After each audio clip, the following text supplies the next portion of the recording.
Chapter 197. The video went viral on the internet and its popularity was rising. Suyu, who didn't play Weibo or the forum, held the cup and stared at the bright red word failure on the computer screen. She lost the fourth game of solo tonight, and her teammates retarded, cheating, primary school student, and other curse words were still in front of her. Today she was in a particularly bad mood, playing the game absent-mindedly. She opened the friend interface and the ID of rowing boat without oars was dark. The great god changed his name. His original ID was Drag Lowly, and his good friend Drag Boss was a couple name. The great god's online time was getting less and less. Suyu was a little upset. She originally wanted to ask for a punitive expedition, but the result was empty. She maneuvered in the game world, relying on her not-so-fast hand speed, tirelessly greeting each other's family and 18 generations of ancestors with her teammates, and never tasted defeat. Sometimes it was boring to think about it. Why bother? Why bother? But when she got home, what else could she do other than play games? The empty house, except for the noise of the speeding car outside the window, was lonely and scary, so she let the game's sound effects fill the whole space, which would make it more lively. She had only known the great god for more than 2 months, but in Suyu's heart, he was different from others. It was too tiring to play solo, and a great teammate would be successful. She heard that as long as you shouted, "I'm a girl" in the game, there would be a large number of masters competing to take you up. She tried it and the effect was really good, but after that, those people would ask to turn on the voice and even video call you. Wow, so annoying. The great god was different. She followed the usual routine, shouting, "I'm a girl," and then the great god took her up. But after playing the game for so long, he never made any request to her. She turned on the voice and video call no. As long as she shouted, the other party would gladly invite her, which made Suyu realize that the great god really treated her as a friend in the game. The happiest thing was that the great god often scolded her. Well, he often scolded her. The phone rang, it was her father. She picked up the phone. "Hello. I'm downstairs." The man's voice was calm and full of vicissitudes. Suyu was stunned. Her father never patronized her nest, and she didn't like others entering her own space. Her father had never been here, so he couldn't find the door. Suyu said, "Wait, I'll come down right away." Suyu has a good father. From childhood to adulthood, people around him said so. Anyone who has a father worth tens of billions will wake up with a smile in their dreams, but Suyu never felt that it was good. It was like this when he was a child, and it is still the same now. She put on her shoes and slowly walked downstairs. She saw a black Audi A8L, a custom-made bulletproof car. There was no doubt about its safety. When she got closer, the rear window of the Audi A8L lowered. A middle-aged man in a light blue casual shirt was sitting in the car. He was in his 50s and his hair was black with a hint of white. He did not deliberately dye his hair black. The most striking feature of the man was his big nose and thick eyebrows. He didn't look like Suyu, but he looked like Su-Hao. For such a man to be able to give birth to a daughter as beautiful as a flower, it must be the work of his wife. Suyu softly called Dad. The man was all smiles as he got out of the car and said, Aren't you going to invite Dad up for a seat?" Suyu nodded and led the middle-aged man upstairs. At the moment of turning around, her eyebrows were raised a little and the corners of her mouth were raised. Suyu took her father to visit his nest. This hardcover apartment was not cheap, 60,000 yuan per square meter, but in the eyes of the man, there was no more suitable adjective except for narrow and simple. The man saw the kitchen from the living room and the bedroom from the bathroom and sighed, "Don't be angry with Dad, go home." Suyu smiled, "Dad, I'm fine here." The man advised, "It's small and crowded here. How can it be more comfortable than home?" Suyu curled her lips, "It's uncomfortable to go home. Look at the mother and son's eyes." The man was slightly angry, "You are too prejudiced against your aunt. Listen to Dad, be good." He was always like this. He didn't allow her to say half a word about the mother and son. When she said it, he would turn hostile. "Don't talk about this," Suyu shook her head. "I went to Hangzhou with Nanman last month and brought back some Longjing. I specially went into the mountains to buy it in the local farmer's house. Dad, try it." The man smiled and said, "I'll try it." Suyu boiled water and made tea, but she didn't drink it herself. She looked at her father with bright eyes. The man picked up the teacup and blew on it, took a sip and praised it. Suyu smiled, and for a moment, it was like a pure girl's smile. The man casually said, "Can you adapt to managing such a big company by yourself?" Suyu said, "No problem. I helped Dad earn more than 10 million yuan this quarter." The man patted his daughter's hand and said with relief that Yor had grown up and could share her father's worries. However, you are a girl after all. Don't work too hard. Leave the company's affairs to your brother as much as possible. Suyu frowned and said, what does he know about finance? I don't know why you forced him to come in. The man said, if you don't know, you can hire someone. A boss doesn't need to be omnipotent. Dad decided to send a team to settle in and help you run the company. It turned out that he came to talk about this, not just to miss his daughter and see her. At the beginning, her father invested a lot of money, saying that he wanted his daughter to practice opening a company. If she lost money, he would make up for it. If the scale was big, he would not interfere. It would be a dowry for his daughter. But how long had it been now? In more than half a year, the capital of the company had doubled and showed a trend of prosperity. First, her brother couldn't sit still and stepped in. Now, she didn't know how her mouth blossomed with golden lotuses and persuaded the man to come forward and pick the peaches. Suyu looked at him, the smile on her face gradually faded, and she resumed her cold appearance again. She said lightly, yes, but I have to choose the people. The man waved his hand, I have chosen the members. You don't have to worry about it. Suyu's mouth raised a sarcastic arc. Is it Dad who chose the people or Su Hao? Why do you always say such things? The man reprimanded loudly. You are siblings. Don't make it like you are enemies. What are you afraid of? When did I ever owe you anything? You owe me a lot. Suyu blushed and cried. From childhood to adulthood, apart from doing business, have you ever accompanied me? Have you ever participated in my parent-teacher conference? Have you ever accompanied me on my birthday? When your business is on the right track, you are finally free. What did you do? You brought that bitch and the bastard home, and kicked the woman who shared your trials and tribulations out of the house. In the end, she was hoarse. The man was furious and raised his hand to slap her. But when he saw his daughter's tearful eyes, he couldn't slap her. It's settled. The man got up, patted his thigh and said in a deep voice, don't always think about competing with your brother. You're a girl. Dad will give you what you should have. Even if you marry in the future, it will be glorious. The man left. The room was cold and lonely again. Suyu sat on the sofa holding her knees, her shoulders shaking. At 9 o'clock the next morning, Xianxia came to work with dark circles under his eyes. Yesterday he played with his sisters, and played with his sisters until too late. The three of them played cards. They didn't play with money. Whoever lost would do the housework for a week. Qin Bao Bao and Wang Zijin, the two goddesses in the eyes of men, were unexpectedly good at cards. Wang Zijin's style of playing cards was steady and steady, neither too fast nor too slow. She always showed her killer move at the critical moment, making it impossible to guard against. Xianxia and Qin Bao Bao were stabbed several times by her black-bellied. Qin Bao Bao's style was unpredictable and bewitching. Sometimes she said, A's sister only has doubles. You should play doubles quickly. In fact, she was holding the singles in her hand. Or A's sister's hands are all singles. Let sister play one, sob sob sob.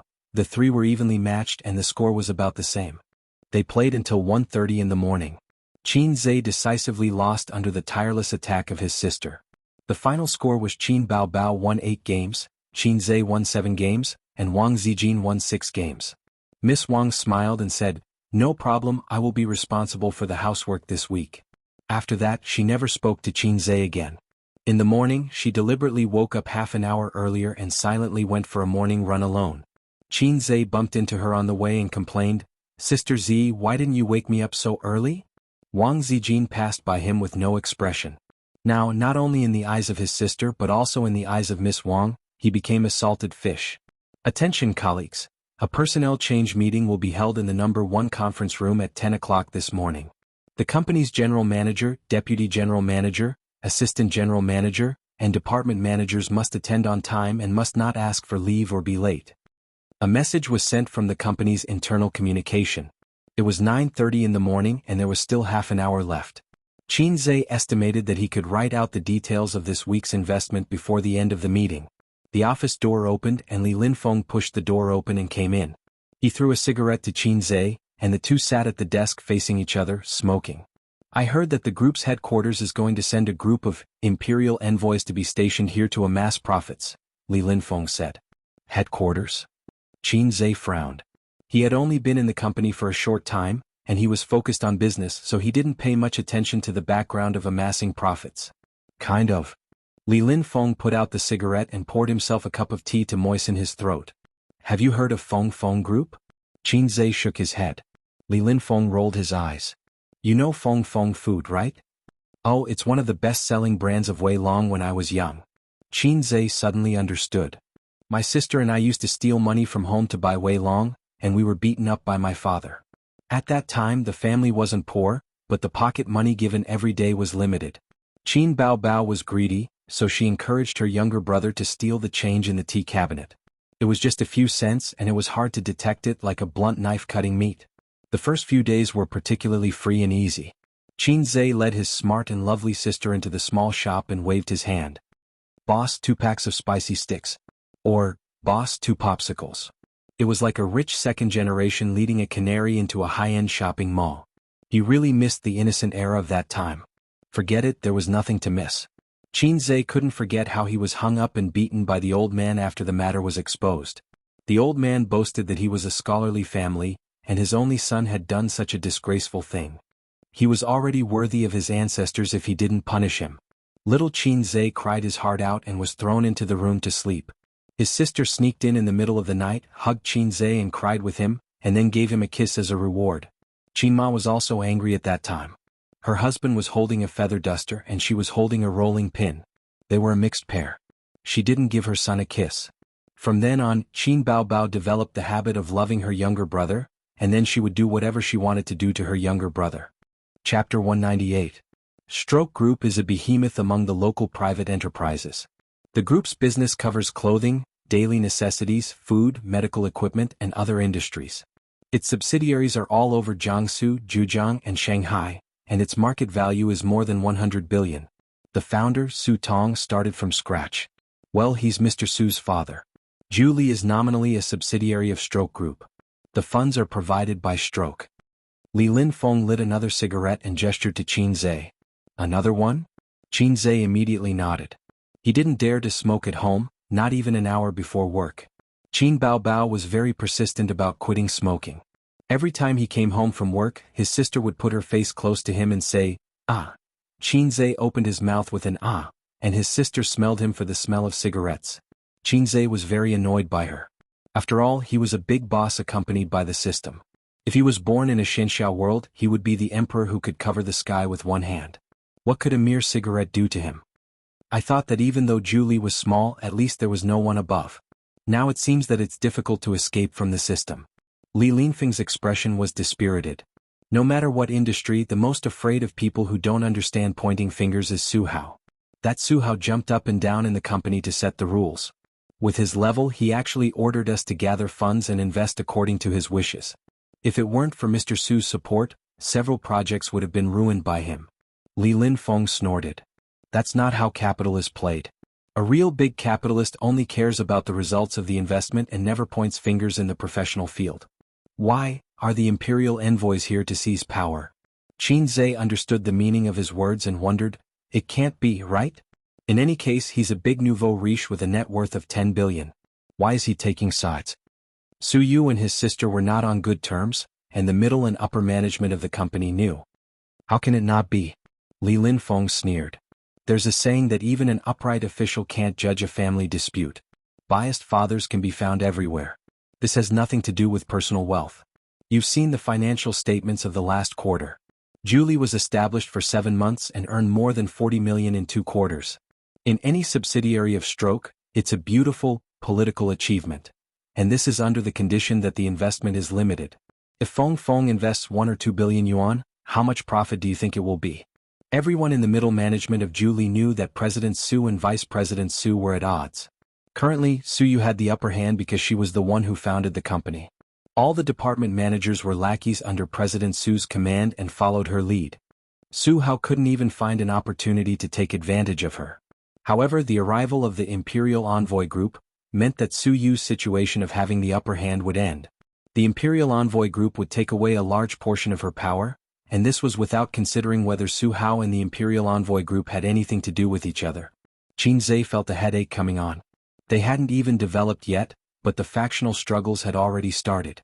His elder sister liked to show her divinity in front of her younger brother to hang the nerd. This made her seem very dignified as the elder sister. Although he said some stupid things, some of them were wise words. For example, Jie paraphrased a certain great man's words and said, "There are all kinds of strange things in the party." This meant that no matter which organization, there would always be factions. As for international relations, political alliances, and business cooperation, these could all be considered factions. As for small as a company, a school, a club, and even a family, Qin Zhe's family also had factions, which were his father's and his mother's. Qin Zhe was an unswerving mother's faction, while Qin Baobao was his father's loyal lackey. The reason was that Qin Ma treated her children equally. Therefore, Qin Zhe felt that his father who always beat him was abominable. Only his mother was good in the world. Qin Baobao thought that if her mother treated her and her brother the same, it would show that her father loved her very much. Only her father was good in the world. When it was time, they walked to the conference room together. Conference room number 1 could accommodate 20 to 30 people. It was the largest conference room in the company. Su Tong sat at the head of the table with Su Yu and Su Hao on his left and right respectively.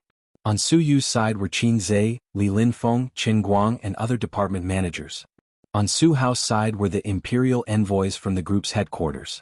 There were men and women, and the youngest one was in his 30s. The men were in suits and the women were in office wear. Qin Zhe looked at Su Tong, who was known as the inspiring emperor, in the small business circle of Shanghai. He was in his 50s, older than his father, who was just over 50 this year. Qin Ma was only 23 when she gave birth to Qin Baobao. She was 48 this year. Su Tong's appearance was somewhat similar to Su Hao's. He was very dignified. Sitting there, he naturally showed the aura of someone who had been in a superior position for a long time. Temperament was not something that was born. It was all acquired. For example, Qin Baobao. Although the first impression she gave people was that she was a vixen, at the second glance, people would find that this girl was quite innocent. This was the reason why temperament did not overshadow appearance. Nan Man Pei was beautiful, but her strong and fierce temperament would make people ignore her beauty. The same was true for Su Tong. The first stage of the meeting was to report the results of profit investment since its establishment. The managers of each department spoke in turn, and then Su Yu summarized. The speaker did not include Qin Zhe. He had only been in the company for a short time, so the report was based on a quarterly basis. "Thank you for your dedication to the company. It is my honor to work with you," Su Tong said. "TSK." He was indeed an old fox in the business circle. His short sentence made many people present feel honored. Qin Zhe thought, "I have to learn this invisible trick of showing off." The company's performance is improving day by day, which is worthy of celebration. The pace of development cannot be stopped. This meeting is mainly to announce 2 things, Su Tong said. The company has decided to send a management team to profit investment, led by Vice President Su. They will report to the company on a regular basis, be responsible for the application of funds, project review, and other matters.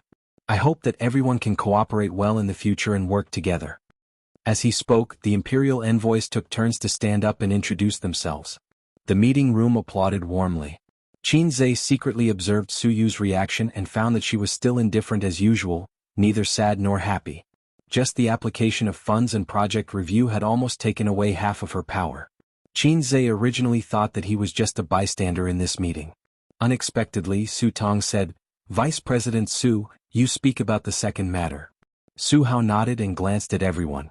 He said slowly, "The company will set up a new department to do the investment banking business. Although we have been doing the investment banking business, we do not have a complete department and salespeople to develop it. So the company has decided to transfer the manager of the second department of the investment department, Li Linfeng, to the investment banking department. His position will remain unchanged." Li Linfeng's expression changed. The investment banking business had been in a slump for the past few years. The hottest and most profitable market now was stocks, followed by futures. Throwing him to the investment banking business was equivalent to throwing him into the cold palace. But the next second he found that he was not the worst. The general manager of the investment department will be Zhu Guowei. The former general manager, Qin Zhe, will be transferred to the investment banking department, Su Hao said. The office suddenly became quiet. When a certain uncle in the imperial envoy stood up and nodded to the crowd saying, "I am that Zhu Guowei," the applause was sparse and only the imperial envoys were clapping. Seize power. This thought flashed through the minds of the managers of the various departments. It was obvious that they would use the imperial envoys to take away Su Yu's power, then replace the general manager of the investment department, Qin Zhe, and the manager of the second department, Li Linfeng, to take away the most profitable department of the company. As Su Yu's confidants, they wanted to spit a mouthful of salt soda water at the imperial envoys. But it was limited to just thinking about it, to say it was a factional struggle and to say it was a family matter. The old man was biased toward his son. What could you do? Xianxia understood this point the most. The old man was biased toward his daughter. What could he do as a son? Fortunately, his sister often kissed him, which more or less made up for the imbalance in his heart. I object, Su Yu said in a deep voice. Chairman, the general manager of the investment department, Xianxia, has made outstanding contributions and achieved remarkable results. He is the most suitable person to take this position. Before the old man could speak, the son had already sneered and said first, Xianxia has been in the company for less than a month, and you let him be the general manager of the investment department. How childish. Just because he chose the right stock, I admit that it did bring the company a lot of profits, but this does not mean that he has the ability and qualifications to be the general manager. During his time as the general manager, his results were remarkable, but not as remarkable as you described. Su Yu was about to refute, but Su Tong waved his hand. He first nodded and smiled at Xianxia and praised him verbally. Then he said, young people have vitality and ability, but they still need more experience. It is not a good thing to be promoted too quickly. First, experience in the investment department for a few years and make some real achievements. Su Tong had heard a little about Xianxia's achievements. He was a young man who was quite capable, but how could he get to the position of general manager with just one stock? It was not so easy to be promoted. In the eyes of an old man like him, who had made his way step by step, reaching the sky in one step was the most undesirable thing. Moreover, the position of general manager of the investment department was very important. The person who sat in this position had to be Su Hao's man. Otherwise, even with the help of the Imperial Envoy Group, Su Hao would not be able to control the most profitable department.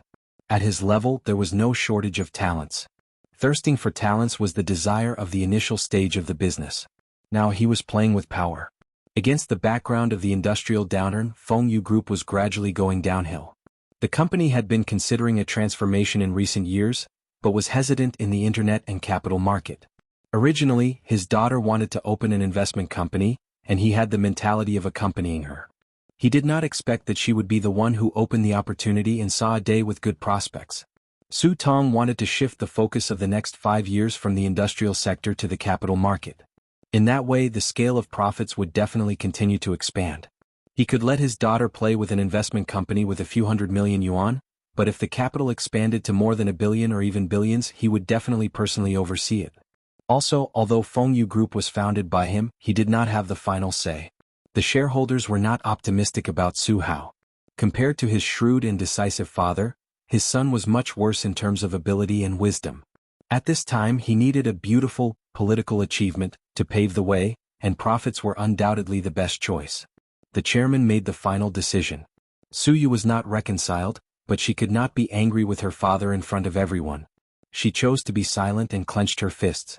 The position of general manager had not warmed up, and in the blink of an eye he was taken down. Xianxia thought angrily, damn it, I quit. Ding. Please resign immediately and set up an investment company by yourself. If you succeed, you will be rewarded with 300 points. If you fail, the corresponding points will be deducted. The system's cold voice echoed in his mind. After doing business, the system was quite happy. Host, you finally have a desire in your heart. It seems that a salted fish like you needs to be stepped on a few more times before you know how to turn over a new leaf. Damn it, I haven't even taken off my pants and you can't wait to start trouble? Xianxia was caught off guard. Chapter 199. All the balls are in the sack. System, I'm not ready yet. Xianxia was shocked. I did have a similar idea just now, but that's reasonable. Don't take it too seriously. It's too stressful for me to start a company all of a sudden. I'm not listening, the system said. Are you really AF * King system? You must be possessed by Qin Bao Bao. Xianxia covered his face. Let me rest for a few more days. Tomorrow comes after tomorrow. There are so many tomorrows. If I don't give you some pressure, you'll want to be a salted fish. The system said in a disappointed tone. But I have no experience at all. Didn't you say that impossible tasks won't appear? What's so difficult about registering a company? The system said, you reminded me. Just registering a company is meaningless and will cause the system to lose a lot of points. So host, let's set a small goal. How about earning 100 million first? Qinzhe's heart skipped a beat. He knew something was wrong. Ding, please earn 100 million within a month. If you succeed, you will be rewarded with 600 points. If you fail, the corresponding points will be deducted. Clang. The teacup rolled on the carpet. The tea and tea leaves splashed all over the floor. Li Linfeng helped to pick it up and asked with concern, "What's wrong with you?" Everyone looked at him and then showed a look of realization. The young man couldn't bear the ups and downs, so he lost his composure. Qinzhe said with an expressionless face, "I want to curse out loud." Su Tong didn't hear him clearly and frowned. "What did you say?" Everyone looked at Qinzhe. Qinzhe stood up and smiled. "The chairman is right. It's not necessarily a good thing to be promoted. More experience is definitely a good thing. But I have to refute Vice President Su." He looked around at everyone. "Strictly speaking, since I joined the company, there's only one project that was completely done by me. The profit is 200%. Black Donkey Technology. I've estimated that the profit this stock can bring is far beyond your imagination. Of course, words are not proof. You'll know in the future. Apart from that, I've also rectified 6 small projects. The profits from 2 weeks are more than 80%. The total value of the 6 projects is 20 million yuan, which means that I've earned 16 million yuan for the company. I felt that this result was completely worthy of the words brilliant results. What do you think, Chairman?" Su Tong was stunned and couldn't help but look at Su Hao. That was not what Su Hao had told him. His original words were, "A lucky person who was lucky enough to grab a bull stock." When he heard that the other party was an inexperienced child, he did not pursue the matter further. Furthermore, the purpose of this meeting was to announce the arrival of the Imperial Envoy Group. Taking down Qinzhe was just a matter of convenience. "Very good. As long as you have more experience, I will give you more room for improvement," Su Tong said dryly. "But I won't play with you anymore." Qinzhe smiled and returned to his seat. In the president's office. "Have you thought it through?" Su Yu, who had been silent for a long time, spoke slowly, staring at Qinzhe. There was a resignation letter in front of her desk. It was Qinzhe's. Qinzhe nodded. Although he said that he didn't want it, he actually knew that the system's task came from his own desires. He did have this idea and plan, but the system had brought it forward. The beautiful president was a little depressed. While her power was being taken away, her number 1 henchman had also submitted his resignation. Qinzhe wanted to comfort her, but he felt that it was inappropriate. He and Su Yu were not on this level. She rubbed her temples tiredly and signed her name on the resignation letter. "I understand. I will ask the finance department to transfer your salary and commission to you as soon as possible. There's no rush. Let's settle it together when the salary is paid." Qinzhe stood up and said, "Then goodbye, my beautiful president." Su Yu was stunned and smiled. "Goodbye." She thought that if Qinzhe had been so lively from the beginning, she might have become friends with him. Maybe he wouldn't have resigned today. Qinzhe carried his bag and left the company that he had joined for less than a month. During this period of time he had learned a lot, but there were also many things that he hadn't figured out thoroughly. He was not a slacker. In the field that he was not good at, Qinzhe didn't like to take risks.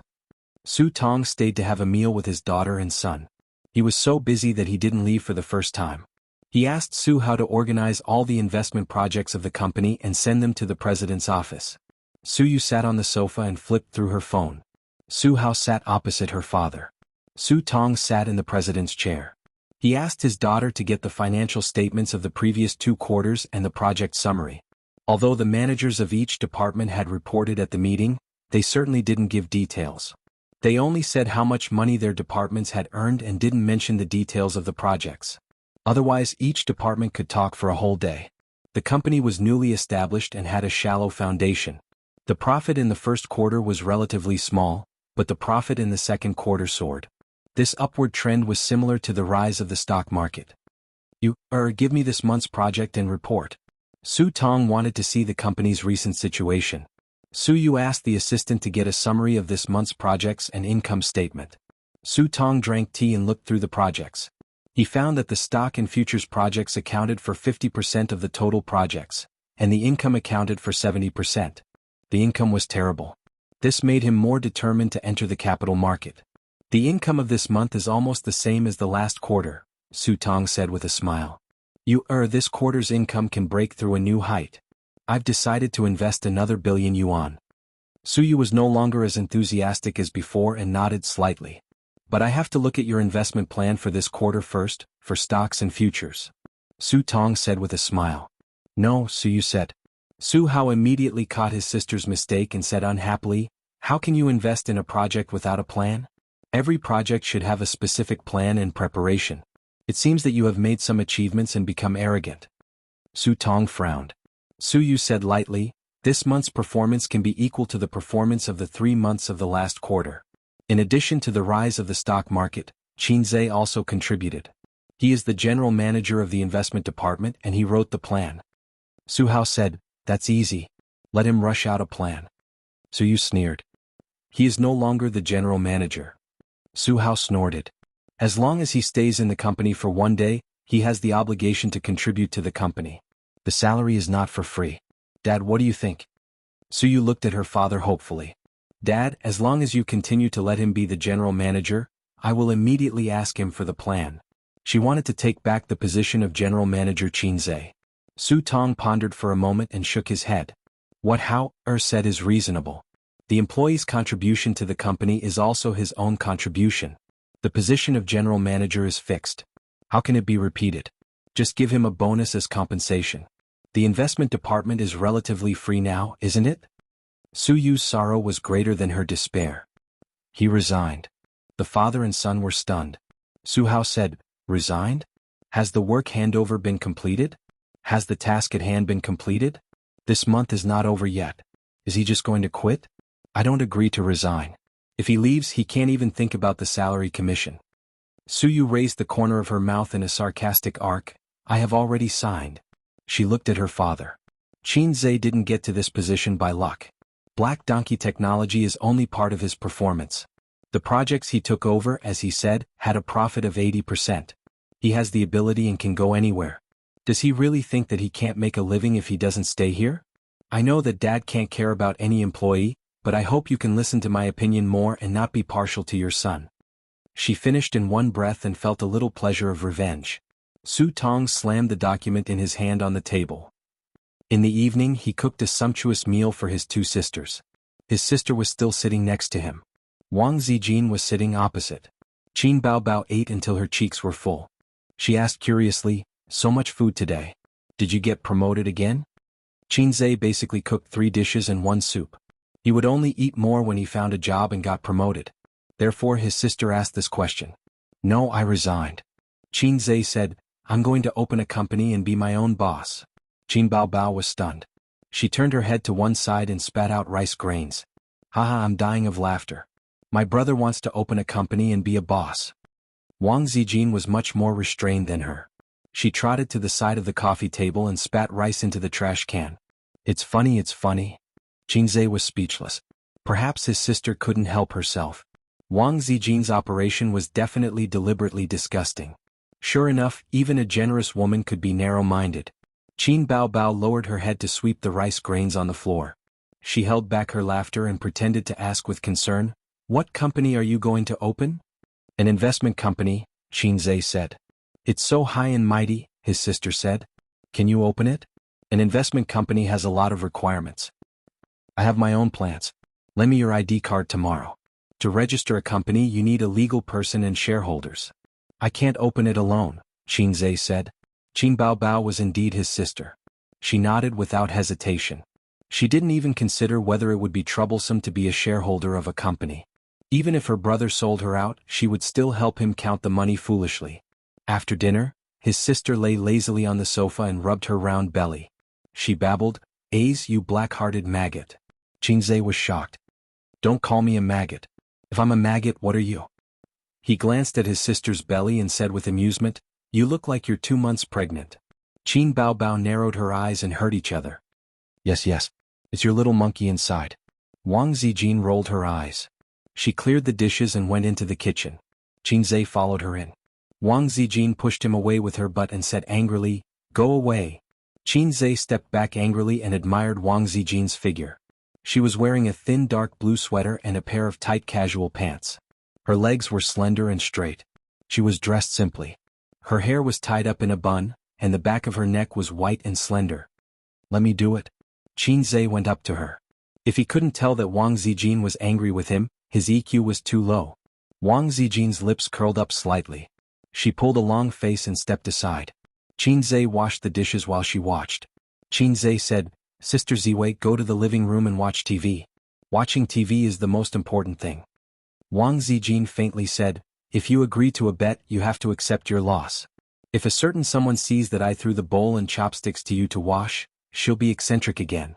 A certain someone really loves her younger brother. She can't stand her younger brother fawning over other women." Qinzhe pretended not to understand. Wang Zijin stared at him. "Don't you think so?" Qinzhe laughed and said, "I don't know who's going overboard." Wang Zijin hit him. "Sister Ziwei, what do you do in an online media company?"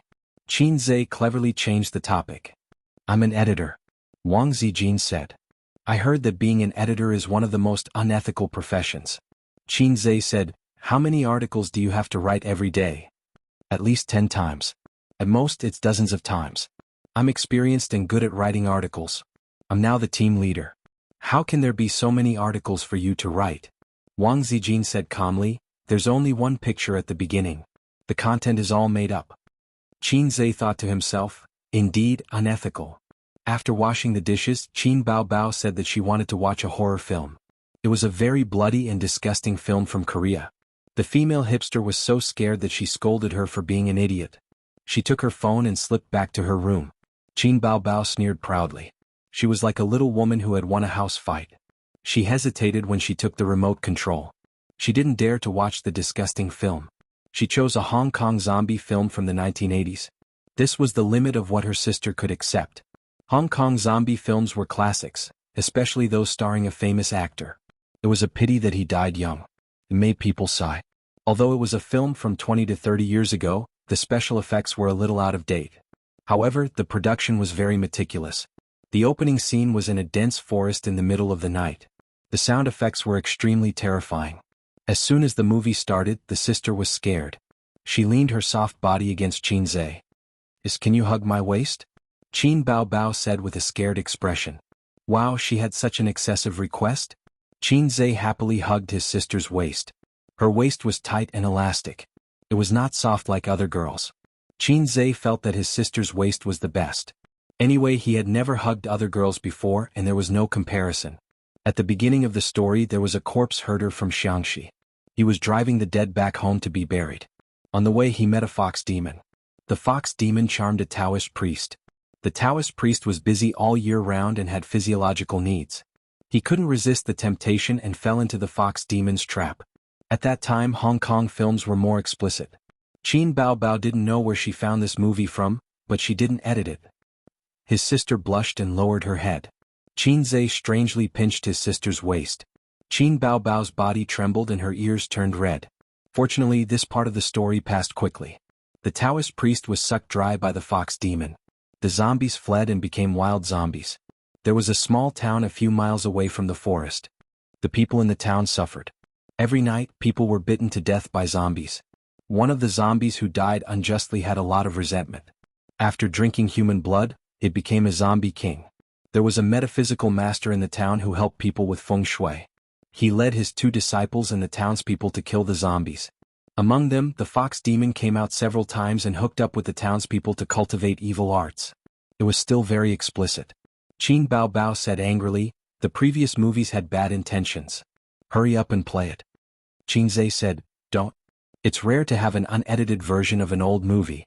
I want to download it and save it." Qin Baobao waved her arm and chopped her brother's head. She said angrily, "Are all men so disgusting?"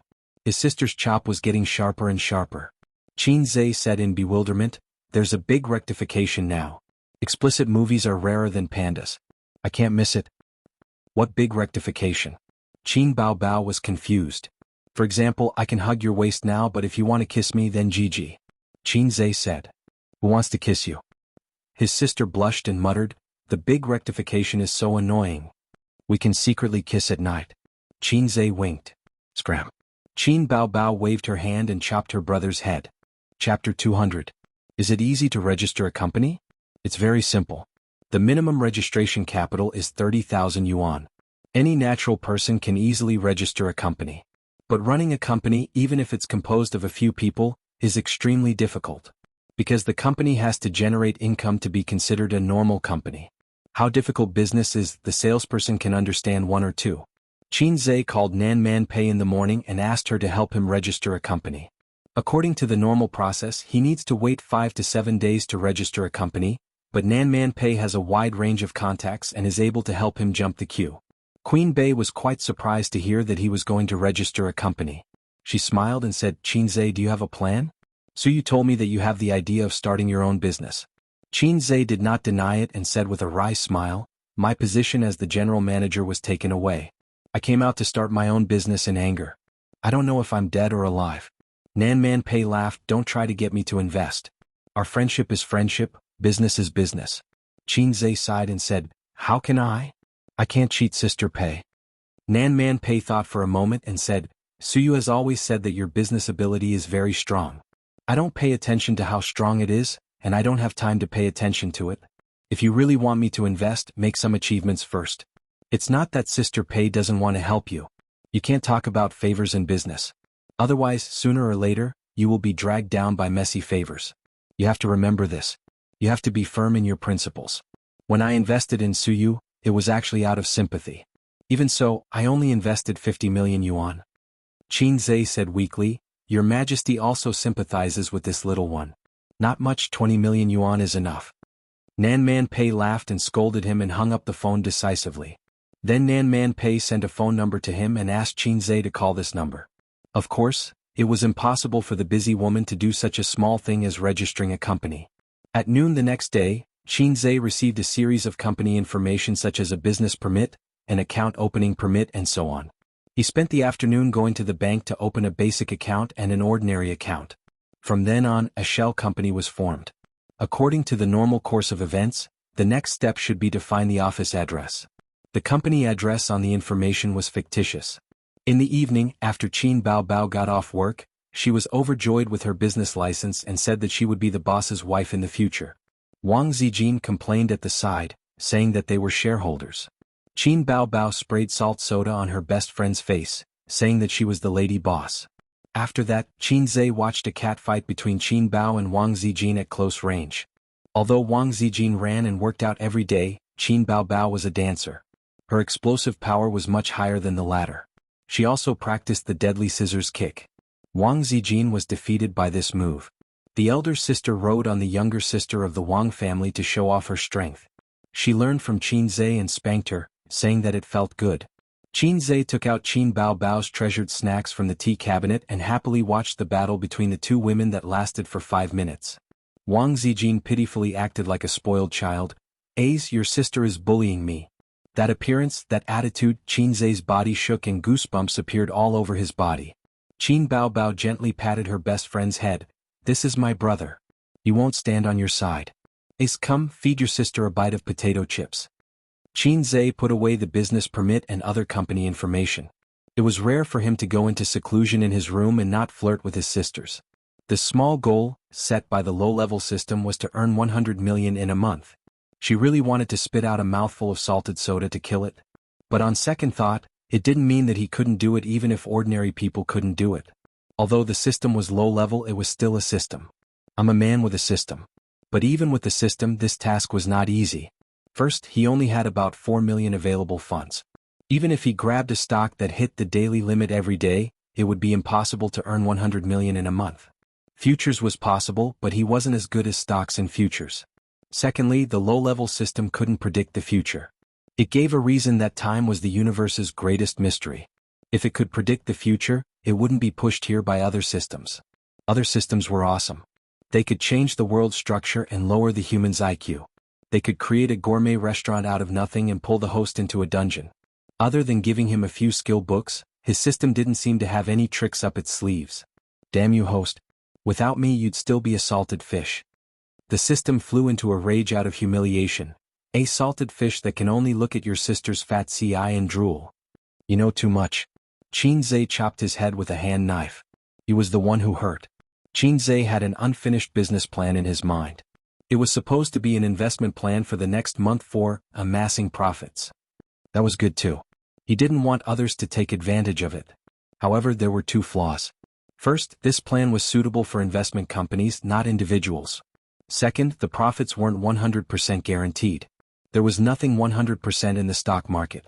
From writing the plan to revising it, Xianxia spent 5 days. During this period, other than catching up with the news broadcast, he spent most of his time writing at the table. Other than that, he would run with Wang Zijin in the morning.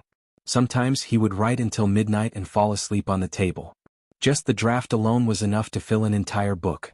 There were a lot of stock analysis, current news and financial reports in it.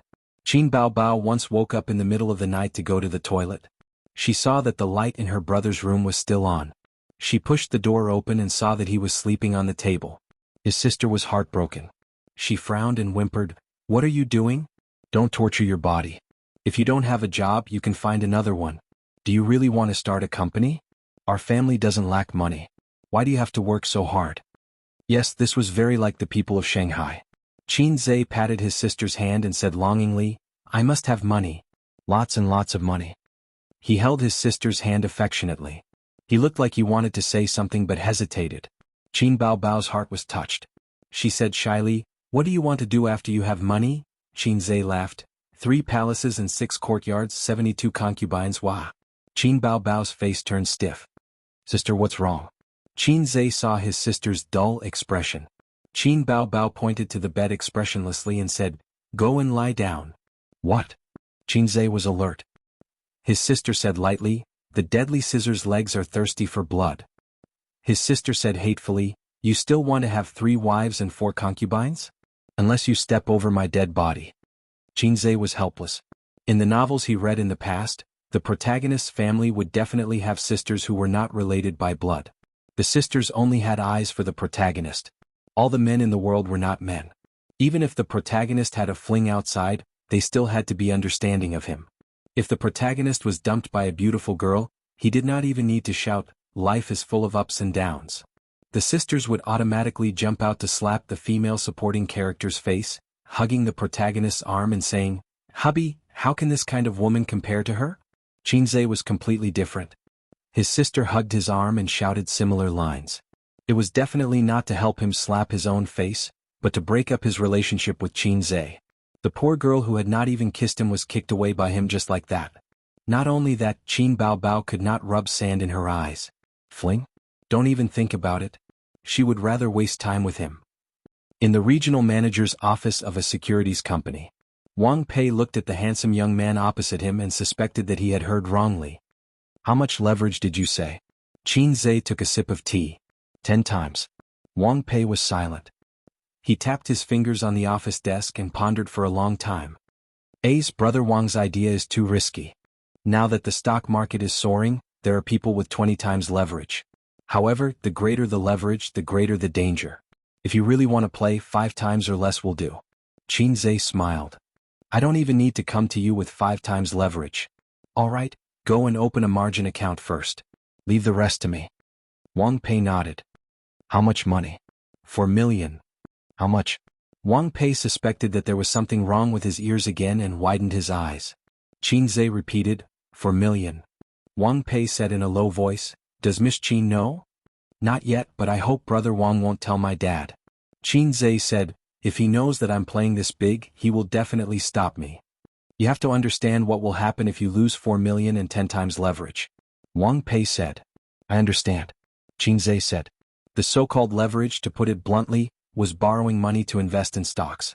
An investor could use the stocks as collateral and borrow funds from the securities company according to a certain proportion of the total value of the assets in the account to invest. If the mortgage stocks fell and the market value did not reach the minimum standard, Xianxia would have to add margin or swallow the bitter pill and sell the stocks. The greater the profit, the greater the risk. The stocks in Xianxia's hands were all strong stocks, especially Black Donkey Technology. After discussing the details, Xianxia said goodbye and left. Wang Pei leaned back in his chair and murmured, "4 million, 10 times leverage." A glint flashed across his eyes. Chapter 201. Xianxia moved 6 computers into the house that day. Once the funds arrived, he would start his small goal of making 100 million yuan. Using leverage to get the funds to 40 million yuan, strictly speaking, it should be called margin financing. If he could get hold of another super stock like Black Donkey Technology, it would not be difficult to reach the small goal of 100 million yuan a month. Of course, Black Donkey technology was a super stock that could only be found by chance. In the next month he would need to make frequent short-term operations. It was a huge challenge for Xianxia. It was Saturday and Xianxia's birthday had finally arrived. Wang Zijin was very happy because Qin Baobao had flown to the capital to shoot an advertisement. Xianxia and Miss Wang were having breakfast. Baobao took a flight to the capital yesterday and is shooting the advertisement today. She won't be able to make it back today. Wang Zijin said happily. Sister Ziwei beamed with joy. Let's go shopping today. Wang Zijin took a sip of soy milk. I will buy you a birthday present. She always called herself sister in front of Xianxia. After breakfast they went out in Qin Baobao's little red horse. In the morning they strolled around the Xingwang temple. Wang Zijin was in high spirits, but Xianxia was almost scared away by the surging flow of people. The Xingwang temple was a business district with retro architecture. It had flying eaves and black tiles and tourists came and went. They walked through a long stone road with vintage buildings on both sides. It was as if they had traveled back in time and were walking on an ancient street. Xianxia tried his best to protect Miss Wang so that she would not be taken advantage of or the things in her bag would be stolen. They were watching fish on the winding stone bridge. The pedestrians almost brushed shoulders with each other. In the dark green pond, there were red and yellow koi fish swimming around. They were fat and big. As Xianxia saw this, he thought that this was a heaven-sent opportunity. He decisively grabbed the Wang family's young Miss hand. Miss Wang immediately pulled back her hand. Xianxia pulled again. Miss Wang pulled back again. Xianxia pulled her back again saying, there are so many people here, don't get lost. Wang Zijin pursed her lips and let him hold her hand. The corners of her lips curled up slightly. Wang Zijin bought a colorful bracelet, a horn scraper, and 2 scarves from the handicraft store. She gave one to Xianxia and the other to herself, saying that she would keep it for the winter. Xianxia thought about his sister in his heart and said, why don't I buy one for Qin Bao too? Wang Zijin had an unhappy look on her face. The little pervert was always thinking about his sister. Then you can pay for it yourself. Wang Zijin left in a muffled voice. Xianxia shouted, hey wait, I'll take a photo and show it to Qin Baobao. Wang Zijin walked even faster. Xianxia bought 2 cups of milk tea from the side of the street. Miss Wang finally smiled as she drank the sweet beverage. Finally they paid for the tickets and entered the city god temple to pray. They came out after praying without asking for a lot. Wang Zijin and Xianxia walked out side by side and asked Xianxia, what are you praying for? Xianxia said, bless my business and make 100 million yuan. Sister Ziwei, what about you? Wang Zijin said faintly, I'm praying for Qin Bao to get married as soon as possible. Xianxia said happily, Sister Ziwei, you're so good to Qin Bao. No wonder you're her best friend thinking about her marriage. Wang Zijin glanced at him meaningfully. At this moment Wang Zijin's phone rang. She took it out and looked at it with a strange expression. Sister Ziwei, I've arrived in Shanghai. I'm at Hongqiao Airport. Come and pick me up. A girl's lively voice came from the phone. You're really coming? Wang Zijin said with a headache. I'm here to see my sister-in-law. Sister Ziwei, I'm not familiar with Shanghai. You can't just leave me alone. The girl said in a pitiful tone. Wang Zijin said helplessly, Okay, I'll drive over to pick you up. Xianxia asked, who is it? Wang Zijin shrugged. A third wheel. I know, a childhood friend. We grew up in the same house. Big courtyard. Xianxia's expression was one of confusion. If there were no traffic jams, they would arrive in 20 minutes from the city god temple to Hongqiao. However, there were no traffic jams in Shanghai. It took twice as long to get to Hongqiao. The car stopped on the 2nd floor. Wang Zijin made a call and told the driver the license plate number and color of the BMW. Not long after, a girl with a backpack walked out of the departure hall. She had a slim figure. She was wearing a thin pink sweater with white jeans and a pair of white canvas shoes. Her bright eyes looked around and quickly locked on to the red BMW. She skipped over. Wang Zijin lowered the window and waved at her. Sister Ziwei, I missed you so much. The girl leaned in through the window and hugged Wang Zijin's head. Get in the car. It's not convenient to park here. Wang Zijin said. Not far away the auxiliary police glared at them. The girl glanced at Xianxia and was stunned. Then she shouted, Xianxia? Are you Xianxia? That's me. Xianxia thought to himself. Wow, did I meet a little fangirl? Although he didn't care about little fresh meats, he couldn't escape the stereotype of little fresh meats and internet celebrities. Most of his fans were little girls. From time to time, comments like, hubby hubby, and I want to have your babies, would pop up on Weibo. The girl was quite pretty. She had big eyes, white skin, and a sharp oval face. She was a real beauty. The girl happily got into the back seat and chattered non-stop. My name is Zhangling Qinze, why are you with Sister Ziwei? Qinze, I like you a lot. Can you give me an autograph? The more the better. I'll send it to the girls in school. Many girls in my class like you. Qinze, how can you write so many good songs? Are you really a fast shooter? Wang Zijin said angrily, what nonsense are you talking about? She stopped talking for a while and then continued to chatter. There were always endless questions. She said that it was the right decision to come to Shanghai. Would she be able to see Qin Baobao later? Through Wang Zijin's introduction, Qinze found out that she was already in university and had just graduated from high school. No wonder she looked like a high school student. It was time for dinner. Qinze took them to Shanghai's local cuisine. The girl liked beets very much and was full of praise. It was probably because Qinze was there that she didn't call Wang Zijin's sister-in-law, which made the young miss of the Wang family feel relieved. After dinner, the girl said that she wanted to go to the Oriental Pearl Tower and the Bund. If possible, she also wanted to go to the zoo. Wang Zijin rejected her without hesitation. I don't have time to accompany you today. Let's do it another day. Do you want to find a hotel to rest or come with us? Zhang Ling smiled innocently and said, I want to be with my idol. According to Wang Zijin's request, the three came to Nanjing Road. The wide pedestrian street was bustling with people, high-rise buildings connected to high-rise buildings, snack bars, shopping malls, specialty restaurants and electric rail cars slowly passing by. It was full of a bustling urban atmosphere. During the whole process, Zhang Ling was holding Wang Zijin's arm. Qinze, who wanted to hold her hand, secretly hated it. Wang Zijin glanced at the branded clothing stores and said, Ace, let's go buy some clothes. What brand do you like? Qinze had an idea and pointed to Uniqlo not far away. Let's go there. That's a good place.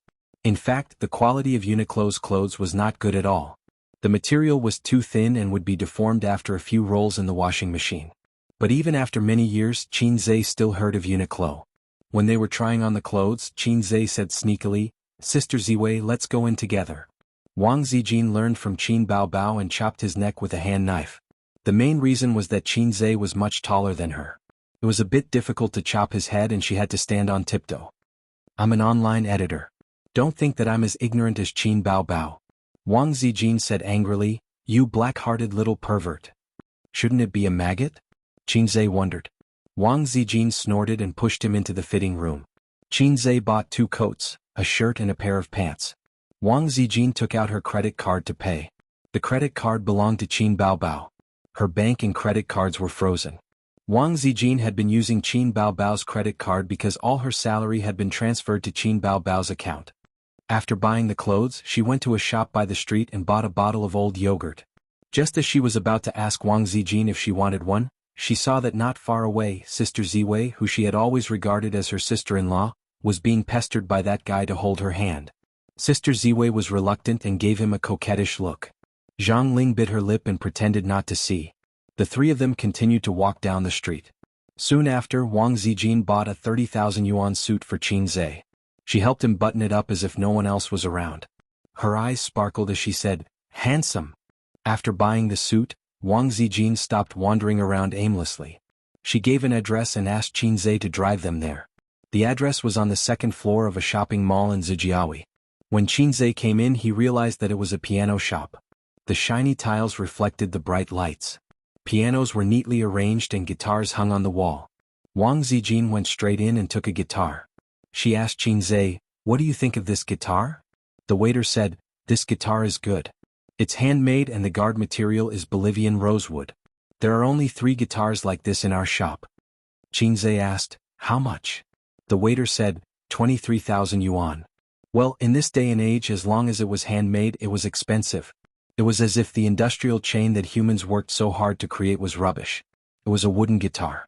It was not fancy and the bright yellow paint was shiny. Wang Zijin asked stubbornly, do you like it? Qinze was stunned. Sister Ziwei wants to buy it for me? Wang Zijin nodded and smiled. Birthday present. But I don't know how to play the guitar. You should buy me a piano. Wow, you want me to buy such an expensive thing. You don't care about my salary at all. Zhang Ling gritted her teeth. These guys don't care about me at all. Of course they're flirting in front of me. When they left the piano shop, it was 3 in the afternoon. The frost had passed and the sun had yet to set. The autumn was getting heavier.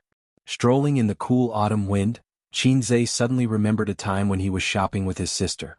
The autumn wind was bleak and they were holding a cup of hot milk tea. His pretentious sister thought of a milk tea commercial and said, "Ace, what am I to you?" This question stunned Xianxia. He thought to himself, what a stupid question. Isn't she my sister? Qin Baobao glanced at the milk tea and gave him a hint. Xianxia was enlightened. "You are my milk tea." Qin Baobao pretended to be coquettish. "So I'm milk tea."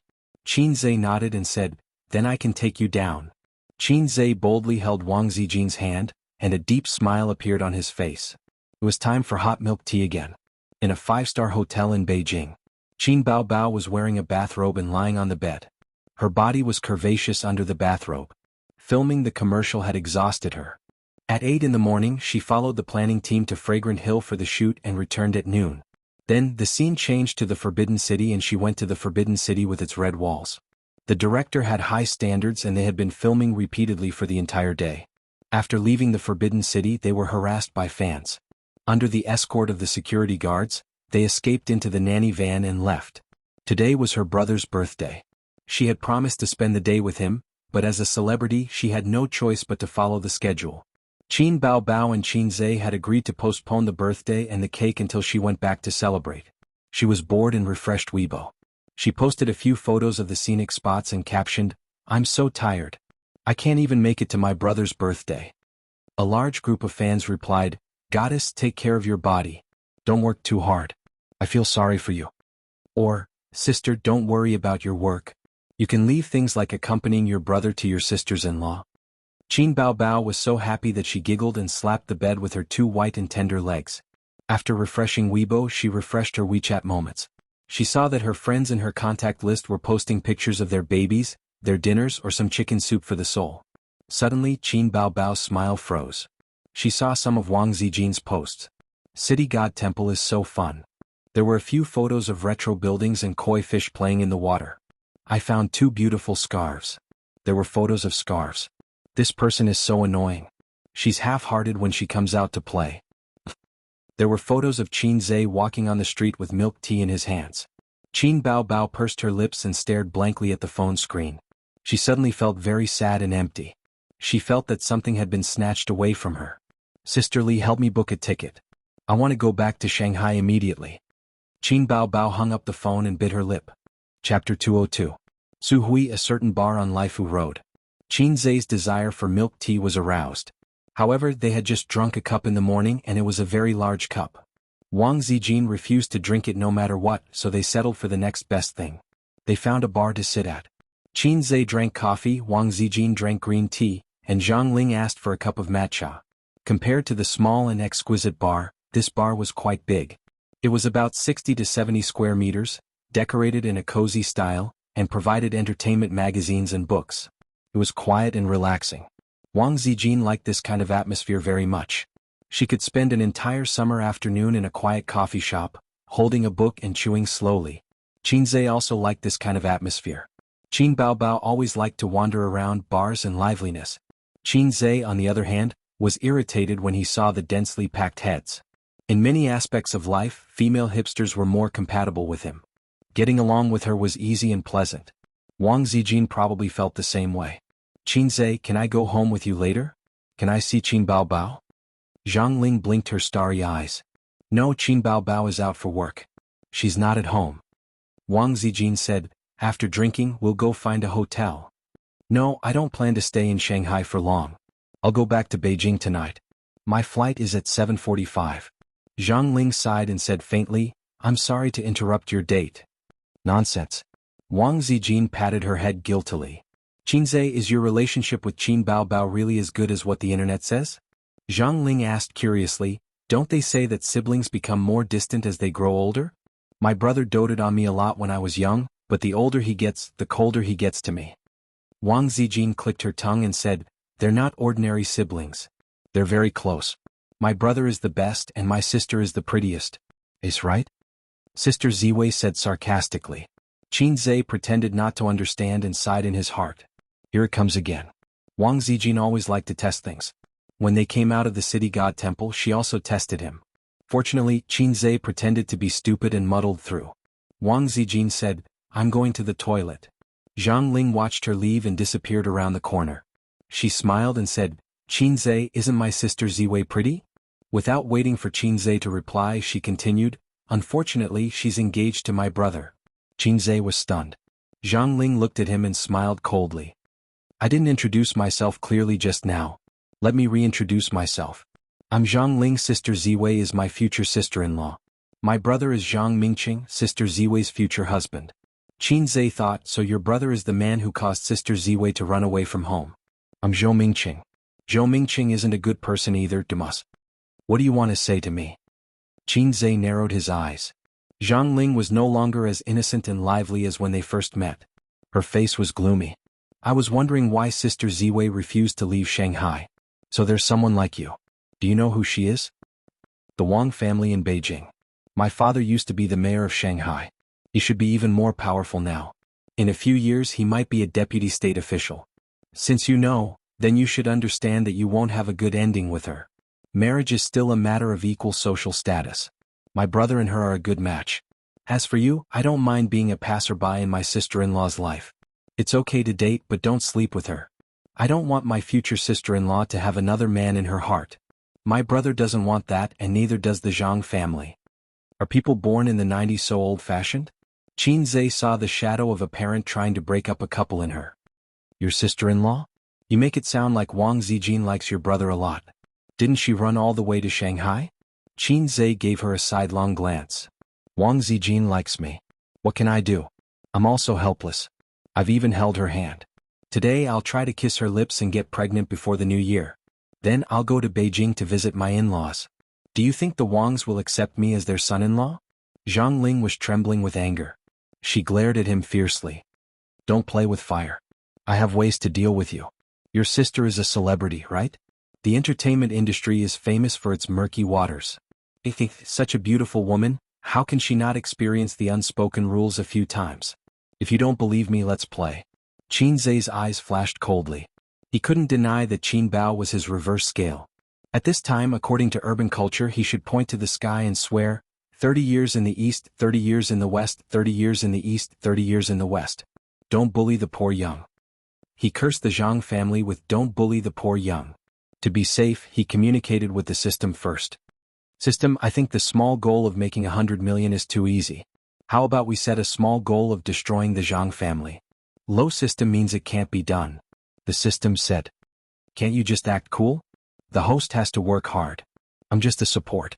After all, I'm a salted fish that was kicked out of the system group." Zhang Ling sneered. "Have you thought it through? I hope to hear you and Sister Ziwei break up before boarding the plane. At the very least, you have to show an attitude that satisfies me." Just then Wang Zijin came back from the bathroom. Both of them fell silent. "It's getting late. Stay here for a while. I'll take you to the airport." Wang Zijin didn't notice at all. Zhang Ling smiled sweetly. "Thank you, Sister Ziwei." Qin Bao got off the plane at 6:30 and rushed home without stopping. The sky was already dark. In the late autumn season, the night fell quickly. The house was empty. The little pervert and the housebreaker didn't come back. They were still outside. Qin Bao took a deep breath and screamed at the top of his voice. After cursing "little pervert bastard" 100 times in her heart, the doorbell rang. Qin Bao was happy. She thought, he came back so early. It seems that he didn't plan to kiss or have sex when I wasn't home. She deliberately went to open the door with a straight face. The people standing outside the door weren't her little pervert and her best friend, but a few property managers. Each of them was holding a flower basket. There were also a mess of equipment, tin-foil flowers, platinum tablets, ribbons. Qin Bao said, "You've got the wrong door." "What are these things?" The property manager said, "You've got the right door. How can we get the wrong door? May I ask if Mr. Qin Zhe lives here?" Another young property manager muttered, "Nonsense, Qin Bao is here. Of course Qin Zhe is here." The middle-aged property manager glared at him and said, "Mr. Qin Zhe asked us to help decorate the house this morning. He said that as soon as you came back we would start immediately. When we saw you came back we changed it immediately." Qin Bao Bao said with a straight face, "What are these things? What does he want to do?" The property manager said, "Mr. Qin told us to decorate the house more romantically. But don't make a big fuss. We still have to clean it up later." Qin Bao Bao almost cried out loud.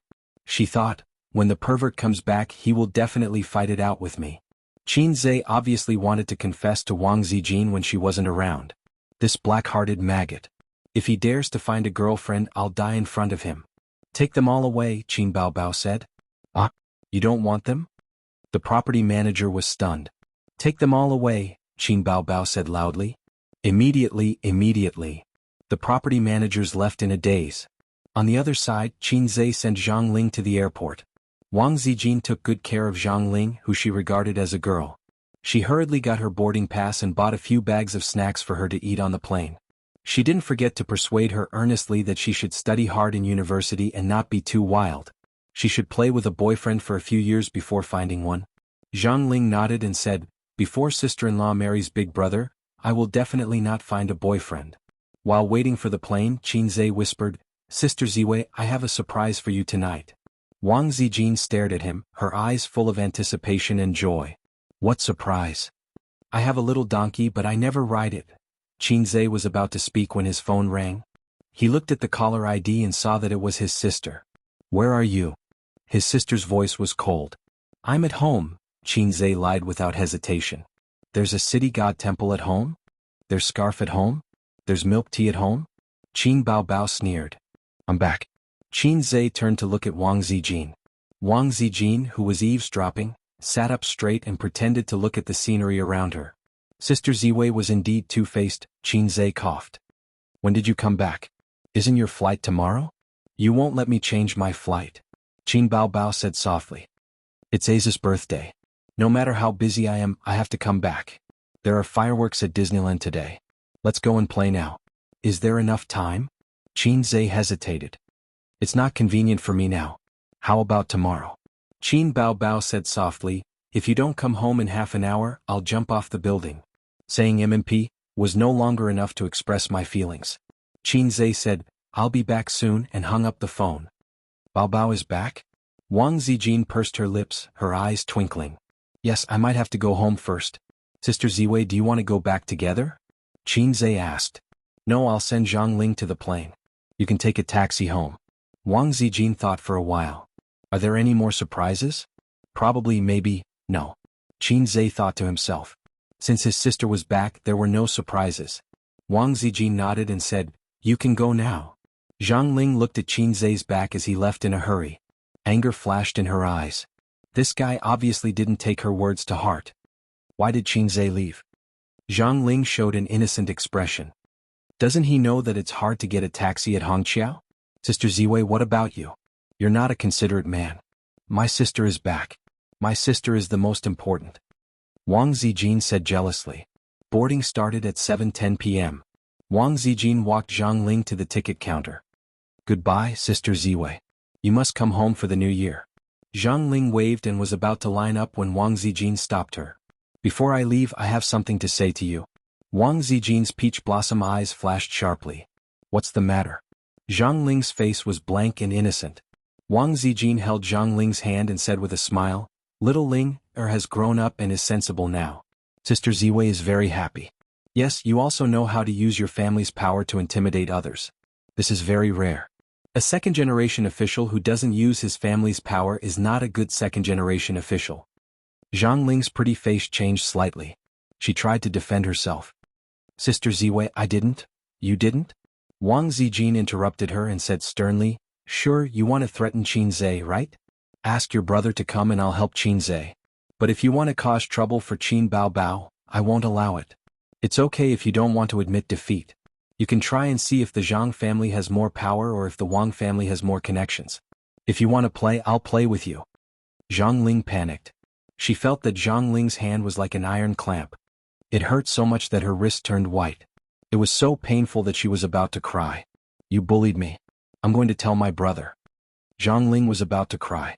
"If your brother knows that you used such despicable means, I don't have to do anything. He will slap you." Wang Zijin said fiercely, "Go home now. If you dare to come to Shanghai again, I'll break your legs." Did Qinzhe tell you? He's so shameless. Zhang Ling cried. That's not how it is on TV. Shouldn't she just swallow her pride and leave the female lead? Why doesn't he play by the rules? This be asterisk to see. I like how shameless he is. Wang Zijin let go of her hand and said with disdain, don't play tricks in front of me. Little girl, when I was scamming people, your nose was running and you were wearing diapers. Don't come to my house this year. If I go back to Beijing to visit the Zhang family, you'd better stay away from me. Otherwise I'll slap you. Zhang Ling wiped away her tears and walked into the ticket gate while sobbing. Chapter 203. When Qinzhe returned home, it was already past the half-hour deadline set by his sister. He took out his keys and entered the house. Qin Bao was sitting on the sofa with her legs crossed and her arms crossed. She was sitting like a queen.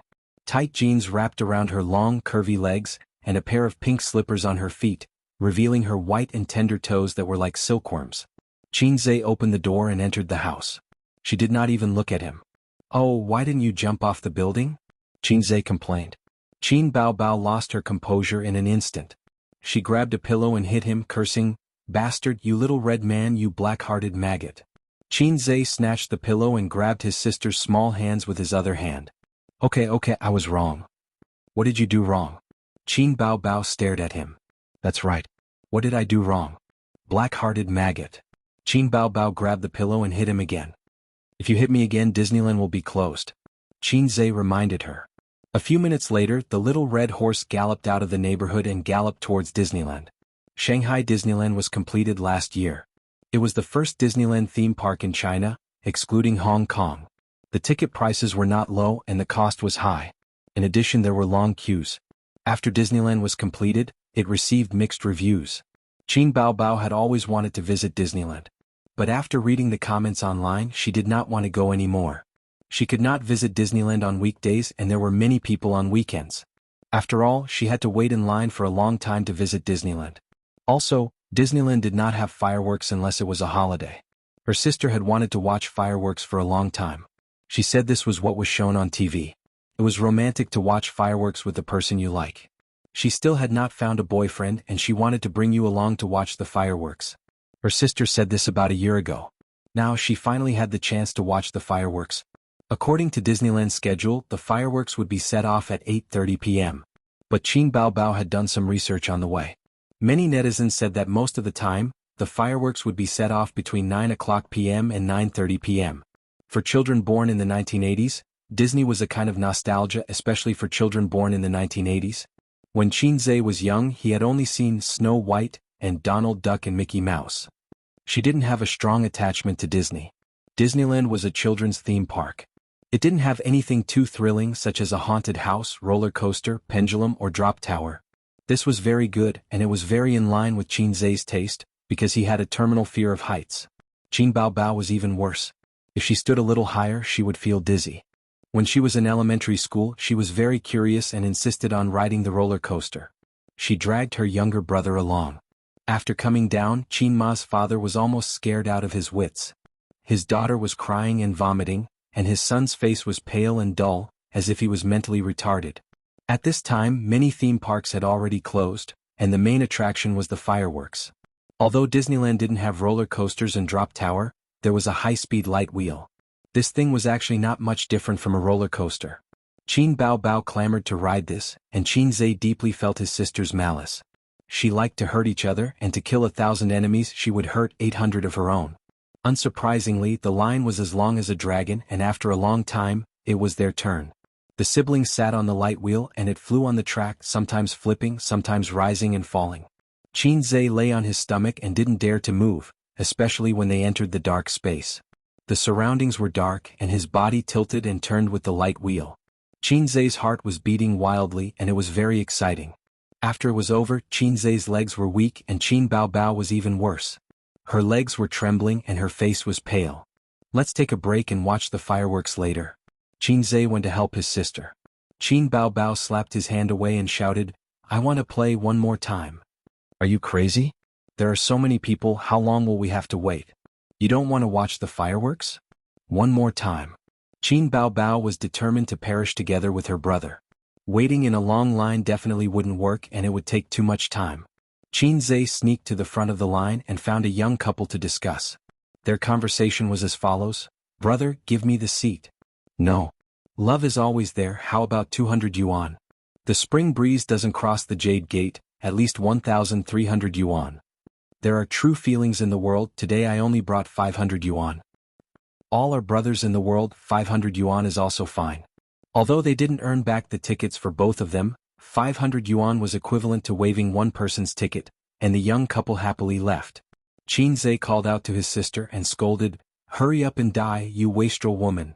After the second round of light wheels, Qin Baobao directly sat on the ground, covering her mouth and retching. Xianxia accompanied his sister to sit on the ground, but she pushed him hard, crying and scolding, get out, you bastard." Xianxia didn't say anything and just kept moving closer to her, letting her push and shove. His sister cried for a long time and used 2 packs of tissues and threw them on the ground. Xianxia thought, "It's fine as long as you let it out, I'm just afraid you'll be angry with me."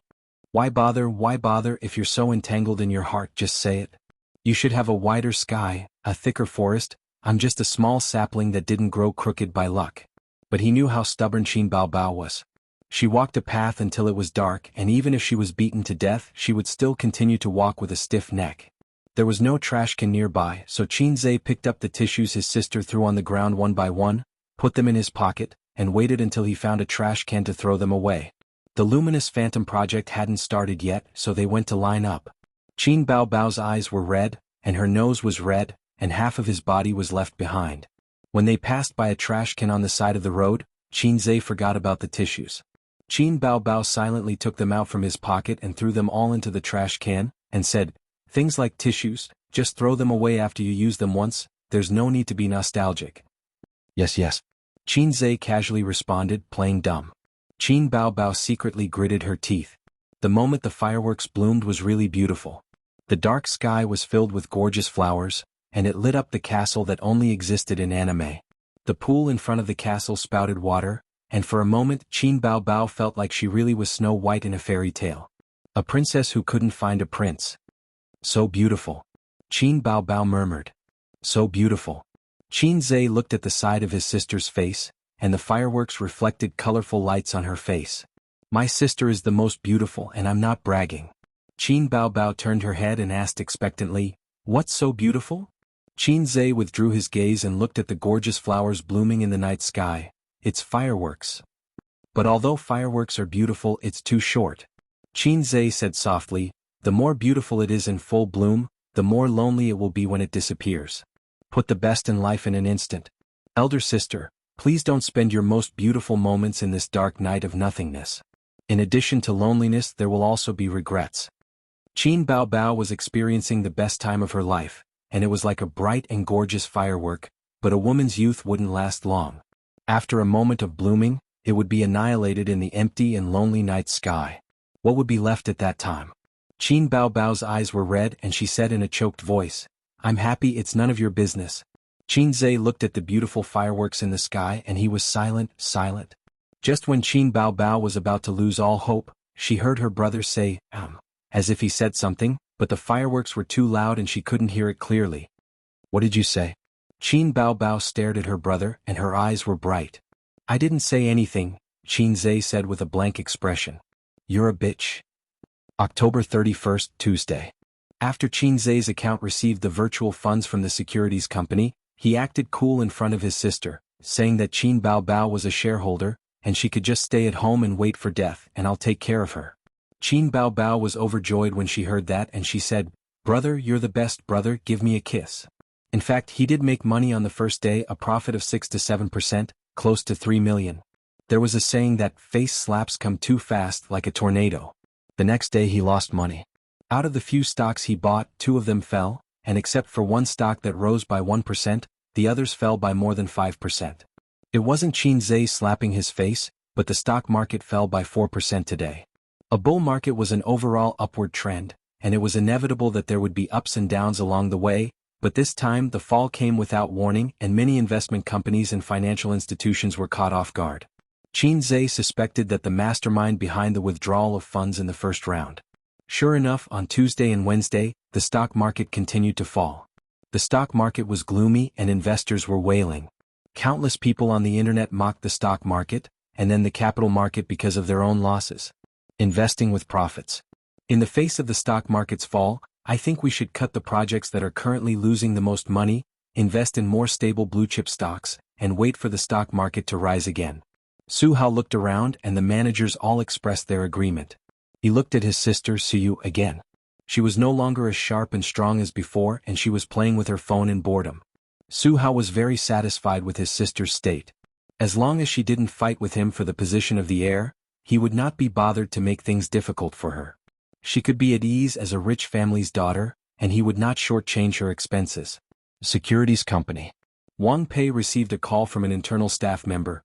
Manager Wang, 3 of your margin accounts have crossed the warning line, and you need investors to cover their positions. Which 3? Li Bai, Zhu Weiwei, and Qin Zhe. Got it. Wang Pei hung up the phone, frowned, and pondered for a long time, then dialed a number. Wang Pei? A mellow voice came from the phone. Wang Pei smiled bitterly. Miss Qin, I have something to tell you. Chapter 204. Qin Zhe felt that this was a good opportunity to buy into the market. Although the market had turned green based on the decline in the past few days, except for the first day when it fell a little badly, the remaining 2 days were steadily rising. The atmosphere on the internet was mainly caused by the netizens' habit of following the rise and fall of stocks. When a stock rose they would rush in. When a stock fell they would be so scared that they would piss their pants and sell it. The bankers loved these kinds of small investors the most. They could cut sheep with scissors and it was very satisfying. However, he needed to overcome the current financial situation first. He had entered the market with heavy stocks, and after 3 consecutive days of falling, he had lost a lot of money and had crossed the warning line. This morning he received a call from the broker of the securities company, asking him to add margin or sell the stock to stop the loss. The stock market was one of the battlegrounds of the capitalist game. The water was too deep. Except for the mastermind behind the scenes, no one could manipulate the stock market. Qin Zhe certainly could not control the direction of the stock market, so he played with leverage and took a big risk. It was not that he would definitely lose money, but in the current situation he needed a lot of money to get through the difficulties, but he did not have it. If it was an investment company with enough money as backing, there was no need to consider this at all. Then where could he get the money? Qin Zhe first thought of Nan Man Pei, a rich dog. Then he rejected this idea. Nan Man Pei had made it very clear that friendship was friendship, business was business. Before she saw that he had the ability to independently support an investment company, she would not invest money. The former beautiful CEO Suyu? Forget it, this beauty's heart had been broken by her brother and father. She could not take out so much money to help him. Wang Zijin? She had a quarrel with her family, so she definitely could not help him. Now it was time to see who would give in and who would lose. He could not let Wang Zijin give in to her family because of him. Qin Zhe finally thought of his family's maggot. His sister was a big star, and with the income from his song copyright, her little money was already shining. It was not a problem to get a few million. Anyway, his sister always said that his brother's money was her money. In other words, his sister's money was also his money. I have a little donkey but I never ride it. He looked at his phone and saw the caller ID, Old Master. Qin Zhe felt a little guilty when his father called him. His father would never call him and his sister for no reason. Even if he missed his daughter and son, he would ask Qin Ma to call a pair of children on the pretext of a blind date. He would never say such words as baby daughter, baby son, daddy loves you. Dad, what's the matter? Qin Zhe asked cautiously. You got Wang Pei to borrow money, didn't you? Old Master asked in a low voice. Yes. Qin Zhe's heart skipped a beat. He didn't think that Wang Pei would still tell the old man. The stock market value has plummeted. The securities company asked him to add margin, right? Old Master asked again. Yes. Come back for a while. The old man hung up the phone. Was the old man going to serve her with a leather belt and a feather duster again? Qin Zhe sighed and walked out of the room. Qin Bao Bao was sitting on the sofa. The TV series was playing a certain urban romance, but she was not in the mood. She was holding the phone and frowning. She was worried about her brother. Qin Zhe and his sister had shared secrets since they were young. Other than communicating with the 5th young lady behind his sister's back, he was open about everything. That was why Qin Bao Bao was so angry when he traded stocks behind his sister's back and didn't let her see his account. Sister, give me the car key. I'm going home. Why are you going home? Qin Bao Bao said. There was no work today, so his sister was resting at home. Dad knows that I borrowed money to play stocks and lost money. I'm going home to be punished.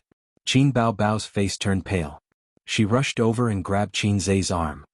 Don't go back. It's none of his business. Although his sister was only the strongest king, Qin Zai was still touched. He patted his sister's head and said, "It's okay. I used my mouth to persuade Dad." He could more or less understand the old man's mentality. His son had just graduated and silently went to the bank to borrow a few million. He said, "I want to start a business and become the richest man in the world." Then he lost money. That was probably the situation. Any old man would be furious. But he didn't really lose money. As long as he could get through this, he was confident that he could soar into the sky and stand shoulder to shoulder with the sun. Qin Bao Bao said anxiously, "I'll go back with you." She ran into the room to change her clothes. Qin Zai drove while his sister sat in the passenger seat. She sent a message to Wang Zijin. "Zijin, my dad is going to hit A's again." Wang Zijin replied instantly, "What's going on? What's going on? Bao Bao, let me tell you, your dad is not right. Don't hit your son all the time. I really want to spit on his face." Qin Bao Bao said, "I also want to spit on my dad's face, but I don't dare to." Wang Zijin, useless thing. Did Qin Zai do something wrong?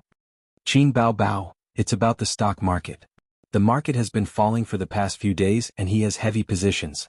Now the securities company is asking him to add margin or sell his shares. He definitely can't sell his shares. That would be a real loss. There's no hope of a comeback. I'll go back with him. If my dad wants to hit him, I'll cry in front of him. Useless thing. I'll take a day off to come here. I think it's better to sell it. I've been scared out of my wits these past few days. Qin Bao Bao's fingers flew. A's is in the stock market. It's too risky. I don't want him to make much money. I just want him to work in peace. Wang Zijin, there's something wrong with your words. What's wrong? You're just an older sister. What right do you have to say, "I don't want him to make much money"? It's none of your business. It was already dinner time. Qin Ma didn't cook. Instead, she sat on the sofa with her husband and frowned anxiously. Half an hour ago, her husband hurried home and said that their son had lost money by playing with leverage. Once bitten, twice shy. Qin Ma's heart skipped a beat. She asked, "How much did you lose?" Grandpa Xing sighed deeply. 4 million yuan, 10 times leverage. Qin Ma's vision went dark and she almost fainted on the spot. What should we do? How much do we have to lose? How can A's follow in his uncle's footsteps? Qin Ma was anxious. Just then, the sound of the door lock turning could be heard. Grandpa Xing immediately sat up straight and put on a serious and gloomy expression. He looked coldly at his son and daughter who entered the door. Qin Bao Bao was still holding her brother's arm before entering the house. The moment the door opened, she let go and entered the house side by side with her brother. Qin Zai called out to his father, but Grandpa Xing ignored him. On the other hand, Qin Ma couldn't wait and asked, "What's going on, Ace? Why did you borrow money? 4 million yuan leverage. How much is that?" Qin Zai thought to himself, "Oh my God, where did 4 million come from? If that's the case, I only have two options. Pack up my belongings and run away with my sister. Or get beaten to death by Dad." Grandpa Sheng was speechless and said angrily, "4 million yuan leverage? Then I'll pretend that I don't have this son. It's 10 times. I borrowed 40 million yuan. Qin Ma looked as if she was about to faint. Qin Zai quickly held his mother and comforted her. "It's not that much. It's not that much. It'll be fine as long as we get a sum of money and cross the warning line. It's not that we have to pay back 40 million yuan. That's a matter for when the leverage expires." Grandpa Sheng slammed the table angrily. "Why didn't you discuss such a big matter with me? Wang Pei is also black-hearted. He waited until you lost so much money before telling me. Don't even think about stepping into my house in the future." Grandpa Xing thought that his son was getting more and more shameless. Ever since he started living with his sister, he was like a wild horse out of control. He forgot all the principles he taught him in the past. The stock market was so deep. One could play, but one couldn't be addicted to it. He had been in the stock market for so many years and had never thought of using leverage. This was because it was the same as gambling and borrowing money from loan sharks. Every time a bull market turned into a bear market, those who jumped off buildings were all using leverage. Otherwise, even if they lost all their money, they could just start all over again. Why would they commit suicide? He didn't expect the tables to turn, and it was his son's turn to cause trouble. Qin Zai comforted his mother while enduring Grandpa Sheng's spittle. "Why are you yelling at him? Isn't it just a margin call? I'll pay." Qin Bao was furious. She glared and said, "Don't yell at him all the time." His sister put on a, "If you yell at my brother, I'll fall out with you" attitude. The air suddenly became quiet. Grandpa Sheng looked at his daughter in disbelief. When did my daughter become so stubborn? Qin Zhe looked at his sister in disbelief. When did my sister become so domineering? Qin Ma looked at her daughter in disbelief. Did she take the wrong medicine today? Qin Bao Bao's courage weakened. She quietly took a step back and said, I have money. I'll pay the margin call for him. Do you know how much it will cost? Grandpa Sheng glared. Qin Bao Bao soared on the singer platform. It had only been a month. How much could she earn in a month? She would probably have to empty out her little treasury. I still have a house. Qin Bao Bao said. That's your dowry. Qin Ma reminded her. Just take it as giving it to A's in advance. Qin Bao Bao suddenly said something nonsense. Ha. They were Grandpa Sheng and Qin Ma. Just take it as borrowing it from him? Qin Bao Bao panicked. Qin Zhe breathed a sigh of relief. Grandpa Sheng waved his hand. It's your money. I haven't retired yet. He took out a bank card from his pocket and said, I've saved 2 million over the years. There's also your mother's 300,000. I still have a few 100,000 in my securities account. I'll transfer it to the card tomorrow. It should be enough for you to pay the margin call. If not, Bao Bao will give you some. Qin Zhe was touched. He thought to himself, I'm really his biological son. Grandpa Sheng was a professor after all. He wouldn't panic like ordinary shareholders. He knew that there were ups and downs in the bull market, so he didn't panic. It seemed that he didn't need to be beaten today. Grandpa Sheng sneered. Your problem isn't that you lost money in the stock market. It's that you didn't discuss such a big thing with me. He touched his belt and patted Qin Zhe's shoulder. Son, come to the study with Dad. Qin Zhe immediately looked at his sister. His sister couldn't muster up a second breath.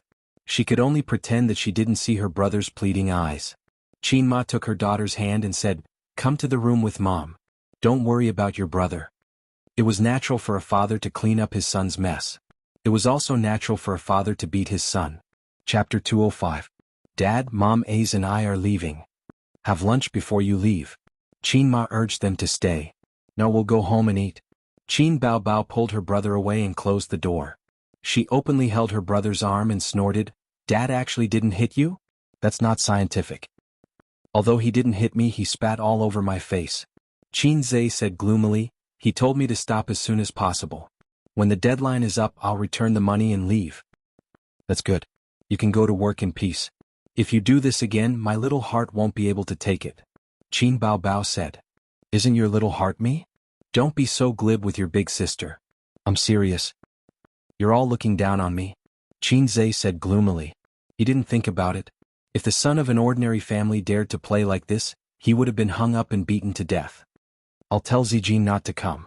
Qin Bao Bao took out her phone and sent a message. After a while, Wang Zijin replied, It's good that the matter is resolved. To be honest, Qin Zhe really scared me this time. 10 times the leverage, 40 million. If the stock market doesn't rise, your Qin family won't be able to afford it even if you go bankrupt. Qin Bao Bao raised her eyebrows. Bah, nonsense.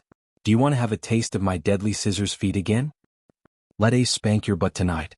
Wang Zijin sent a funny emoji. Qin Bao Bao turned her head and glared at her brother. You black-hearted maggot. A certain someone was confused. What did I do wrong? Wang Zijin analyzed. The stock market is very deep. Don't fall too deep. Ace should just find a job and be stable. Yes, finding a job is better than anything else. Composing songs is fine too. Why must you invest in the stock market? You're just hoping for a pie in the sky. Qin Bao Bao was full of resentment. My dad is so powerful, but even he doesn't dare to play with the lever. But he's good.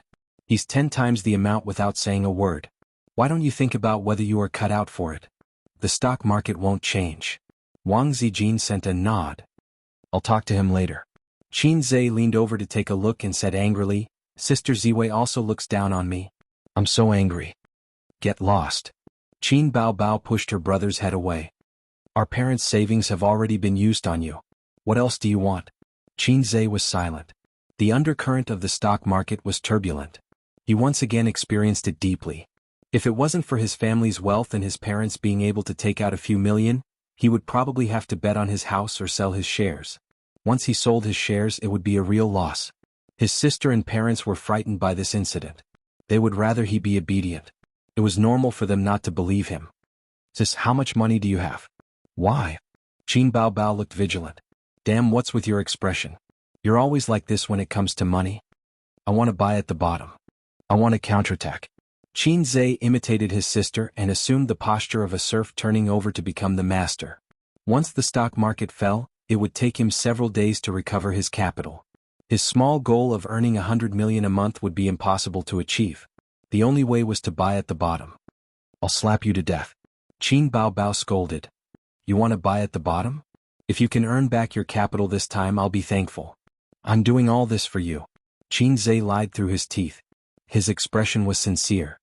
Looking at how tired my sister is every day, shooting commercials, commercial performances, practicing songs as a brother, I'm so distressed. When I make money, Star Art Entertainment will be nothing. We'll open our own studio. As long as we have money, everything will be easy. We can have a better future. Qin Baobao didn't know if it was because her brother's picture was too big or if it was a better future that moved her. She tilted her head and thought for a moment. Her eyes lit up as she said, Big sister has more than 5 million here. The commercials, commercial performances, and the copyrights to your songs are all here. You have to make money properly. Your wife's money is 2 million. You have to return it to me. Qin Baobao didn't care much about her own savings, but she was particularly obsessed with her brother's wife's money. Xianxia said, Sister is still the best. Sister is always so sweet. Sister is so easy to coax.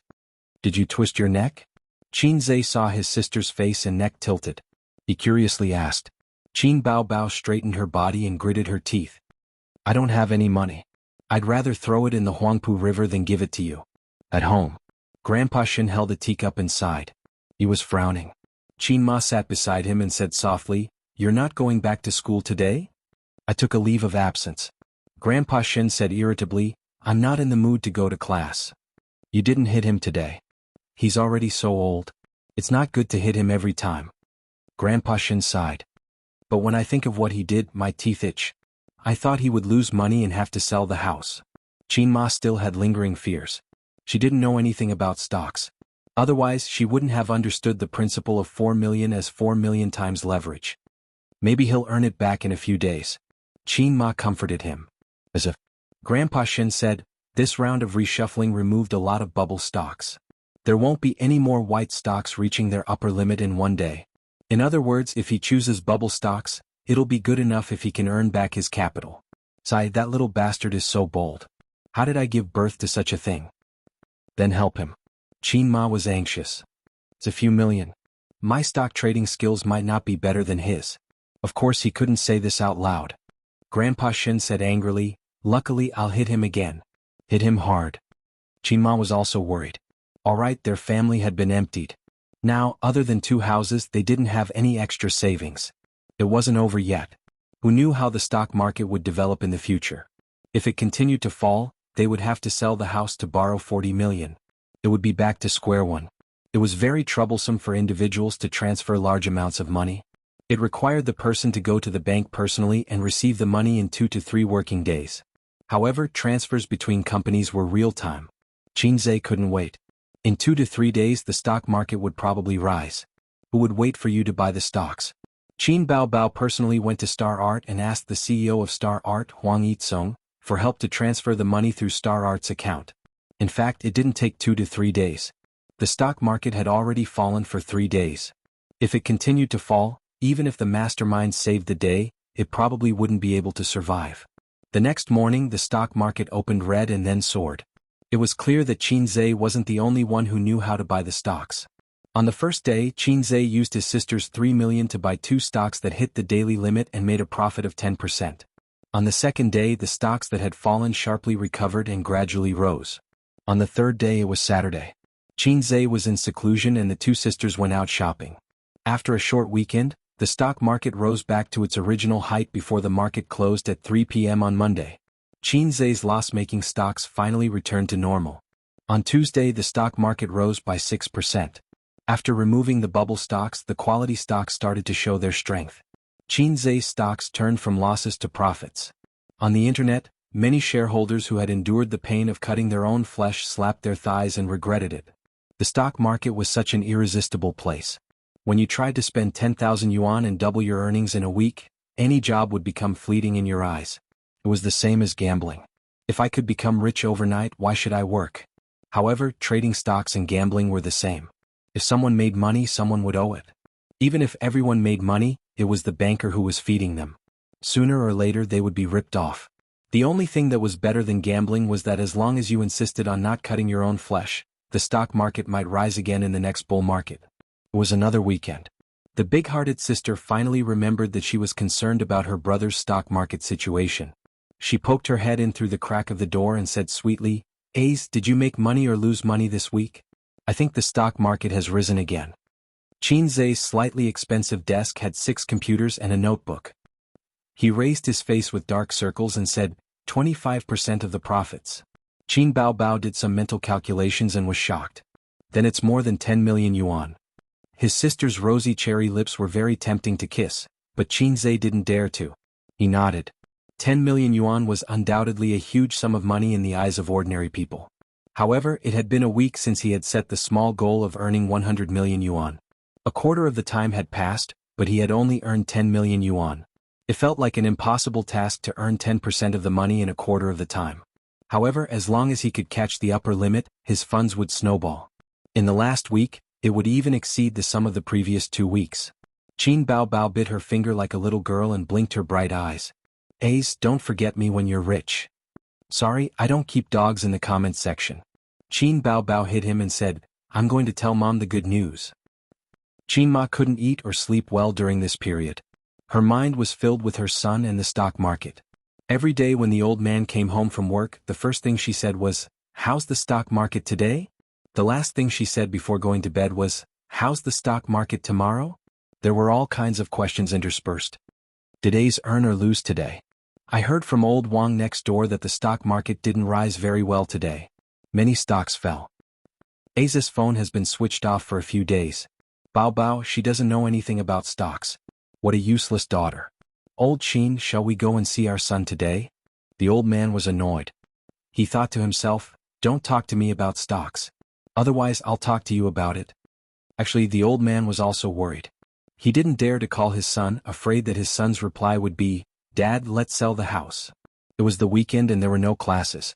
Qin Ma asked a lot of questions. The old man said impatiently, "The stock market has been rising. It won't be a loss." Qin Ma said, "That's not necessarily true. The main character in Good Time is so good at stocks. Earning money is like playing around." In the end, didn't his whole family jump off a building? The old man was shocked. "Where did you see that?" "The TV drama was on a few days ago." "No wonder the stock market fell a few days ago." The old man came to a realization and gritted his teeth. Once Xianxia appears, the stock market will definitely fall. Qin Ma's phone rang. "It's our daughter." She picked up the phone. "Bao? Mom, Ace made a lot of money," her daughter said happily on the other end of the phone. Chapter 206. "How much did you earn?" Qin Ma asked subconsciously. "Guess." Her daughter said playfully. 1 million. Qin Ma probed. "No. 1.5 million? Qin Ma did not dare to guess too much. Could it be that your son can only earn a few million?" She was bragging. "Could it be 10 million? Qin Ma scolded. "Hurry up and tell me. If you dilly-dally, I'll come over with a feather duster. Do you believe me?"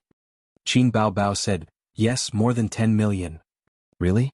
Qin Ma's voice suddenly rose. After getting the confirmation, Qin Ma hung up the phone and grinned. She kept muttering, "My son is really capable, my son is really capable." Xianxia, stop nagging. "How much did you earn?" Grandpa Xing asked casually. Qin Ma blinked. "Yes." The mother and daughter were of the same origin. "Not interested." Grandpa Xing snorted. Qin Ma was delighted. 10 million, 10 million. My son is really capable, much better than you." Grandpa Xing's fingertips trembled. "How much?" 10 million. Qin Ma was grinning from ear to ear. Grandpa Xing said disdainfully, "Look at how smug you are. You cry when you lose money. You're overjoyed when you earn money. All mothers are like that." Qin Ma sharply retorted. "You earn 10 million? Let me see?" Grandpa Xing choked. He picked up his phone calmly and typed a message to his son. "Brat, what stocks did you choose?" No, this question was too unbecoming of him. He deleted it and tried again. "Brat, show me your payment slip." It was too obvious that he wanted to hand over the slip for no reason. He added, "I'll help you check." Said. Grandpa Xing put down his phone and bragged in front of his wife. What's the hurry? I'll also earn 10 million someday. A moment later, his son replied with a screenshot and a paragraph. Dad, I'll transfer 3 million to you later. I suggest that you choose to invest in infrastructure stocks. You'll get at least 2 times more in a month. The old man was overjoyed and sent a message. What are you talking about? I've been playing stocks since before you were born. Do I need you to teach me? He thought that his son would send him a bunch of flattering words, but he didn't expect the message to be like this. Dad, you're too proud. If you want to learn how to trade stocks from me, just say it. Don't beat around the bush. Mom must have mocked you. The old man's face was burning hot as he flew into a rage out of humiliation. Are you itching for a beating because you didn't get beaten up that day, you brat? The reply from the other side was 3 words. Haha.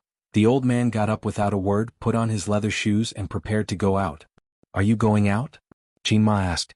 To buy a feather duster, the old man said hatefully. At home, Qinze was focused on the stock market. His eyes never left the screen and he urged his sister beside him. You took so long to send a picture. Give me back my phone. Don't look around. Who wants to look through your phone? Qin Baobao snorted and deleted the chat history. She skipped back to her room. I'm going to play games. It's so fun. Qinze was confused. It was the weekend. Qinze checked the stock market trend for the month, as well as the relevant information about each sector. He exited the software and took his computer to the living room. Wang Zijin rolled onto the sofa, exposing her back to him.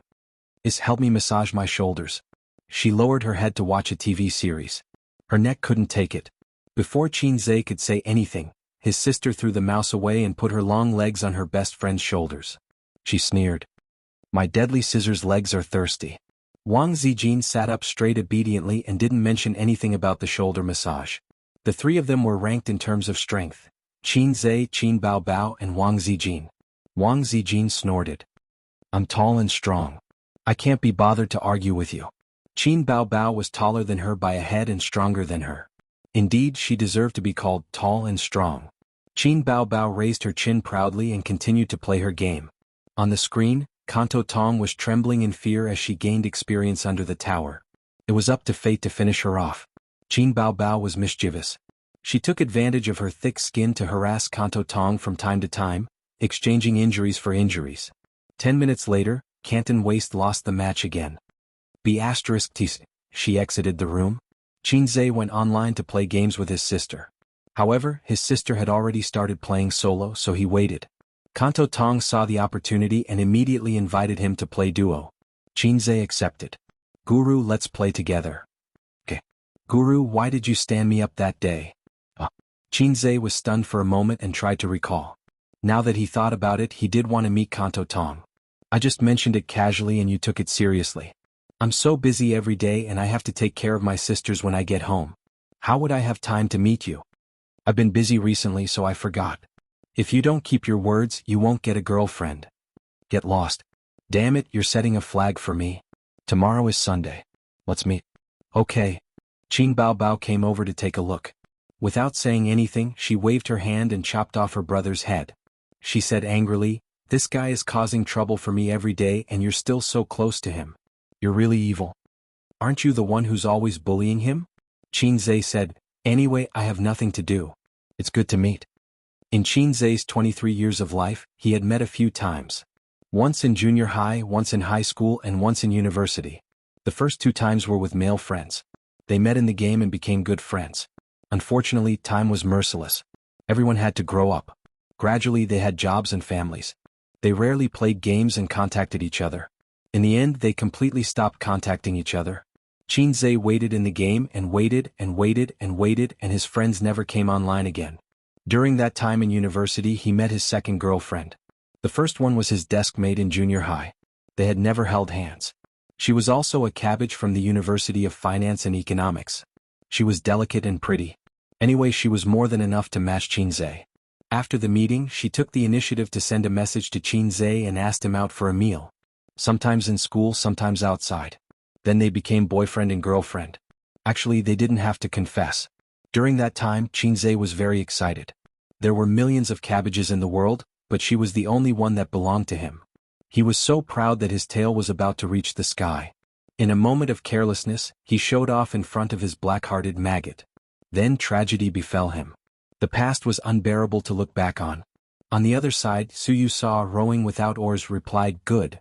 The corners of her mouth rose and she typed, "Then I'll see you at the old place.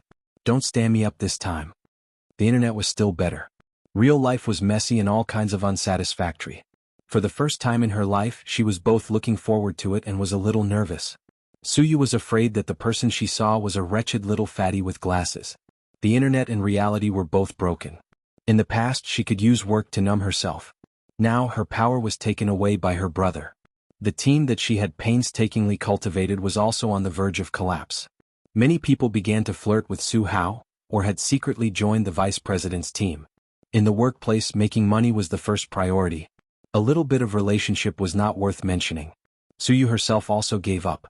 Anyway, her grandmother didn't love her, her uncle didn't love her, and her father favored boys over girls. He didn't take her seriously. Her mother was even more ruthless. After going abroad, she didn't even call her. It was as if she had never given birth to her daughter. Suyu lay down on the soft big bed, looked at the ceiling, gradually dizzy, and soon fell asleep. This well-furnished apartment had 2 rooms, 1 living room, 1 kitchen, 1 bathroom, 2 balconies. Every place was lit up. The light dispelled the darkness. It was spacious and bright. The cool breeze blew in from the balcony and lifted the curtains. The light was bright, but it couldn't dispel the cold loneliness. The night wind poured into the room. Suyu curled up on the big bed, in a fetal but very sad sleeping position. She repeated every monotonous night. Chapter 207. Suyu got up at 6:30 and picked a short knitted sweater with a slim waist, a pair of pencil leggings, outlining the graceful lines of her legs and buttocks, and finally a pair of low-heeled shoes. Without the coldness of the office lady, she had the beautiful temperament of the girl next door. She looked at herself in front of the mirror and felt quite satisfied. Her hair had just been done a few days ago, so she didn't need to go to the hair salon deliberately. In other words, she didn't need to pay too much attention to meeting the netizen. She dawdled at home until 10 o'clock, then drove out and drove to the agreed coffee shop. She arrived half an hour early, still in the position facing the shop door, convenient for her to observe the image of the great god at first glance. Suyu was quite nervous and a little scared. There was often such news on the internet. # a woman was dragged to the hotel to meet the netizen and forced to have sex #, or # a woman met the netizen and woke up to find that she had been taken indecent photos # ba ba ba. Just meeting the netizen, why is your head full of sex? But the great god shouldn't be that kind of person, right? It's hard to say. You can't judge a book by its cover. Thinking about it, Suyu took out her mobile phone and was ready to call Nanman Pei. She had a lot of underlings under her, so she asked her to send 2 bodyguards to disguise as guests. In case the great god saw her and had a bad idea, he would just jump out to solve the problem. My sister man is ruthless and wild. But it's too late to call it this time. If the great god is a big man, I will pretend not to know him. If he is a fat man, I will talk to him and say goodbye. If he is handsome and elegant, well, I will be friends. Suyu didn't deny that she was a good-looking party. Just like buying clothes, fashionable and beautiful clothes are always popular. Of course, to go further, it depends on character. At this time, she saw a woman with a hood and sunglasses coming in. She couldn't see the face, but the curvaceous hot body attracted the attention of the customers in the shop in an instant. Suyu felt that this woman was a bit familiar. Hey White Lotus. Boss Su, what a coincidence. The woman saw Suyu at first glance and walked straight over. Suyu was too outstanding and she was sitting directly opposite the shop door. It would be strange if she couldn't see her. You are. Suyu still did not recognize her. Qin Bao said in a low voice, I'm Qin Bao. It's not convenient for me to take off my sunglasses. Please forgive me. Suyu smiled. Why are you here? He had only met her once. They chatted for a while, but he didn't show much enthusiasm. I came with Ace. Qin Bao Bao said, I'm meeting a friend. Are you alone? Qin Bao Bao was no longer on guard against this White Lotus.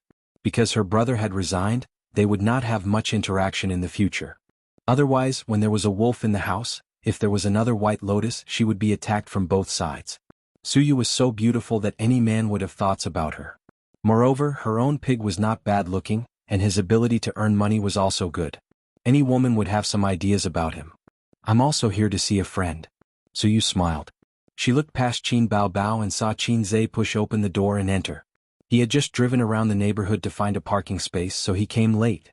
Ah, President Su, why are you here? Shanghai was so big. He didn't expect to meet the former beautiful president here.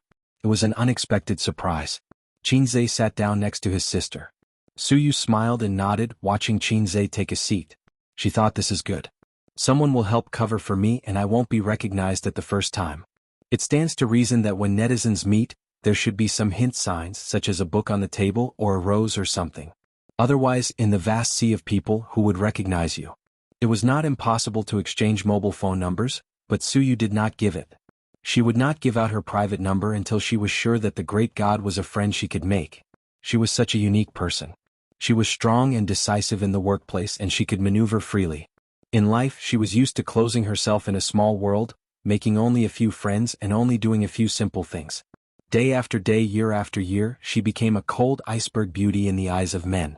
Suyu said to the great god, I am the most beautiful person in the coffee house. The great god's reply was, speak human language.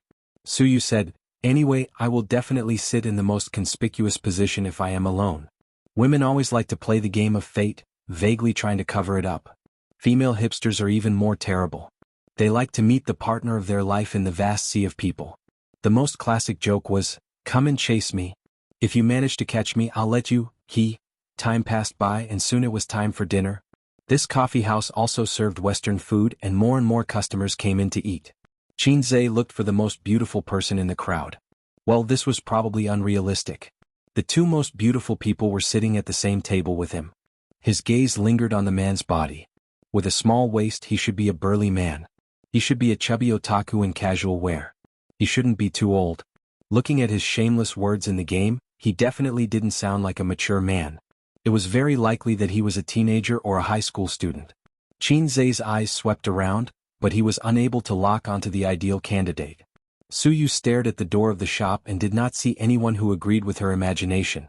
Qin Baobao was drinking her coffee and playing with her phone without a care in the world. She had forced herself to join in the fun. She felt that a meeting was very interesting and fun. Instantly, she took a look at the Canton waist that she hated so much. Qin Baobao really hated Canton waist. She really hated it.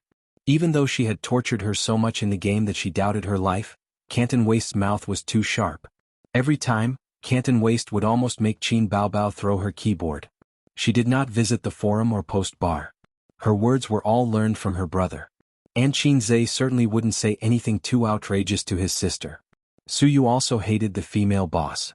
The words trash, idiot, waste, if combined with the triumphant tone of the winner, were particularly hateful. She threw a mouse a day and together she could circle the company. Soon after their agreed time, Qinzhe muttered in his heart. Did she stand him up last time and today she took revenge? Damn it, he would not take her to play games in the future. Suyu was also annoyed. She was annoyed by this pair of siblings. She had already agreed with the great god. The most beautiful one, alone. But now this pair of siblings were here and did not leave. If the great god came in and did not find the beautiful girl alone, he would leave disappointed. Wouldn't that be terrible? Qin Baobao waited impatiently. She poked her brother's waist and frowned. Why hasn't your online friend come yet? A sentence like thunder exploding in Suyu's ear, so that her hand holding the cup trembled slightly and spilled coffee. You are here to meet the online friend? Suyu stared. Was him? How could it be him? How could it be him? Suyu's little heart was beating wildly. It could not be so coincidental, right? My great god, it turned out to be Qinzhe. At this moment, the image of the great god collapsed in her heart, and the image of Qinzhe also collapsed, mixed into a complex image of both Qinzhe and the great god. It turned out that the person who she acted coquettishly and asked for protection every day was actually her former subordinate, someone I knew in reality. Great god, please take me, I am a girl. Great god is so powerful, great god, I love you. Great god, I lost in the ranking again, please take me. Great god 666, I'm just a salted fish. The past years were rolling in her heart. No, the past shameless words passed through her mind one by one.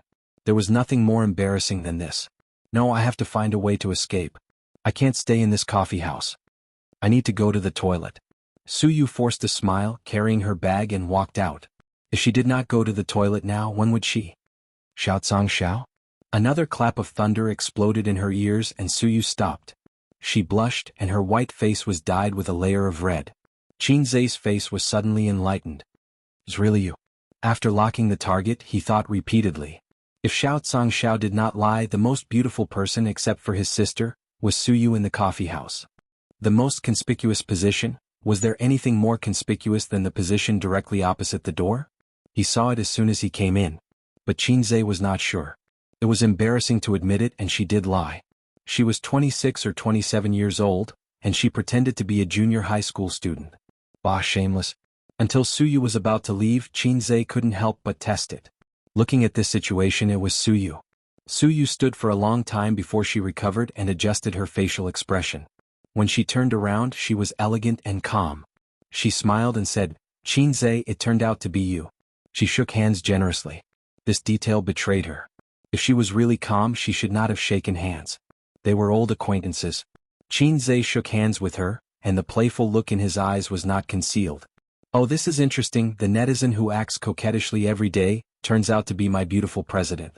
My 3 views are refreshed. I didn't expect her to be so indecent in private."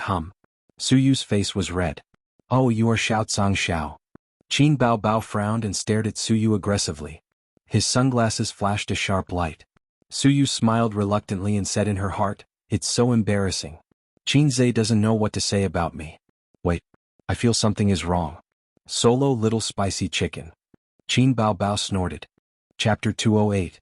Come Solo little spicy chicken. The third thunder exploded in Suyu's ears. Such familiar lines reminded her of the fear of being beaten by the crossdresser and the shame of being imprisoned under the tower to gain experience. Between inches, the murderous intent surged. The embarrassed and shy look on Suyu's face disappeared in an instant and was replaced by the cold and aggressive aura of the beautiful president. Her brain was not slow. She just felt that something was wrong. The great god was Qinze, so the lie of the college students was exposed. The whole country knew that Qinze lived with his sister. That day she asked the great god whether the crossdresser was online. The great god's reply: went to take a bath. There was no mistaking it. Qin Bao was her archenemy, a thorn in her side. This hatred was irreconcilable. When the enemy met, the 2 women looked at each other, and the electric arc flashed through the void. Qin Bao hated Suyu. This woman was too angry. Every time she won the game, her mood of victory would always be greatly reduced by her. How terrible was the troll. China's troll was world famous. Suyu played games for so many years. She didn't learn the technology, but she learned a sharp troll mouth cannon. She couldn't beat Qin Bao in the game, so she used her mouth cannon. Her hand speed in the game was not good, but her typing speed was fast. In this regard, Qin Bao hated it. Otherwise, why would she fight with Suyu? It was like a primary school student fighting. One asked, "Are you convinced?" and the other was a dead duck. No. Primary school students can be angry until the end of time, so can women. "I was wondering why you were so eloquent. Gee, it turned out to be you, President Su," Qin Bao sneered. "You're worthy of running a company. You only have 1 mouth left." Suyu was very calm. The side of her face was 45 degrees, fully performing a funny expression, squinting and coldly said, "Spicy chicken." For a moment, Qinze suspected that Suyu was possessed by Wang Zijin. "Who are you calling spicy chicken?" "Spicy chicken. You're spicy chicken, Solo, if you have the ability. Spicy chicken. Believe it or not, you will doubt your life." Trash. Qinze wiped the sweat off his brow as he thought of the legendary dog barks again, and dog don't be a coward. "Ace," she scolded me. The elder sister hugged Qinze's arm and pretended to be pitiful, like a wronged daughter-in-law who pulled her husband to support her. In the presence of her younger brother, Qin Bao had never bothered to charge into battle by herself. Suyu bit her lips and did not speak, but a pair of watery eyes stared at Qinze pitifully. "CK, you guys can argue all you want, why are you dragging me into it?" There were 4 great enmities in life. The enmity of killing one's father, the hatred of stealing one's wife, the shame of being hung up and beaten, and the humiliation of being a troll. With such a deep hatred, Qinze did not know how to resolve it. The elder sister said angrily, "Whose side are you on?" Of course he was on the elder sister's side, and the principle was firmly unshaken, but Qinze could not say this, and he knew it in his heart. "Don't make trouble, it's just a game." Qinze coughed and was about to come out as a peacemaker, but he found that his elder sister and Suyu looked away and did not look at him. Then the spicy chicken, and you are spicy chicken, sneered at each other again. "Hey, listen to me, I haven't started the performance yet. If your skills are so bad, you should be obedient and call me elder sister, and I will let you go next time." Otaku girls who play games every day are disgusting. Qin Bao Bao thought of Wang Zijin's squinting and mocking expression and immediately gave Suyu one. Suyu was already full of anger and immediately exploded. She slapped the table and scolded, "Shut up, spicy chicken, you are not the same. Otaku girls who play games every day who say that you follow your younger brother when he goes out. The internet says that you are a brother complex and it seems to be true. Are you a pervert? You hurt my beautiful president." Qin Bao Bao was furious. "Believe it or not, I will put you on the ground and beat you up. Spicy chicken, try it." Qin Bao Bao got up angrily and Suyu also got up. Both of them held their cups at the same time. This is a sign that they are going to splash you in the face. Qin Zhe didn't watch the play and held a cup in one hand. "Sisters, don't make trouble." "Who is your sister?" "Your sister is here. She shouldn't have come to the base today." Suyu gritted her teeth. "Take care of your sister." "Bah, who do you think you are? Are you still his leader? Spicy chicken waste." Qin Bao Bao spat at her. Suyu wanted to hold the cup again. Qin Zhe hurriedly held it down and said angrily, "Can you stop quarreling and see where you are? If you really want to quarrel, add me on WeChat and chat privately." "Good idea." Suyu slammed her mobile phone on the table. Qin Bao Bao simply scanned the code and added her as a friend. "You are fighting to the death, aren't you? I may have done a stupid thing," Qin Zhe thought. "If you talk again, I will beat you on the spot." Qin Bao Bao couldn't be more fierce. But Suyu was not a vegetarian. She picked up the cup and splashed it on her face. In the blink of an eye, Qin Zhe moved his face forward and caught the coffee with his face. "She's really splashing. You dare to splash my brother." Qin Bao Bao was angry and splashed half a cup of coffee on Suyu. Qin Zhe caught it with her face again. "I'm really stupid, really? I only know that beasts can't find food in the valley in winter. No, I only know that this is a scene, but I don't know that it may also develop into a fight." The people around them all looked over, and some people have picked up their mobile phones to record videos. The waiter wanted to say something but stopped, for fear that the two women would fight in the shop. They can't stay any longer. They will really fight. At that time, Qin Bao Bao will be exposed, and the video will be posted on the internet. There will be such news on the same day. The original wife angrily beats the mistress, and the protagonist is Qin Bao Bao. Qin Zhe poked her sister with a finger, and then poked Suyu with another finger and dragged her sister out of the shop. Suyu rubbed her forehead and she was a little happy. Qin Zhe found the small BMW with a face full of coffee and sat in it with a gloomy face. Qin Bao Bao felt guilty, took a few tissues and carefully wiped her brother's face. "What are you doing? Didn't you say you won't cause trouble?" Qin Zhe said angrily. "Wow, you only know how to be fierce in your nest. Why didn't you get angry with her just now?" Qin Bao Bao said aggrievedly, "You don't know how she scolded me. I can't live under the same sky with her." But she thought, if you don't fall out with her, what if she pesters you? Qin Zhe didn't expect his sister to be so scheming, and Qin Bao Bao didn't expect Suyu to be a masochist. "I didn't expect it to be her." Qin Zhe sighed. Seeing her brother's surprised look, Qin Bao Bao thought, "Would you like to go back and fight with Suyu now? A's sister and she are enemies now. You are not allowed to play games with her in the future. Do you know?" Qin Zhe gritted his teeth. "Go home and delete the game and never meet again." On the other side, Suyu carried her bag and ran out of the shop. First, she looked at the back of the sister and brother and made a face. Then she took out her mobile phone, dialed a number and screamed without saying a word. Nan Man Pei was shocked and scolded, "What are you doing? Go watch your TV." The second half of the sentence was said to a pair of nephews and nieces. It was rare for her to rest at home today. Suyu cried, "I saw the netizen today, I saw the netizen." And then? Suyu began to scream again, "It's him, it's him, it's him, our friend little Neza. Is there really something wrong with your brain?" Nan Man Pei said with concern, "Remember to see a doctor and take medicine." "How can there be such a coincidence in the world?" Suyu covered her face and whined, "But it's so embarrassing, I need to vent." Nan Man Pei immediately took the phone away and there was another scream. When her best friend stopped, she asked curiously, "It seems that the netizen's identity is not ordinary, who is it?" Suyu smiled, "I won't tell you. By the way, Nan Man, how do you fight?" "What?" Nan Man Pei suspected that there was something wrong with her ears. "I remember that you have a fight club under your name. I'll go there today to apply for a membership. Remember to give me a discount. Don't make trouble." Nan Man Pei sighed, "Speak properly, you are not normal today."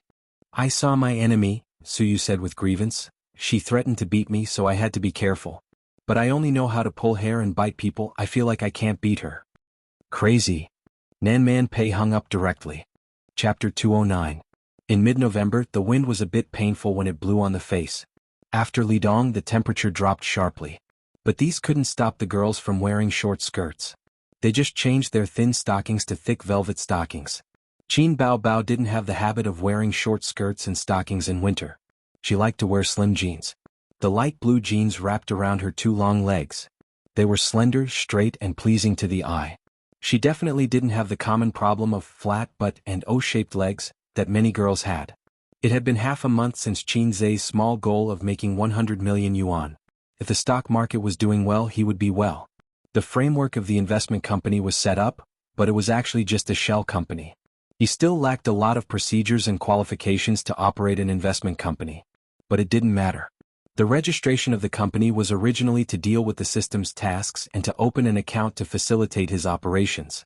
After completing the small goal of making 100 million yuan, he would complete the company. There were still more than 2 months before the new year. Qin Bao Bao's work was getting more and more frequent. She flew all over the country and sometimes didn't go home for several days. But she insisted on video chatting with her brother every night until after 10 o'clock. Qin Zhe knew his sister's thoughts. Wang Zijin went to bed at exactly 10 o'clock. Qin Bao Bao pulled him to play games at 8 o'clock sharp. She squeezed out his free time at night to prevent him from communicating with a wolf in the house. They played until 9 o'clock and started video chatting. 10 minutes after the game ended, Qin Bao Bao sent a video chat request. Qin Zhe clicked to accept. In the video, his sister's delicate figure in a bathrobe appeared. She pasted bangs on her forehead, revealing her smooth forehead. Her face was still red from the shower. She was charming and gorgeous. Qin Bao Bao grinned. Little pervert, did you miss your sister? What's there to miss about video chatting every day? Qin Zhe nodded. I missed you so much. Qin Bao Bao bent towards the camera. I'll give you some benefits. I didn't see it clearly. Let's do it again. Qin Zhe immediately said. You actually made such an excessive request to your sister. Qin Bao Bao puffed up her cheeks. His sister's bathrobe was a little loose and her breasts were big. Qin Zhe had seen her naked body just now, but he didn't see it clearly. Qin Bao Bao quickly bent down again. Wait, let me take off my pants first, Qin Zhe said. Her sister's face instantly turned red and she turned off the video. Qin Zhe smiled proudly. It's so annoying to video call me every day. I'm going to watch a movie with Sister Ziwei later. I don't have time to bicker with you. I give myself full marks for this. Then her sister's video call request came again. Qin Zhe did not pick up, so she called him. Forget it, it was better to video call him. Are you going out to play with Wang Zijin? Qin Bao Bao had already adjusted his mentality and was keenly aware of his brother's trick. No, Sister Ziwei is watching TV, Qin Zhe said. That's good. Qin Bao Bao said sneakily, Sister will give you some benefits. She turned off the video call again. A moment later, Qin Zhe's cell phone received a message. His sister had sent him a photo. She was lying on the big white hotel bed. Her two long legs were slightly bent and exposed from the bathrobe to the bottom of her thighs. The bathrobe in front of her chest was slightly open, revealing her naked body. But his sister was shy and covered her face with her hands. Qin Zhe thought to himself, the shooting quality is amazing. The lighting and angle are impeccable. It has some beauty of a photo album. Why do I feel that something is wrong? He remembered a joke on the internet. It said that a wife was on a business trip and talked to her husband on the phone at night. The husband said that he missed his wife very much, so the wife sent a nude photo of herself to the husband. The photo was like this. The wife was standing naked in the hotel room, posing seductively. Then I asked you, you'll find the highlights yourself. Qin Zhe was furious. He sent a video call request to his sister, but his sister ignored him and insisted on not picking up. After several times she was annoyed and refused. Qin Zhe called again. This time, his sister picked up and said softly, What's up? Qin Zhe questioned his sister, Who took the photo? Qin Bao Bao shouted, Hooligan. He hung up. The siblings' thoughts were clearly not on the same channel. Qin Bao Bao was very embarrassed while Qin Zhe was very angry. I just want an answer from you. If you say that it was taken by your assistant or manager Li Yanhong, I'll be at ease. Damn woman. In a 5-star hotel, Qin Bao Bao covered her burning face and rolled on the bed. The young female assistant's mouth twitched. Bao Jie, if there's nothing else, I'll go out to sleep. Asking me to come over in the middle of the night just to take a photo. Qin Bao Bao buried her head in the blanket and said in a muffled voice, Go, go. Her cell phone rang. Qin Baobao popped her head out and picked up the phone. Wang Zijin had sent a message. What did you send to Qin Zhe? He's angry. Brother is angry? Qin Baobao was stunned and did not understand the situation. She replied weakly, Why is he angry? Nonsense, why would I ask you if I knew? Wang Zijin sent a knock on the head emoji. Qin Baobao ignored her best friend and called her brother. She said in a soft and cute tone, Ace, are you angry? Was the photo taken by your assistant? Qin Baobao blushed. Yes. Then I'm not angry. Go to bed early, good night. Qin Baobao was confused. At home. The game icon that had not been exited flashed. He clicked on the game. Kanto. It should be Suyu. She sent a message. Qin Zhe, do you want to play games together? After the meeting at the coffee house that day, Suyu had not been online for many days. Even if she was online, she did not look for him to play. This was the first time she took the initiative to ask for a game. The wording had also changed. In the past it was, Great God, please help me, I want to be promoted to gold. Great God, you're finally online again, the flowers have withered. She could no longer find the feeling of Kanto. The title of Great God no longer existed. It was quite melancholy to think about it. Qin Zhe sighed and replied to her, Boss Su, I have to go out later. Let's play a game. His words were formal and polite. In the hardcover apartment, Suyu's little nest. She could not hide the disappointment on her face. The Great God no longer existed. He even spoke so politely. He probably wouldn't say such unbridled words of ridicule and cursing anymore. Well, maybe it was fate. The internet was also broken. In fact, the Great God was Qin Zhe. She was quite happy, but she did not know why. Maybe he was not the kind of little fat otaku she thought. But because he was Qin Zhe, she felt tangled. That was someone she knew in real life. Suyu was upset and said, Forget it, I'm not playing today. Let's meet another day. A few seconds later, the other side replied, Okay, goodbye. Suyu pursed her lips, curled herself up on the wide slide chair, and hugged her knees in a daze. The fluorescent light of the computer shone on her beautiful and refined face. A few strands of hair hung down, making her more graceful and charming. She regretted it. She regretted meeting Qin Zhe. If they had not met, they would still be able to laugh and scold each other in the game. He would scold her while bringing her up. He would be furious because of her mistakes and patiently explain and guide her afterwards instead of ignoring her. It felt good to have someone scold you. It meant that he valued you and hoped that you could be outstanding. Indifference was the biggest injury, the pain that pierced the heart. But now she even lost the Great God's criticism, completely lost. Suddenly she felt like crying.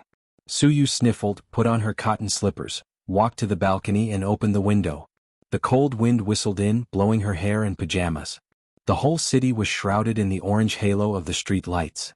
The traffic was endless, but the room was cold and quiet, as if it was two different worlds. Suyu stood on the balcony for a long time until he felt cold all over and shivered fiercely. She took a deep breath and shouted out of the window, A person can live well, ah. The night was getting cold. Suyu wrapped herself in the quilt and fell asleep. You want that illegitimate child to step into the house? Dream on. No matter what, he is my son. I have decided. Don't even think about it. That little bastard is nothing. How can he enter my door? This family is not up to you to decide. Why can't my son step into the door of my Su family? Next time, are you going to let that bitch enter my door too? She is always flirting with men. At least she gave birth to a son for me. Well, you finally said what's in your heart. You just blame me for not giving birth to a son. Suyu hid behind the door and listened to the quarrel of her parents outside. She hugged her knees and buried her face in them. Beside her lay the teddy bear that her father bought for her on her birthday. They were always like this, arguing and quarreling. Her father was a busy man and was often not at home. Every time her father came back, her mother was very happy, but she couldn't help quarreling with him. Today, her father said that he would come home. Her mother started cooking in the afternoon. The table was full of dishes. Suyu was very happy. With her father and mother at home, this small family was complete. But her father said that he had a son outside and wanted to bring him back to raise. Divorce. Let's divorce. In the end, it came to that step. When Suyu was in the 3rd grade of primary school, her parents divorced. On the 2nd day of the divorce, her mother packed up her things and left, carrying a suitcase. Before leaving, she touched her head and left without any reluctance. Suyu watched her get into the taxi and the car took her mother away. She cried and chased after her, crying for her mother to come back. But from beginning to end her mother didn't look back. She was picked up by her father who caught up and left in the opposite direction. Suyu saw the taxi getting farther and farther away and finally disappearing. The harsh alarm woke her up. She wanted to open her eyes, but her eyelids were heavier. Her mind was also muddled, accompanied by symptoms of cold and weakness in her limbs. Suyu felt that she was wet all over. It was sweat. She had a high fever. She shouldn't have been exposed to the cold wind last night. Her physical fitness was average. Standing on the balcony for so long, she must have a high fever. In this situation she should go to the hospital, but she was tired and just wanted to sleep. She was too lazy to move her fingers. Suyu struggled to fumble for the mobile phone under the pillow. She was so dizzy that she was afraid that she would fall asleep in the next second. She dialed the phone and said in a weak voice, "Nanman, I'm sick. Where are you?" A man's voice came from the phone. A high fever would cause the patient's consciousness to be blurred. Suyu gave an address in a daze and fell asleep again. Chapter 210. Suyu woke up, her head was still a little groggy. She stayed for a few seconds before she figured out the life philosophy of, "Who am I, where do I come from, where do I go?" "Are you awake?" the person sitting by the bed said. Suyu looked at her long hair and mature and graceful body curves and knew that she was Nanman Pei. "Nanman, you are so nice. You are the only one in the world who can be relied on." Suyu wrapped in the quilt, showing a head, hair scattered, and a sweet smile. "Hey, is this not the hospital?" Suyu's eyes turned and realized that she was still lying on the bed at home. She said angrily, "It seems that I can get better by myself. I take back what I just said." Nanman Pei shook her head and laughed. She patted her head and said, "How old are you? Where is the smell of Chinese medicine?" Suyu sniffed her nose and frowned. "It smells bad. Qinze is cooking medicine. He said that when you wake up and drink the medicine you will be fine." Nanman Pei pointed outside the room. "Qinze? How can he be here?" Suyu once again thought about the life philosophy of, "Who am I, where do I come from, where do I go?" "You were the one who called him for help. Have you forgotten?" "But I clearly called you." Suyu's tone was uncertain. She thought maybe she had a high fever and didn't find out that she dialed the wrong person? There were only a few people in her address book. Considering her state at the time, the probability of making a wrong call was high. "What time is it now?" "It's afternoon." Nanman Pei helped her lift the hair scattered on her face. "Qinze called me and told me that you were sick. When I came over, your fever had gone down." "How did he cure me?" Suyu asked vigilantly. "He just said that he helped you to press the acupoints." Nanman Pei's mouth twitched. "Here, here, and here." She pointed to Suyu's lower abdomen, chest, and back buttocks. Suyu was shocked. She lifted the quilt and looked at it. Her pajamas were intact. She said angrily, "You lied, my clothes are neat." "It's really a high fever. Can't he press when you wear clothes? Can't he take off his clothes and help you pass it back?" Suyu looked sluggish. "You're awake?" Qinze entered the room with a bowl in his hand. "Drink the medicine since you're awake. It's a bit bitter." Suyu turned her head away, showing him the back of her head. Nanman Pei smiled playfully. "Is there really no problem with her illness?" Lady Pei asked. "It's fine now that the fever has subsided. You'll recover faster if you drink the medicine." Nanman Pei looked at his watch. "Then do Sister Pei a favor and look after her. I have a business to discuss, so I'll take my leave first." "Hey," Suyu turned her head, "I'm already half dead, why don't you cancel the deal and accompany me? Aren't you better now? Besides, you have Qinze with you," Nanman Pei said. "Suyu, then you can go, you fake best friend." She glanced at Qinze and turned her head away. "It's because he's here that I'm not at ease. You stupid woman, isn't he the man you like? I'm so beautiful and sick. What if his beast blood is boiling?" Qinze thought, why is Suyu so pretentious today? "Qinze, come home for dinner someday. I'll cook for you." Nanman Pei dropped a sentence and left. Qinze sat in Nanman Pei's position and urged Suyu to drink the medicine. Suyu struggled to support her body against the bed and picked up the bowl. He thought she would refuse to drink the bitter Chinese medicine. Unexpectedly, the beautiful president just frowned slightly. She drank it in one gulp. Qinze was very envious of the flower master who could make a girl giggle with his tongue. It took him 23 years to learn how to coax his sister. In fact, women couldn't do it. First, there was no chance for him to use his tongue. Second, it was difficult for Qinze to talk and laugh with people he wasn't familiar with. In Qin Bao Bao's words, pretentious little red man. So there was nothing to say for a while. "How did you get in?" Suyu asked the doubts in her heart. "I can unlock," Qinze said. You can open the advanced anti-theft door? Suyu looked at Qinzai's eyes gradually changed. Unlocking is a technical job. There are only 3 kinds of people who are proficient in this skill: locksmith, pickpocket, and flower thief. Suyu felt that Qinzai was the last one. This man can't stay for long, otherwise it will be a big problem. Qinzai thought, is it difficult? 150 points. Nowadays, except for electronic locks, mechanical locks can't stop me from moving forward. He has enough points now and he doesn't care about these drizzle points. Suyu wanted to find an excuse to drive Qinzai away, but the words became, the floor is dirty. Well, don't you have spare slippers at home? What about guess? Qinzai said. This hardcover apartment is more exquisite and expensive than his and his sister's nest. It is estimated to be more than 60,000 yuan per square meter. Looking at the size of the house, the whole thing is more than 6 million yuan. I have no guests here. Suyu said. Her expression was very dull, but even she didn't hear it herself. There was something called loneliness in her voice. Qinzai was silent. Then you have to clean it later. Suyu said. You'll be fine the next day. You can't drag it yourself. Qinzai said angrily, I don't have time to help you with housework. This fierce tone. There is a little feeling of a great god. Suyu was happy and tough. You have to clean it. Go away. Qinzai leaned on the chair and looked at the index with the mobile phone software. He didn't need to operate the short term today, otherwise he would have left. Yes, that's the feeling. Suyu scolded, bastard, get out of here. Qinzai looked at her inexplicably. How could this capricious temper be like his sister? He didn't pay any attention to the beautiful CEO who was outwardly fierce but inwardly timid, and focused on the market. Suyu quietly snorted and was disappointed. One person was lying in a daze and the other was concentrating on the market. From Suyu's point of view, she could see Qinzai's side profile with a good sense of lines, a handsome nose, thin and thick lips and black eyes. It's quite handsome. Thank you. Suyu said. No, we're all friends. Qinzai waved his hand. You called me, I have to help. I called the wrong number. Suyu whispered. You called Nanman Pei as soon as you opened your mouth. Of course, I know you called the wrong number. In fact, Qinzai didn't plan to come by himself at first. He called Nanman Pei to inform her, but she didn't answer. Maybe she was in an important meeting, or maybe it was inconvenient to answer the phone. He didn't know what was going on with Suyu. He was afraid that some acute disease would break out and kill her. So Qinzai came. Nanman said you pressed on my body? Suyu frowned with a tangled expression. Let's not talk about this. Qinzai was too lazy to explain.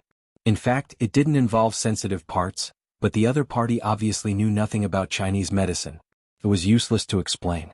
Have you been playing games every day recently? Suyu changed the topic. Yeah, I'll play with my sister. Qinzai saw that her face had darkened, so he shut his mouth. But when it came to games, Suyu's position in Qinzai's heart was more important than the beautiful president. He agreed to meet Suyu because he regarded Suyu as a friend. Before that, Qinzai's position in Suyu's heart was a friend of a friend and a beautiful boss. You don't play games much, Qinzai said. Suyu didn't speak. Did you inform your father? Qinzai said, about your illness. As soon as he said it, he knew it was inappropriate. According to the incompatible relationship between Suyu and Su Hao in the company, coupled with the spacious but lonely atmosphere in the house, her relationship with her family should be very bad. So there was silence again. Qinzai really didn't know how to coax women other than his sister. After a long time, Suyu suddenly said, I don't have a good relationship with my family. Qinzai made a gesture of concentrating on his mobile phone and didn't show too much curiosity. Suyu glanced at him. Maybe there were some words in her heart for too long and she wanted to find someone to talk to. She said slowly, when I was in elementary school, my parents divorced. Suyu's father was a famous private entrepreneur. Even Qinzai had heard of the famous Wind Spicy Strip. As a young lady, her childhood should have been very happy. In fact, it was not. It was just like the old saying, every family has its own difficulties. Before her father made a fortune, her parents got along well. Although the family was not rich, the family was happy. Her father loved her very much, but Suyu knew that in fact her father had always wanted a son. No, he actually had an illegitimate child outside.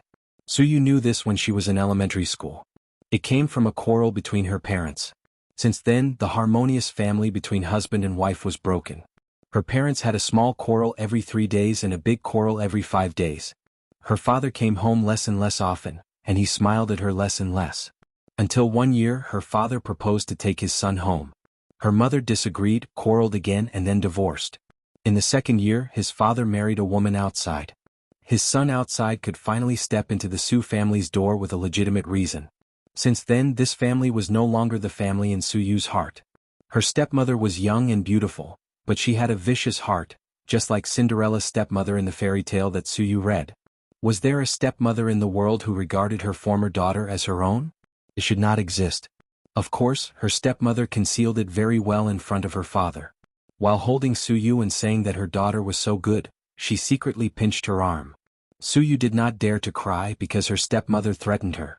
If she dared to say bad things about her in front of her father, she would be driven out of the house and let her be a homeless child. The illegitimate child also hated her. Perhaps because he had a poor childhood, he was afraid of being poor. One day, when he ascended the throne of the crown prince, he wanted to occupy all the family property and regarded Su Yu as a thorn in his side. She was a young lady, but she felt that she was living under someone else's roof. Her childhood and teenage years were lonely.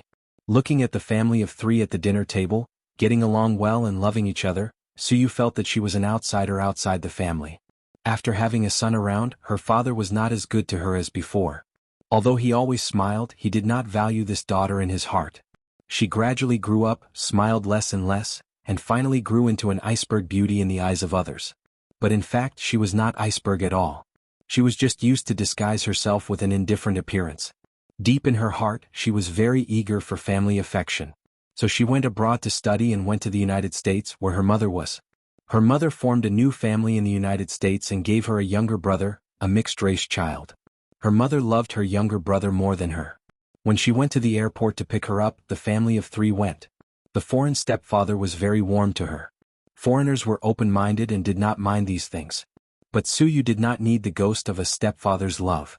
What she wanted was a mother's love. However, her mother's love was given to her younger brother. After many years of reunion, she did not show too much enthusiasm to this daughter, even a little alienated. She lived in her mother's house for half a year, eating mashed potatoes, steak and salad every day, but she could not integrate into this small family. She felt like a lonely ghost, drifting in the wilderness day after day. After the age of 18, Su Yu spent her birthdays alone. She bought a cake, lit a candle, looked at the candlelight and said to herself, "Su Yu, you are the most beautiful and the happiest." Then she cried inexplicably. She lived alone, went shopping alone, and celebrated her birthday alone. She refused to go back to her father's villa, because it was no longer home and she could not feel a little warmth. She no longer contacted her mother. Her mother's heart was not with her. Why bother? It was annoying. Xianxia silently listened to Su Yu's self-narration, holding a cigarette in his hand. There were several times when he couldn't help but want to light it, but he held back. Her face was very dull, with a kind of awareness that there was no sorrow greater than the heart. "Girl, your life is really more melodramatic and wonderful than the 8 o'clock primetime TV series. Do you want to be so lonely?" Chapter 211. It turned out that under the glamorous appearance of the beautiful president, there was so much bitterness. He understood, so the performance of Xiao Tsangtong in the game was completely different from Su Yu's style in reality. Like a toy poodle, she caused trouble everywhere, scolded people, was scolded and shamelessly acted coquettishly. Because she scolded people, she had a sense of existence and she felt valued when she was scolded. How much love is this? Compared to being scolded by you, I am more afraid of being ignored by you. Inexplicably, Xianxia's heart was sour. He was not qualified to laugh at others for the 8 o'clock primetime slot. His old Qin family was not much better than the primetime TV series. "Do you know my favorite song of yours?" Su Yu only showed her head and stared at him with bright eyes. "Fairy tale?" She shook her head. "Blue and white porcelain?" She shook her head again. "Exaggerated," Xianxia insisted. Su Yu nodded and said in an expectant tone, "Can you sing it for me?" "No." Xianxia's heart moved and he refused ruthlessly. "Sing one." Su Yu's eyes lit up. "No, go away." "Sing one." "Go away as far as you can. Please sing one." Su Yu's face was abnormally red, and her eyes were bright. "Damn, this woman is really hopeless. I've tested her. She really likes it when people scold her and harshly criticize her," Xianxia thought. "What's the situation in your company?" He changed the subject. "It's a figurehead. The project review has nothing to do with me. The fund approval can't pass my hands. I'm just a mascot," Su Yu said lightly. "I opened an investment company." Xianxia thought about it and said, If you are not happy there, how about we start a company together? I am responsible for generating revenue, and you are responsible for management. Suyu was unmoved. Do you know how difficult it is to run a company? Are the documents and procedures needed for an investment company complete? Is the framework set up? Are there sufficient funds to attract talents and investment projects? Are there any connections in the bank? Xianxia couldn't answer any of her questions. Suyu was more experienced and capable than him in running a company. He was not even a rookie. Right? If I could do it alone, I would have done it long ago. Although as long as you can do the business you can survive, but a mature company is not enough to rely on this alone. Suyu said, looking at her expression. Obviously she refused Xianxia, but did not say it clearly. Why do you have so much nonsense to say? Just tell me if you can do it or not. It's better than you staying in the gathering profits and waiting to die. Xianxia suddenly scolded, you're not young anymore. Can't you have some ambition? Don't be like playing a game where you rely on your equipment to survive. You're useless. Suyu looked excited and still did not agree.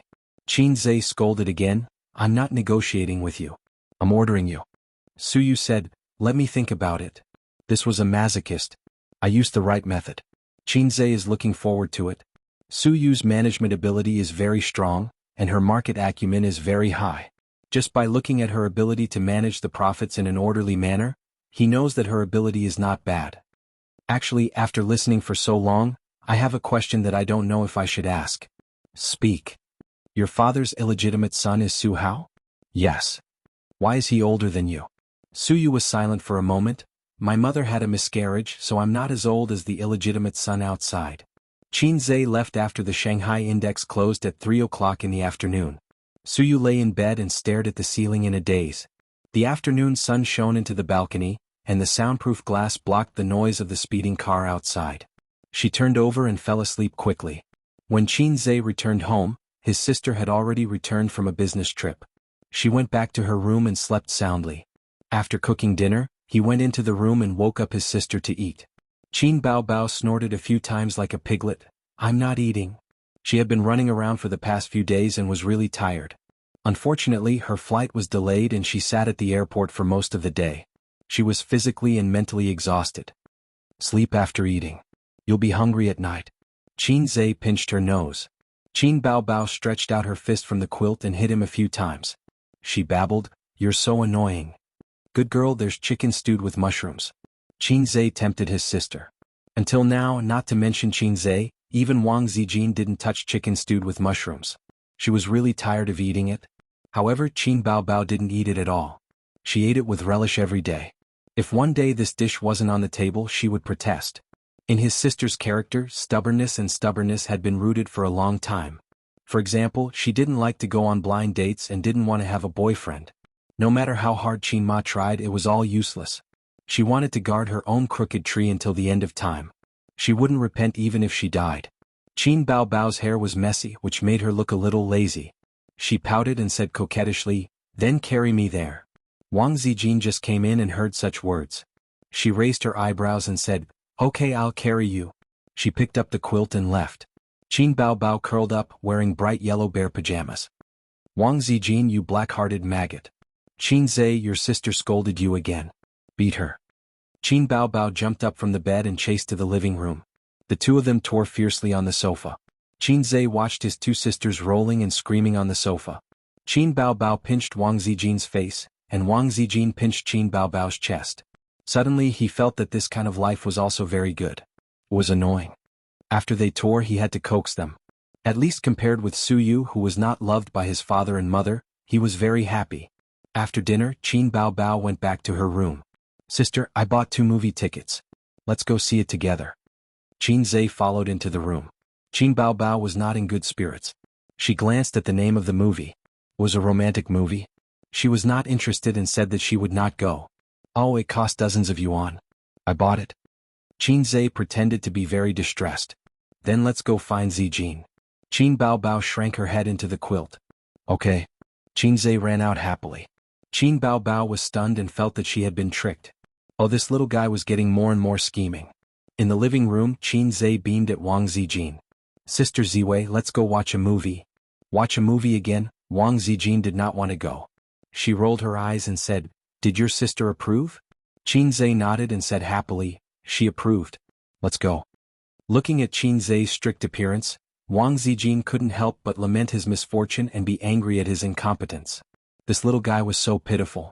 He had to trade stocks during the day and play games and video games with his sister at night. He did not have any private space.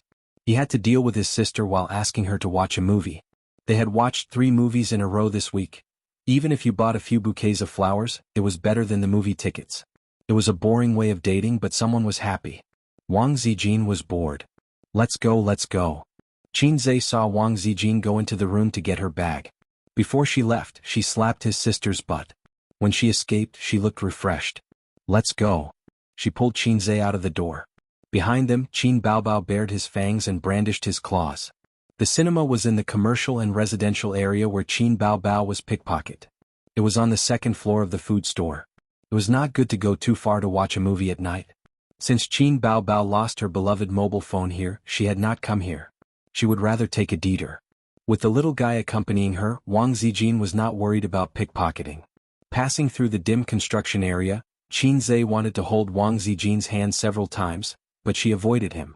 If the little guy could stand firmly on her side when she and Qin Baobao were fighting, she would hold his hand. Wang Zijin thought. The name of the movie was Emotional Consultant. The protagonist was an emotional consultant. He had his own emotional consulting firm and 3 consultants under him. The family was the cell of society. Nowadays, in the materialistic society, marriage was turbulent and the divorce rate soared. Society had emotional cancer and it was in the late stage. What we have to do is to remove these cancer cells one by one and save the health of society. We are glorious and great. The movie began with this passage. In a conference room, the protagonist gave a speech to his consultants. There was no doubt that this was an urban romance drama. The business of the protagonist's emotional consulting firm was very good. Every day, people who were frustrated in love came here and asked the protagonist to help them.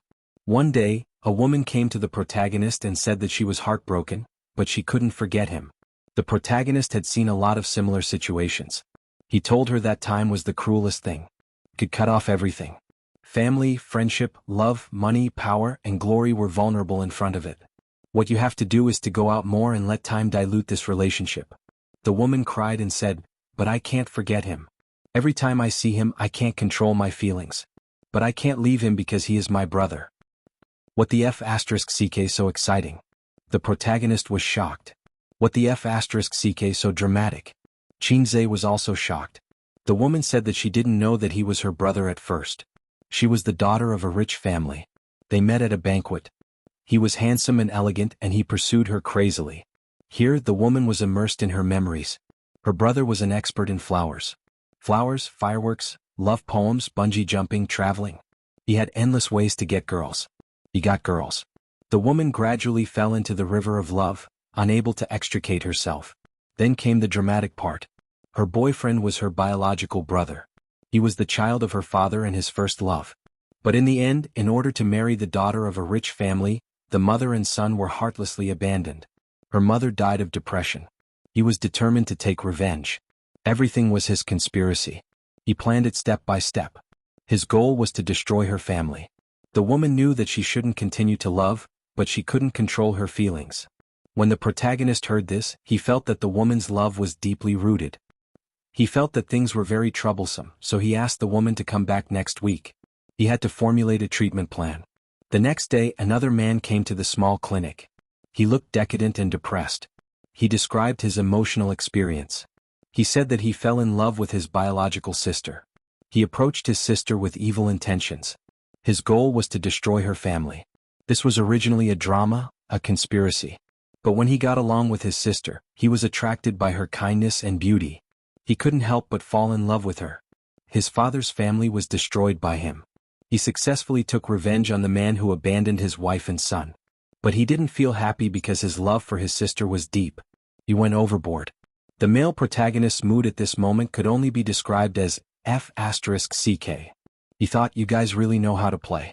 If you knew this would happen, you wouldn't have done it in the first place. Love can't be played because it is poison in itself. At the end of the ending, the male protagonist used hypnosis to erase the man and woman's memories. They met on the street, smiled at each other and brushed past each other. If only life was like the first time we met, Why would the autumn wind be sad? This wasn't a romantic drama. On the contrary, the whole film was filled with sad emotions. Watching it made one's heart ache. Qin Zhe whispered to Wang Zijin, "This person brought this upon himself. He even dared to flirt with his own sister." Wang Zijin felt the same. She said faintly, "Sisters are the same. They can't be flirted with. I'm afraid this person's legs will be broken." Qin Zhe didn't dare to speak. He felt that Sister Ziwei was implying something. Chapter 212. In November, Feng Yu had two things to do: attend the Golden Melody Awards and Star Art CEO's wedding. Both events were at the end of the month and they were related to Qin Bao. As the CEO's henchman, Qin Bao received an invitation from Star Art CEO's wedding. Qin Zhe's name was on the invitation, and the invitation read, "Inviting Qin Bao and her younger brother to attend." Fine, a minor character who does not even have a name. Qin Zhe thought that Huang Yizong's words were quite reliable. If he said he would invite him, then he would invite him. However, when it came to doing things, he was unreliable. He probably told his subordinates to write the name of baby Qin's younger brother on the invitation. So this was how Qin Bao Bao and her younger brother attended came about. Are you Tom, Dick, and Harry too arrogant, or am I, Qin Zhe, too lazy to do anything? I had not appeared in public for a month and you all forgot about me? At least I am an internet celebrity. Star Art CEO's wedding was on the last day of the month. This year's Golden Melody Awards will be held next week, and Qin Bao Bao was invited to attend as the year's hottest female singer. She was one of the nominees. Qin Zhe was also on the nominees list. Although he did not feel he was part of the industry, he was known as the fastest singer. What AF * King title. The Golden Melody Awards was organized by Taiwan, and it was one of the most professional music awards in Asia. It was also China's most professional music awards. In fact, before 2003 this was a third-rate award, and the Taiwanese were just overjoyed. But after the Golden Melody Awards expanded, the nationality restrictions were lifted, and Hong Kong and mainland singers were nominated and won. This was an inevitable trend. Taiwan was only so big, and if the singers were overjoyed they would never expand. But there were still restrictions. Only the singers who had released their Mandarin albums in Taiwan can sign up for the Golden Melody Awards. Qin Bao Bao's albums were also released in Hong Kong and Taiwan. Not only the digital albums, but the songs she sang in Singer were also released on CD. Qin Zhe had sold the online copyright, and the rest of the copyrights were given to Star Art Entertainment. Although it was politically sensitive, China, Hong Kong, and Taiwan had a harmonious relationship when it came to business and entertainment. Taiwanese and Hong Kong celebrities came to China to earn money, and Chinese celebrities came to Taiwanese and Hong Kong to earn money, although the amount they earned was not much. There was another similar award, the Chinese Golden Melody Awards, which was set up in Hong Kong. This was where the Hong Kongers got high. There were almost no Chinese singers and most of the winning songs were in Cantonese.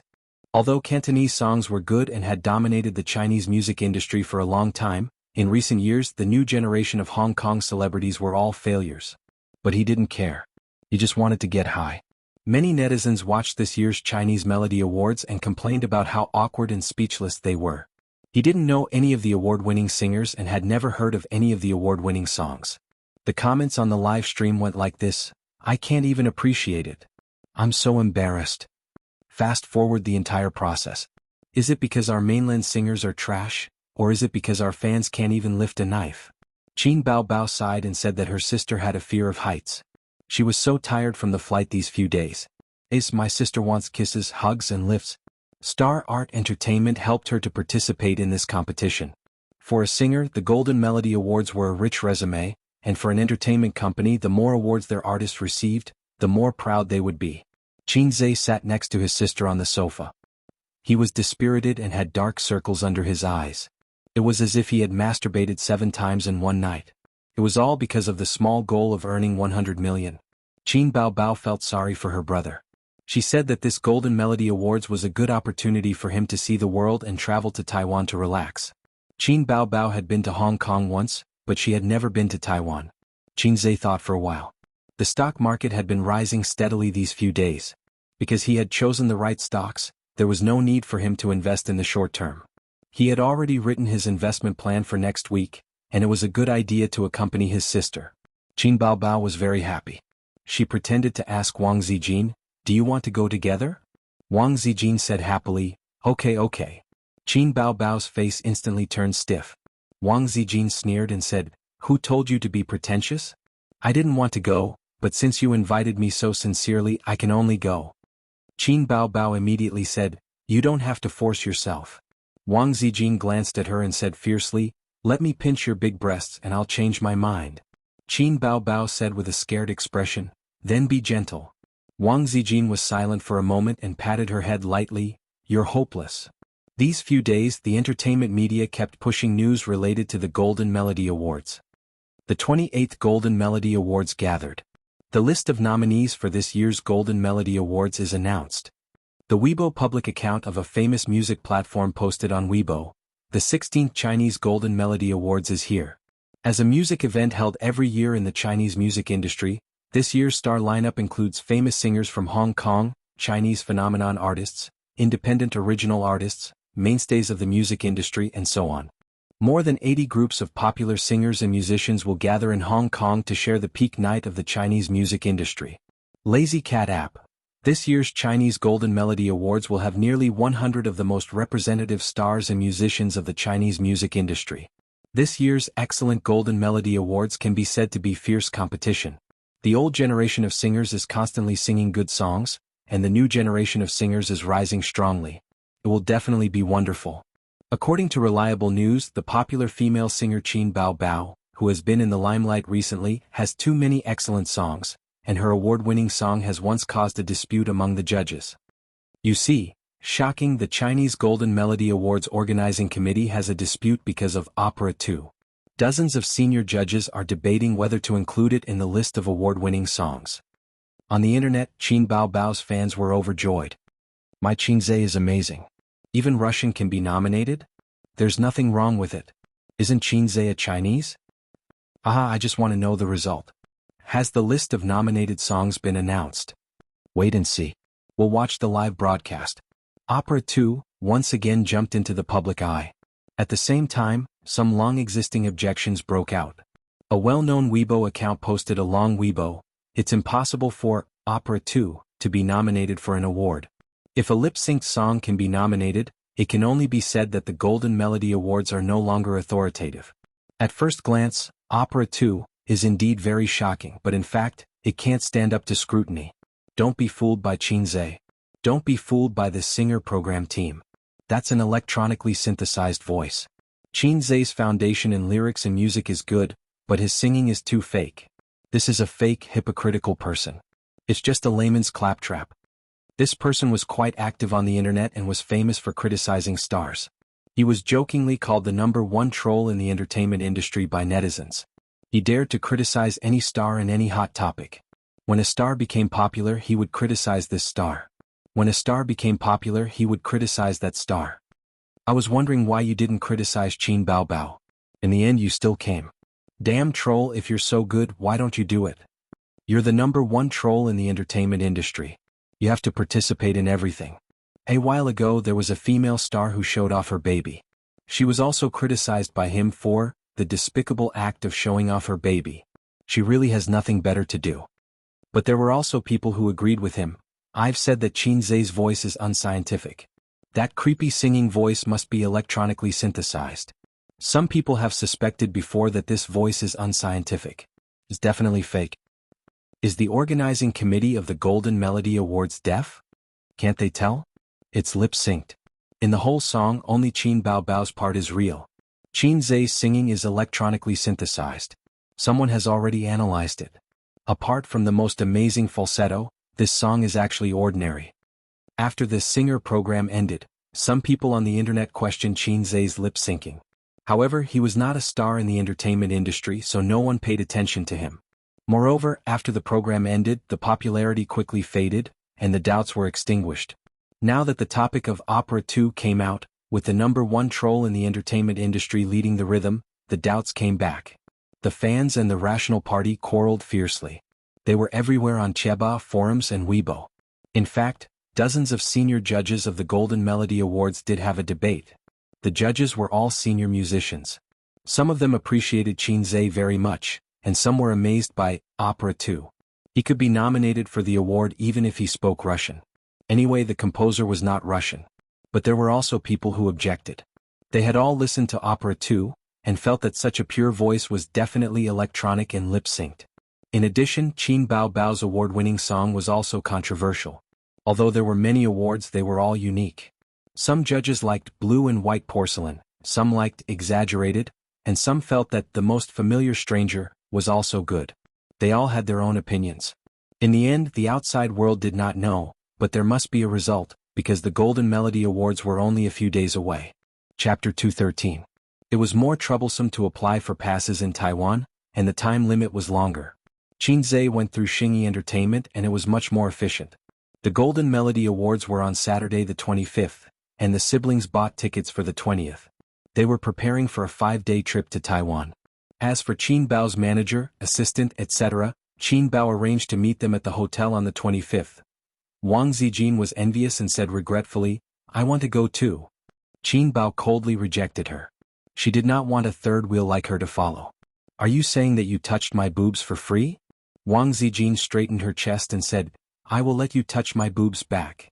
Qin Bao did not agree and mocked her best friend. "What's so good about small buns?"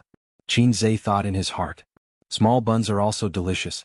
In the end, there was an unavoidable war. Qin Bao had gone to Hong Kong for a holiday when she was in university with her classmates. Other than the travel and accommodation expenses, she also asked her grandfather for nearly 10,000 renminbi. She bought a lot of bags, cosmetics, clothes, and did not forget to bring back some gifts for Qinzhe. Qinzhe was envious and went to his grandfather. "Dad, I also want to go and have fun. Can you give me some money?" Actually, he did not like to travel. He mainly wanted to squeeze some money from his grandfather to fill his little treasury. However, the old man who knew his son better than his father could see through Qinzhe's thoughts. He immediately said, "Get lost." When the elder sister returned, she showed off her travels to her younger brother. She said that there was nothing fun in Hong Kong. The prosperous areas were quite prosperous, but that was only a small area. Most of the residential areas were old and the houses were old. Qinzhe suspected that his sister was lying. He only believed her after he went to university and studied economic history. The housing prices in China and Shanghai were scary, but they were not comparable to Hong Kong. The Hong Kong government relied on land auctions to become rich. The highest prices were in Beijing and Shanghai. The average price in Hong Kong was 3 times that of Beijing. Hong Kong's total land area was about 1,095 square kilometers, which was about 1/6 of Shanghai. One could only imagine how expensive the house was. But when it comes to housing prices, the Shanghai residents are more pressured. This is because of the difference in the average salary of Hong Kong and Shanghai residents. That's why Qin Bao Bao said Hong Kong residents' houses were old. It was because the developers could not afford to demolish them. In recent years, many old houses in Shanghai were in a similar awkward situation. Qinzhe's aunt's house was said to be demolished 10 years ago. Qinzhe's aunt's house was said to be demolished. Qinzhe's aunt looked forward to it, but it was not demolished. They landed at Taoyuan Airport, and their first stop was Taipei. Before Qinzhe came, he had checked the travel guide. The siblings decided to travel from Taipei to Kaohsiung, and they would travel all over Taiwan. 5 days was definitely not enough time for them to play around. Qinzhe picked a few of the most famous tourist attractions. He discussed it with his sister. His sister waved her hand and said that she trusted A's. Qinzhe felt that she was just trying to be lazy. Luckily, it was not the peak season and there were not many tourists in Taiwan. They queued at the airport to take a taxi to Taipei. Qin Bao Bao could do whatever she wanted. If she could take a taxi, why would she take the subway? The taxi driver was a middle-aged man. He had been sitting there for a long time, so it was hard for him to escape the fate of having a big belly. He kept glancing at baby Qin's face from the rearview mirror. She had a sharp chin, rosy lips, a sharp nose and tender skin. It was a pity that she was wearing a pair of sunglasses, which affected the viewing effect. Her eyes must be very beautiful. The driver thought. "Are you all tourists from China?" The driver asked in Mandarin with a heavy accent. "That's right. We are here to look for friends." Qinzhe laughed. He did not say that this was his first time here. That's why Xiaobai said this. No matter where they go, they must not say that they are not familiar with the roads. If not, they will get ripped off. But Qinzhe had underestimated the determination of Taiwanese tourists to rip off Chinese tourists.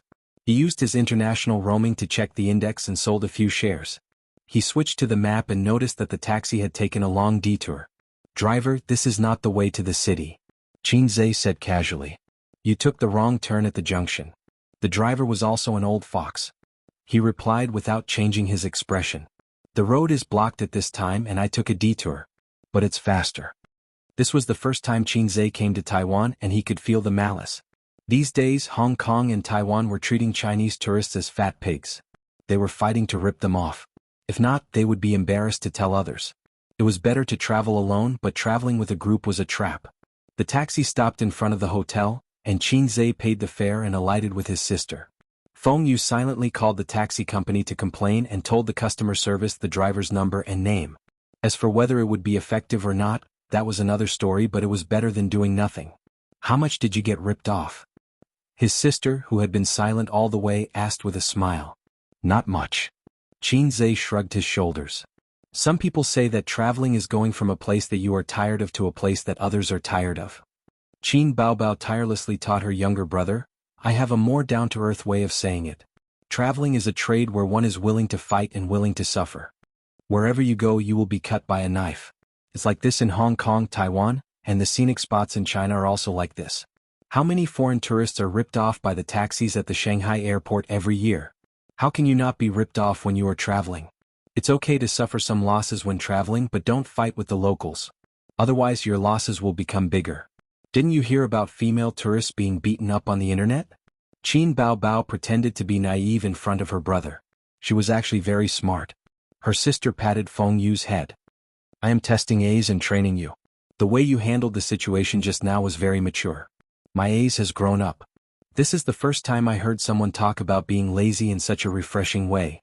Xianxia slapped his sister's hand away and said, I was ripped off today and I will let you get needles tonight. Qin Baobao blinked. She did not get what her brother was talking about. The two of them checked in. Xianxia had booked the hotel online. It was not as good as a 5-star hotel, but it was better than a chain hotel. Xianxia's room was facing his sister's room. It was 10 a.m. Qin Baobao put down her luggage and knocked on Xianxia's door. She could not wait to go sightseeing. Xianxia was walking along a commercial street in Taipei. There were half-new houses on both sides of the street, and there were some messy neon signs. Felt like a 90s Hong Kong movie. Taiwan was the same as Hong Kong. There was a limited number of prosperous areas, and most of the places could not keep up with the times. It was hard to escape the fate of decline. When we were in primary school, our teacher told us that Taiwan is a good place. Taiwan is a treasure island, and there are treasures everywhere. Xianxia sighed.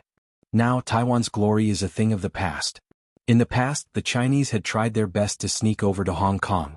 Back then, Taiwan was like a bright firework. China saw its brilliance, Japan saw its brilliance, and even the United States saw its brilliance. In the 60s and 70s, those who were lucky enough to visit Taiwan would come back and say, damn, it's so rich. Baobao. Qin Baobao pouted. She did not have a good impression of Taiwan. Baobao, be a good girl. I will buy sweets for Baobao later. Xianxia sent a smiling emoji. Damn, that's disgusting. Who are you to call Baobao? Call me sister. Qin Baobao got goosebumps. Come sister. Hold my arm. No? Although Qin Baobao was wearing sunglasses, her tall and sexy figure, as well as her half-exposed face, attracted the attention of many passers-by. Xianxia pulled the hem of his sister's sweater to cover her full buttocks. What are you doing? Qin Baobao was shocked. Little brother is actually so bold as to make a move in broad daylight. Xianxia could not say, I don't like people staring at me. So he said, your shirt is wrinkled. Really? Qin Baobao was doubtful. Taipei was a famous city in TV dramas and novels. Xianxia had always wanted to go there. Now that he had arrived at this place, there was a kind of disappointment that said, hearing about you is not as good as hearing about you. As the saying goes, don't look at the mountains after returning from the 5 mountains. This saying also applies to Shanghai. If you can visit all the cities in Shanghai, you will not be interested in other cities in China. The former tallest building in China, Taipei 101, was replaced by the central building in Shanghai. So, Xianxia filtered out the places that were flattering on the internet. They did not want to waste time, so they could only stay in Taipei for 1 day. After that, they had to go to Kaohsiung and return to Taipei for the Golden Melody Awards. Presidential Palace, Chiang Kai-shek Memorial Hall, Yinmingshan Park, Forbidden City, Longshan Temple. Click, click. Qin Baobao had a DSLR around her neck. She took a few photos wherever she went. Her hair was flying in the wind, and her smile was like a flower. Walking on the bustling street, she was like a beautiful scenery. My dear son, help me take a few photos. Qin Baobao looked back and smiled. Qin Zhe was so angry that he wanted to hit her. His elder sister liked to talk nonsense and took advantage of him and his mother in all kinds of ways. Qin Zhe took a few photos with the DSLR. But his photography skills were really rubbish. His sister was not satisfied. She punched his chest and said, "What's the use of having you?" Qin Zhe was helpless. Ordinary people could not play with a DSLR. They played for half a day and visited the Memorial Hall, Presidential Palace, Forbidden City, Yinmingshan Park, Longshan Temple, and finally arrived at Ximinting. This was the most famous shopping district in Taipei's Western District. Wang Zijin asked Qin Baobao to help her buy some things back. She did not have a specific target. She just wanted to buy something. Although it was an important shopping district, there were less people than any shopping mall in Shanghai at this time. Qin Zhe was speechless. He told his sister that they should go back to Shanghai to buy some things for Sister Ziwei. What good things could there be? There are still good things. You can just follow me. Qin Baobao held her brother's hand and pulled him around. It's not the peak season.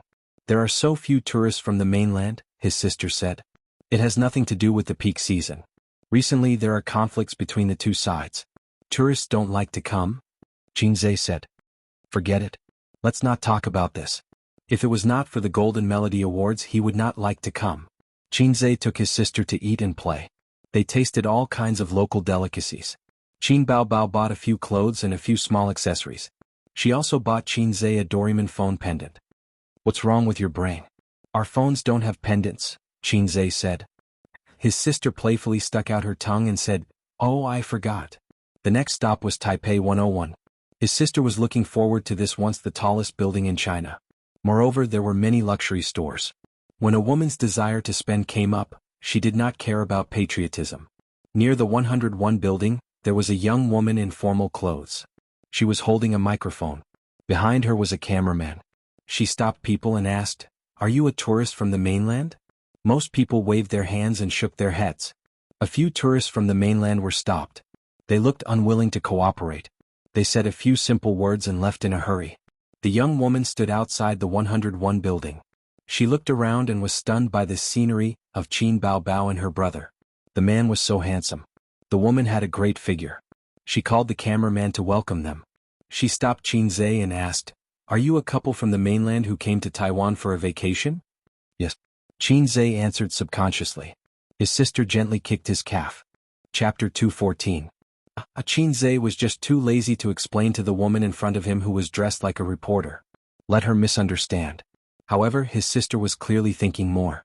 She was a public figure. Even if she was not very popular in Taiwan, once she was on the news, someone would definitely recognize her or Qin Zhe. Then Qin Zhe's words would be inappropriate. They did not tell the old master and Qin Ma that they were secretly traveling. They just said that they were going to attend the Golden Melody Awards. If the video was taken and leaked to the mainland, the old master would definitely explode. The young woman smiled. "Hello, I'm Liu, a reporter from Wanwan TV. Can I do a simple interview with you?" Qin Zhe looked at his sister. She turned sideways so that the camera would not capture her face. Hence, she did not see her brother's questioning gaze. "All right." Liu received an affirmative answer and was overjoyed. She put the microphone in front of Qin Zhe. "Hello, how should I address you?" "My surname is Qin." "Mr. Qin, what do you think of the recent conflict between the mainland and Taiwan?" Liu asked a sensitive question. News had to attract attention and become a hot topic. Of course, it had to be the hottest and most controversial topic. In the past, when reporters interviewed mainland tourists, they liked to ask them, "What do you think of Taiwan?" The mainland tourists would say, "Taiwan is good. It's rich and beautiful." After the news was broadcasted, the Taiwanese felt proud and happy. It was like the Americans running to China and saying, "China is great. Long live China." It instantly made the Taiwanese feel good. In recent years, fewer and fewer mainland tourists said that. The Taiwanese were also tired of hearing it. Hence, the reporters changed the topic of the interview. "Taiwan belongs to China," Qin Zhe said. It was the same answer. Every mainland person said the same thing. Liu asked again, "Do you have any other opinions?" "Taiwan belongs to China." "Liu, you, Qin Zhe, Taiwan belongs to China. Do you have any specific opinions?" Liu asked helplessly. Qin Zhe coughed. "Then I'll just say a few words." Liu nodded excitedly and moved the camera closer. Qin Zhe said loudly, "First, firm principles and pragmatic goals.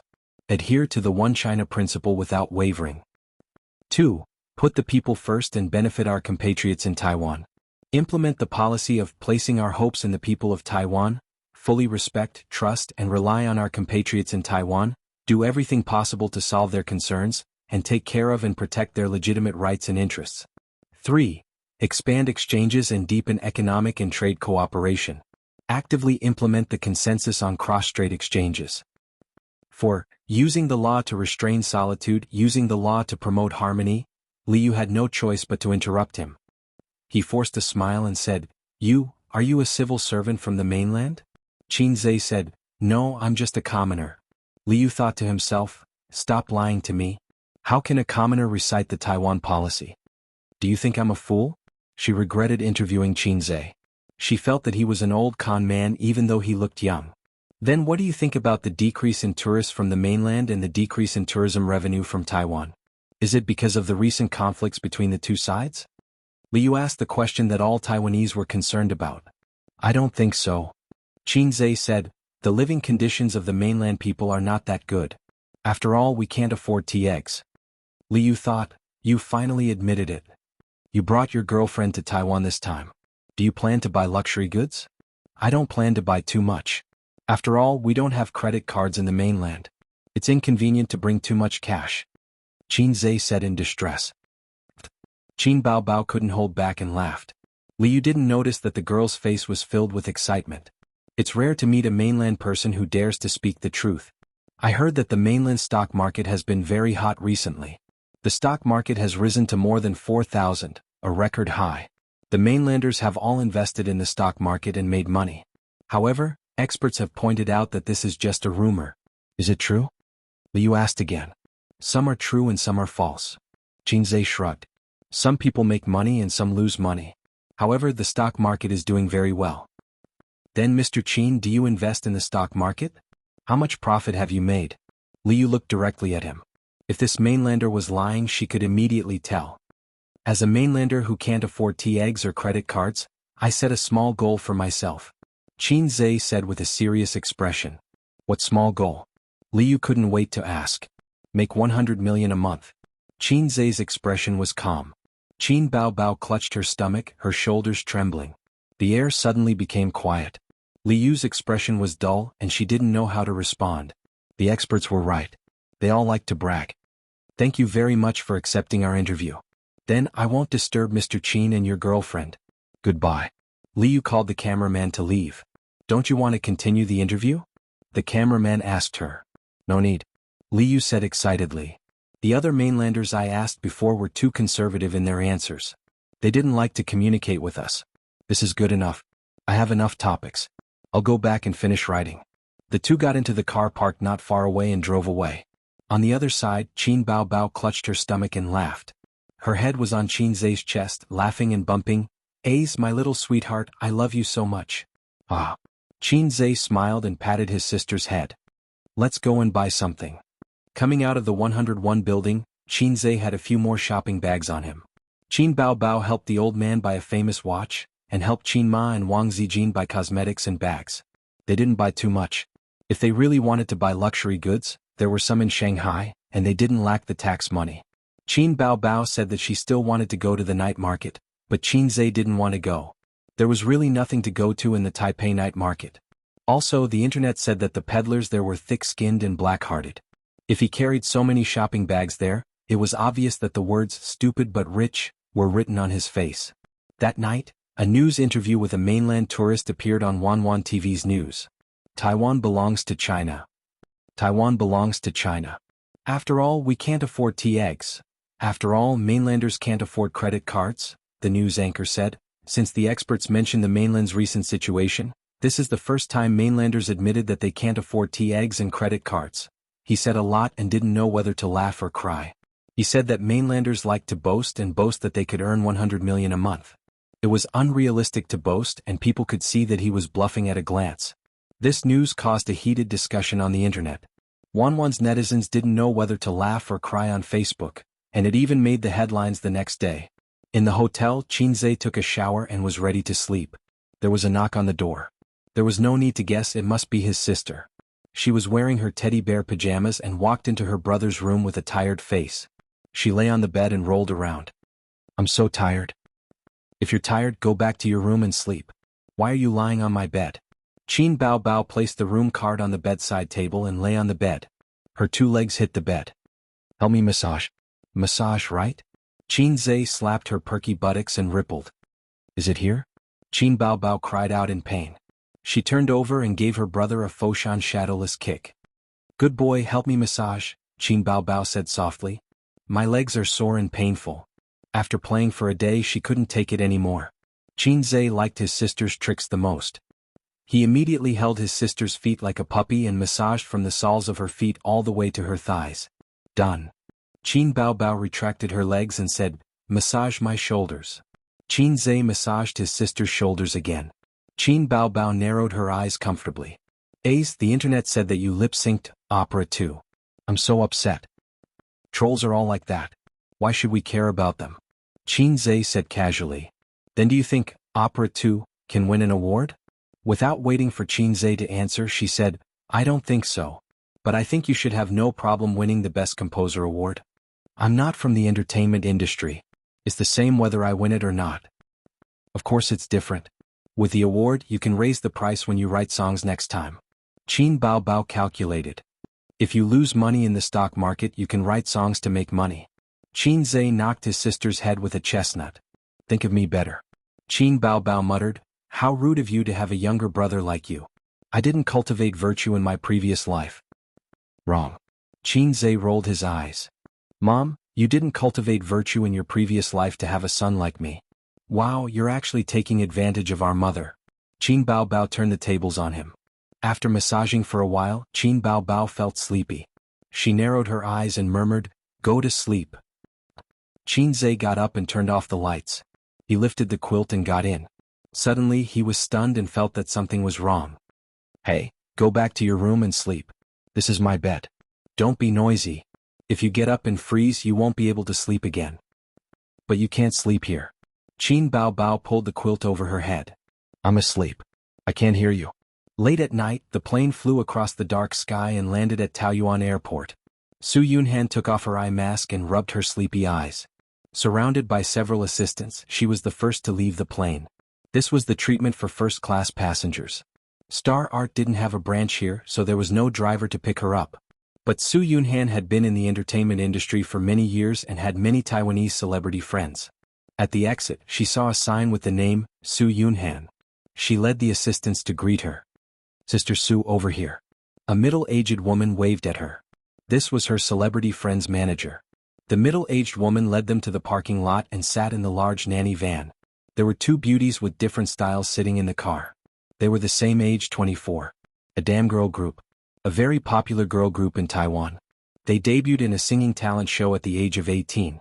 They were popular in Taiwan for many years. Then their career hit a bottleneck and they moved their acting career to the mainland. They traveled between Taiwan and the mainland. Su Yunhan had known them for many years. They were all singers and got along well with each other. Sister Su, couldn't you have come earlier? People are usually asleep at this time.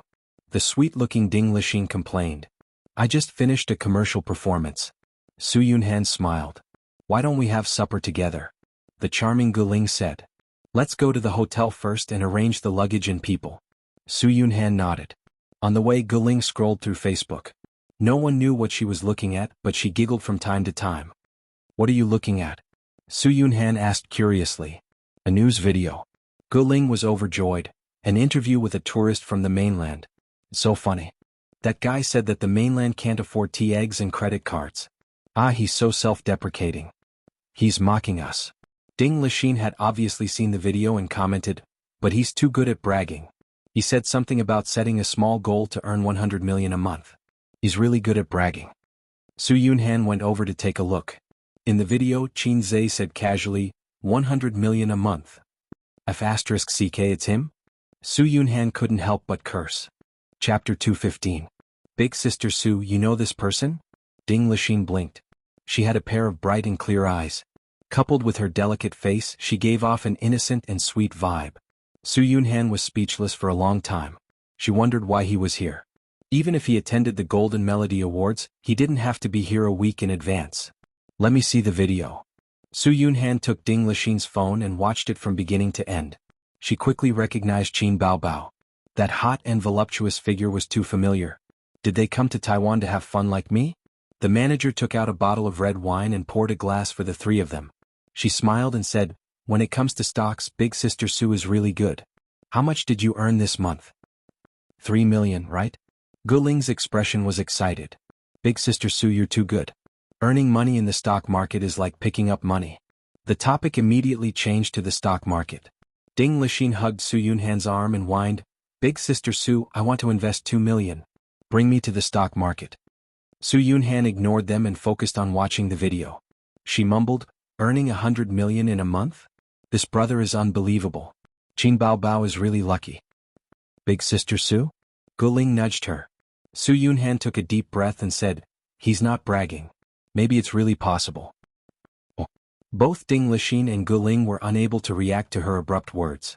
Su Yunhan smiled and said, "Do you know who the handsome guy in the video is?" The two of them shook their heads. Guling thought for a moment. "He looks familiar, not ordinary?" "Of course not ordinary." Su Yunhan smiled. "I've told you guys before that I'm also a stock trader with my friend. I'll buy the stocks she recommended to me and sell them whenever she told me to. I've invested 5 million in them and I've made 3 million in a month. That friend is Qin Baobao, right? You mentioned it before." "To be precise, it's Qin Baobao's younger brother. He's the god of stocks that the netizens on the mainland have recommended, although it's just a joke."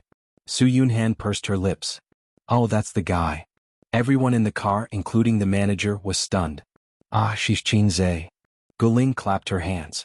Guling was obsessed with good looks. She often drooled when she looked at the posters of young male idols.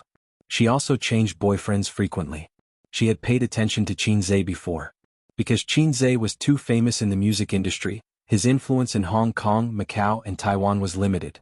She had only seen the news. At that time she felt that this young man was really handsome and energetic. No wonder he looked familiar. Ding Lixin blinked her eyes and opened her mouth slightly in shock. "It's really him? He's the one who lip-synced." "What lip-syncing? Don't talk nonsense," Su Yunhan said unhappily. She had a good relationship with Qin Baobao. At the same time she also owed Qin Zhe a favor. Guling's eyes shone. "Sister Su, help me connect. I want to ask for a song." Ding Lixin shook her arm. "Sister Su, introduce us. I want to invest in stocks." Su Yunhan thought since they were here they could meet up tomorrow and have fun together. Introducing friends was fine. It was normal for friends to introduce each other's friends and mingle. However, she would not take the initiative to ask for a song or invest in stocks. She would let them do it themselves. "All right, send me the video. I'll post it on Weibo," Su Yunhan said. The next day Qin Zhe woke up. A delicate fragrance lingered around his nose. He turned his head and saw his sister's sleeping face right in front of him. Her soft body was pressed against him and her hair was messy. It made her seem a bit lazy and cute. "Ding." The system's voice rang in his mind. Qin Zhe's first thought was, "Do I have a F***king system?" His second thought was, "The lame system is up to something." "System, don't say anything," he said in his mind. However, the system ignored him and gave him a mission. "Give your sister a morning kiss. 10 points will be awarded if you succeed. Points will be deducted if you fail." It was a dispensable mission. Qin Zhe breathed a sigh of relief and pecked his sister's face. "What do you want?" Qin Baobao opened her eyes immediately. "Want? Damn, was this woman pretending to be asleep?" Qin Zhe felt embarrassed. Fortunately he was thick-skinned. He pretended to be relaxed and said, "Give you a morning kiss. Time to wake up." Qin Baobao pouted. She sat up and stretched comfortably. With her messy hair, she hummed a song and went back to her room to wash up. Qin Zhe was brushing his teeth in the bathroom. He thought for a while and said, "System, can there be fewer missions like this in the future? It's very awkward." "Perverts see perverts," the system replied. Qin Zhe was speechless. "Isn't a morning kiss normal? From your perspective all foreigners are like this. I didn't ask you to kiss your sister's little mouth. Who wants to kiss my sister's mouth? I'm not a pervert," Qin Zhe thought. "You are," the system insisted. F***CKU? "Host, do you still remember the lecture you attended at Fudan University?" the system suddenly said. The system seemed to be particularly talkative today. "I forgot," Qin Zhe said angrily. A guilty person refused to recall the things that made him feel guilty. The system said, "This is a kind of illness, a psychological illness. I think you can save yourself. As long as you have 998 points, you can exchange the top psychological knowledge home. You will be relieved of all your worries and worries. It will be as if you have been reborn. In the future you will be calm and peaceful. Say goodbye to the complicated feelings." The system said, "I think you just want to cheat me of my points. If you mention this kind of thing again, I'll get angry with you." Xianxia said, "Okay host, as long as 998 points. You can contact me at any time after you've thought it through." There was a knock on the door again. His sister's crisp voice said, "Little bumpkin, are you ready? Let's go to the next stop." It was easy to hear the excitement and happiness in her voice. They carried their suitcases and walked in the long corridor. The lights on both sides were soft. The elder sister said with a smile, "Doesn't it feel like a trip? We'll go to the ends of the earth, to a place where no one knows us. But this world isn't lonely because I'm here to accompany you." Xianxia looked at her smiling face. A song came to his mind. It was a song from the point store. "Give me a cup of forgetful water, let me not cry for a night, all my sincerity, let the rain and wind blow, the love I gave can't be taken back." On the bus leaving Taipei, Qin Baobao received a call from Su Yunhan, inviting them to visit Treasure Island. She heard that the siblings had left Taipei on the bus and was quite disappointed. She said that she wouldn't disturb the two of you. "Have fun and see you at the Golden Melody Awards on the 25th. Xianxia said, "We can get off the bus and wait for her. Maybe there's a special seat, silly sister." Qin Baobao gave him a karate chop and rolled her eyes. "You're smart, okay? I don't want her to come." Xianxia was puzzled. "Aren't you close?" Qin Baobao glanced at him. "I can't be bothered to talk to you." Her silly brother couldn't understand a woman's sensitive and delicate thoughts. They left. Ding Lixin's face was full of disappointment. "Then see you on the 25th, Guling said. She was very interested in Xianxia. He was multi-talented, good at making money, and handsome. Su Yunhan replied with an and leaned against the sofa. She logged into Weibo with her phone and uploaded the video with the caption, "My brother has no integrity at all. I laughed for a long time after watching it. I guess this brother must be Xianxia. Qin Baobao will cry if she sees this. When did my brother become your brother? Xianxia is doing something again? Is he speculating in the stock market?" Netizens commented immediately. They didn't watch the video and just grabbed the sofa chair first. Then they clicked on the video to watch it. The video was only 3 minutes long. The background was the streets of Taipei, which happened to be opposite the 101 skyscraper. Otherwise, the sharp-eyed netizens would have recognized this landmark building. "I'm a reporter from Wanwan TV station. Can I do a simple interview with you? Baodaoish China. After all, people in China can't afford tea eggs. People in China can't afford credit cards. Let's set a small goal, to earn 100 million a month." After watching the video, countless netizens vomited blood and exploded. People in China can't afford tea eggs. There's nothing wrong with that. What's a credit card? I've never heard of it. We don't even have 24-hour ATM machines here. Xianxia, this joker is really good at complaining. Prince Charming, you're being naughty again. Come to my bowl. Let's set a small goal. 100 million. He's bragging. Some fans reposted the video to Qin Baobao's Tieba and forum. They even wrote a long post about it. I just saw a video from Baodao. If it weren't for Su Yunhan's Weibo post, we probably wouldn't have seen the news there. Yes, this is an interview. I'm sure everyone is familiar with the person interviewed, Xianxia. The whole video is full of complaints. Tea eggs and credit cards are really funny. I just love to see Xianxia ridiculed seriously. 100 million a month? Small goal? The original poster spat out saliva on the spot. Also, tell me, is the beauty next to him Qin Baobao? It must be Qin Baobao. Why are this pair of siblings in Taipei? Qin Baobao and Xianxia are really close. They're together everywhere. The netizens below replied, "The original poster doesn't understand. They're participating in the Golden Melody Awards." Haha, the tea eggs and credit cards joke is going to be popular again. Bragging. 100 million a month. Damn, that's a small goal. Speaking of which, is it possible for Xianxia's Opera 2 to win an award? It shouldn't be possible. Wanwan also said that this song was lip-synced. The song is very shocking. The first half is low and depressing, paving the way for the last shout. That reversal is very shocking. When I first heard it, I felt goosebumps all over my body. However, I also don't believe that it's a real voice. Will I be scolded for saying this? Enhanced pinned. More and more people watched the video. Then, it accidentally became a hot topic on Weibo. At night, there were more than 10 celebrities who reposted the video. Most of them were singers. Qin Zhe was now in high demand in the eyes of singers. With a few songs he made Qin Bao Bao an A-lister. Then he was at the bottom. Looking at the entire music industry, there wasn't a single songwriter with this ability. Qin Zhe's productions were definitely top quality. He was definitely not bragging. Chapter 216. November 24th.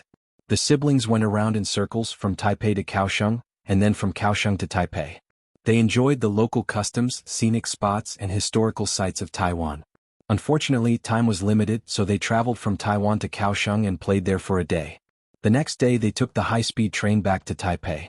At noon they tasted the local delicacies of Taipei. His sister received a call from her manager, Li Yanhong, saying that they had arrived in Taipei. Qin Bao Bao hung up the phone and muttered, "They're here so early. So annoying." She held her brother's arm and snorted, "Don't worry about them. Let's go out again. Alright, don't book a hotel today. I got Sister Li to book a 5-star hotel. Star Art will reimburse you. Save when you can. Sister, you're so good at managing the family." Qin Bao Bao was a little proud. If his mom heard this, she would probably laugh her head off. Qin Zhe cursed in his heart. The hotel they were staying at was a 5-star hotel about 10 kilometers away from the venue of the awards ceremony. It was the most high-end hotel in the area. The siblings arrived at the hotel in the afternoon. Li Yanhong was waiting at the entrance with 2 young female assistants beside her. "Bao Bao, how was your trip to Taiwan?" Li Yanhong's face was full of smiles. She also wanted to come along and accompany them 24/7, but Qin Bao Bao didn't agree. She said that she was traveling with her brother. Why should she join in? Li Yanhong retorted, "Traveling with your brother? Why can't I join in?" Qin Bao Bao was speechless. She said firmly, "In any case you're not allowed to follow." Thus Li Yanhong arrived in Taiwan today. After helping Qin Bao Bao and Qin Zhe check in, the group took the elevator upstairs. Li Yanhong said, "We met a lot of celebrities in the elevator just now. Most of the celebrities from the mainland are staying at this hotel. Because this hotel is the best hotel in the area." One of the female assistants stared at Qin Zhe and interrupted, "We also met Su Yunhan. She asked when you would arrive." Qin Bao Bao nodded. In front of the assistants and managers, she was very careful to keep a distance from her brother. She didn't hold his arm, nor did she act cute. Instead, she looked like a goddess and a big sister. "Ace, if you need anything, just tell Sister Li." Qin Bao Bao was like an older sister taking care of her younger brother. "Thank you, sister." Qin Zhe pretended to thank her. Qin Bao Bao rolled her eyes. She covered herself with her bag and secretly pinched his waist. With her manager by her side, Qin Bao Bao did not continue to pester her brother. She did not look for him for the entire afternoon. After Qin Zhe finished reading the index finger, he took a short nap. At 8:30 p.m., there was a knock on the door. It should be his sister who called him to eat. Qin Zhe was wearing a pair of large shorts and a tight thin t-shirt. These were his pajamas. In the past, Qin Zhe didn't wear pajamas when he slept, only wearing a pair of boxers. But these days, his sister shamelessly wanted to sleep in his room, so Qin Zhe had to temporarily use it as pajamas. On the first day, his sister used her aching back as an excuse to sleep in his bed. On the second day, she said that it was not safe in the neighborhood. What if bad people broke into the house? She did not feel safe and wanted to sleep in his bed. That night in Kaohsiung, Qin Zhe brought his sister to a room. His sister insisted on having 2 rooms. Qin Zhe said that since they were sleeping together, it was a waste of money to have 2 rooms. In the end, his sister blushed. She was anxious and said, "Shut up. Who wants to sleep with you?" At night, she really did not enter his room. In the middle of the night, she knocked on his brother's door and lay on his bed. Without any excuses, she said confidently that he should sleep early and wake up early the next day. Today was the 4th day. With Li Yanhong and the assistant around, his sister would not come to his room again. Qin Zhe opened the door. The first thing he saw was his sister's beautiful face standing at the door. Then, it was Su Yunhan and 2 other beauties with different styles. He was stunned. He felt that the 2 beauties looked familiar but he could not remember. Su Yunhan was the first to greet him. She waved at him. "Hi." The charming Guling looked at Qin Zhe with interest. She gave him a score in her heart. Looks, 8 points, figure, 9 points, temperament, 6 points. He could be considered a high-quality handsome guy. Compared to Ding Lixin, who had a temperament and personality, she was more lively and playful. She liked to greet handsome guys. However, she liked the new and hated the old. None of her boyfriends lasted a year. She was not a scumbag. After all, they parted on good terms. However, she was definitely not a chaste woman. In this aspect, Hong Kong and Taiwanese celebrities were more open. They did not even dare to say that they were in a relationship. If they changed girlfriends or boyfriends frequently, they would be called scumbags. Go change and eat. Qin Bao Bao pushed his brother in and closed the door. Bao Bao, your brother is so handsome. Guling's eyes lit up. Of course, my brother, the best. Su Yunhan continued. The three of them laughed. Qin Bao Bao rolled her eyes and corrected her. Wrong, he's the most handsome. Su Yunhan was overjoyed. She said to the two girls, I told you that she's famous for showing off her brother. That night, they settled on the third floor of the hotel. Guling said that she wanted to take the siblings to eat some local snacks. However, Qin Bao Bao and Qin Zhe had eaten a lot in the past few days and were not interested. Dinner was a Western-style meal. There were steak, spaghetti, borscht, foie gras, fruit platter, and red wine. After Su Yunhan's introduction, Qin Zhe remembered that the two Taiwanese beauties were once a popular girl group. They were not outdated, but they were definitely not as popular as they used to be. He had heard their songs before. They were called something like TM Group. He did not think that there was a problem before, but now he could not look at the two letters TM directly. Guling said, Qin Zhe, I like all the songs you write. You're my idol. The Taiwanese girls' accents were all coquettish and naturally gave people a sense of cuteness. You said that you earn 100 million a month. Is that true? Ding Lixin looked at him curiously. Of course it's true. Qin Bao Bao wanted to show off in front of outsiders again. Ace, give me the phone. Qin Bao Bao took the phone and grabbed her brother's thumb to unlock it. She then logged into her account and found that she could not log in. Ah, you changed the password. Qin Bao Bao glared at her brother, her face full of anger. Didn't we agree that the wife's money belongs to me? He stopped in time and could not mention this in front of outsiders. Idiot, the account is different. He had many accounts and took turns to control them on the same phone. Qin Zhe felt that his sister liked to show off, especially him. Just like how Qin Ma liked to carry Qin Bao around the neighborhood and show off her beautiful and cute daughter. Both mother and daughter were the same. However, Qin Bao Bao did not feel that there was anything wrong with it. Not showing off one's wealth was the mindset of the common people. The entertainment industry was famous for its generosity. The topics they usually talked about were, let's go on a yacht trip during the holidays. The pay this year has increased again. Now each film is worth tens of millions. I heard that your album sold well and earned tens of millions. There was also a female celebrity who had made hundreds of millions in the stock market with her rich friends. Not to mention the entertainment industry, the news was exposed and everyone knew about it. Therefore, Qin Bao Bao did not think that this was a big deal. It was her brother who was too narrow-minded. Qin Bao Bao logged into his familiar account and clicked into the background. He showed off, here, this is what my brother earned. A few women came over to take a look, each with different expressions. Su Yunhan was the calmest and was only slightly surprised. Ding Lixin was shocked and could not believe it. 60 million? If he was a celebrity, it would be easy. The most popular young male idols now could earn 10 to 20 million in a movie. They could earn hundreds of millions in a year. Looking at their group, not to mention their peak, it was already very good that they could earn 50 million a year now. After all, singers did not earn as much as movie stars. They were also not A-list singers, so they could not compare to those big shots who could earn hundreds of millions a year. However, Qin Zhe was not a celebrity in the entertainment industry, nor was he a rich businessman. How could he earn 60 million just by trading in the stock market? Oh my god. Guling's mind was active. She asked, how much is the capital? The capital of this account is 20 million. Qin Zhe chewed on the foie gras and took a sip of red wine. There are other accounts? Guling's eyes lit up. However, Qin Zhe just nodded and put his phone in his pocket. The other accounts are just a drop in the ocean. They are not as much as this one. Qin Zhe's total assets were 110 million. After deducting 45 million, he would earn about 60 million. There was still a week to the end of the month. The small goal of earning 100 million was already set. After dinner, Guling suggested to go to a nightclub.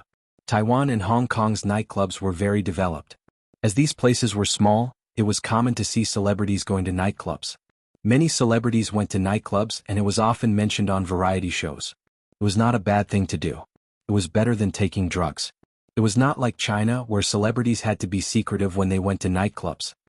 There is a famous nightclub nearby. We should be able to meet a lot of friends in the industry today, Guling said. Qin Baobao looked at her brother with an inquiring gaze. She liked to be lively and couldn't be a nerdy girl like Wang Zijin.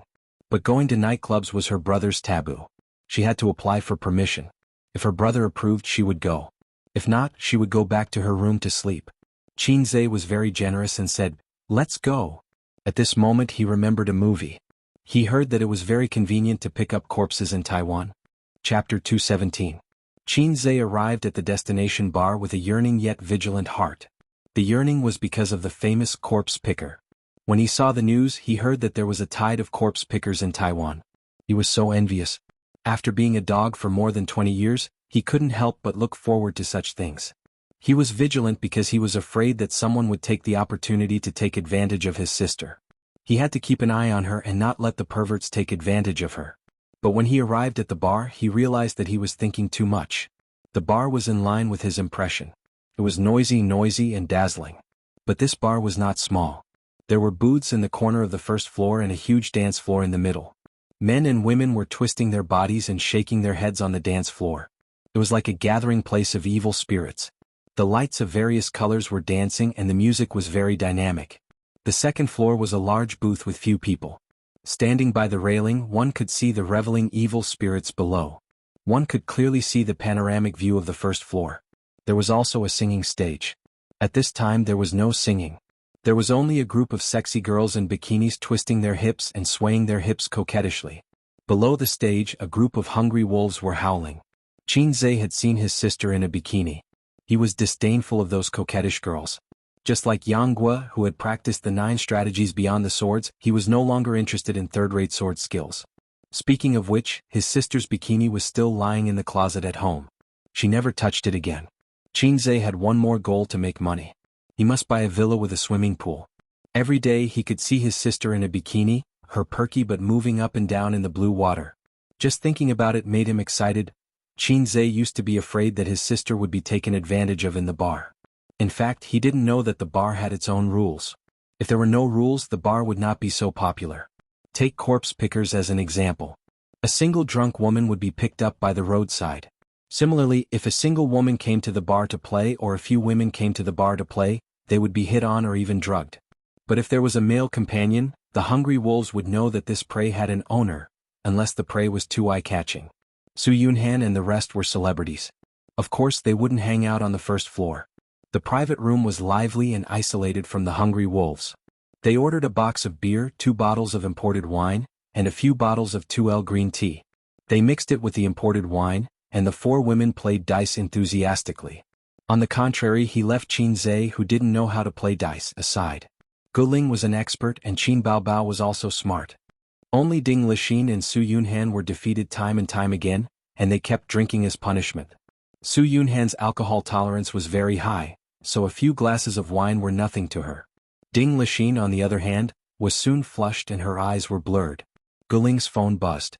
Someone had sent a few pictures to a celebrity group chat. Anyone interested? She focused her gaze and saw that it was the bar they were in. Guling smiled and said, "I told you we would meet some acquaintances. Yang Xiaoming and the others are here. Why don't we invite them over for a drink?"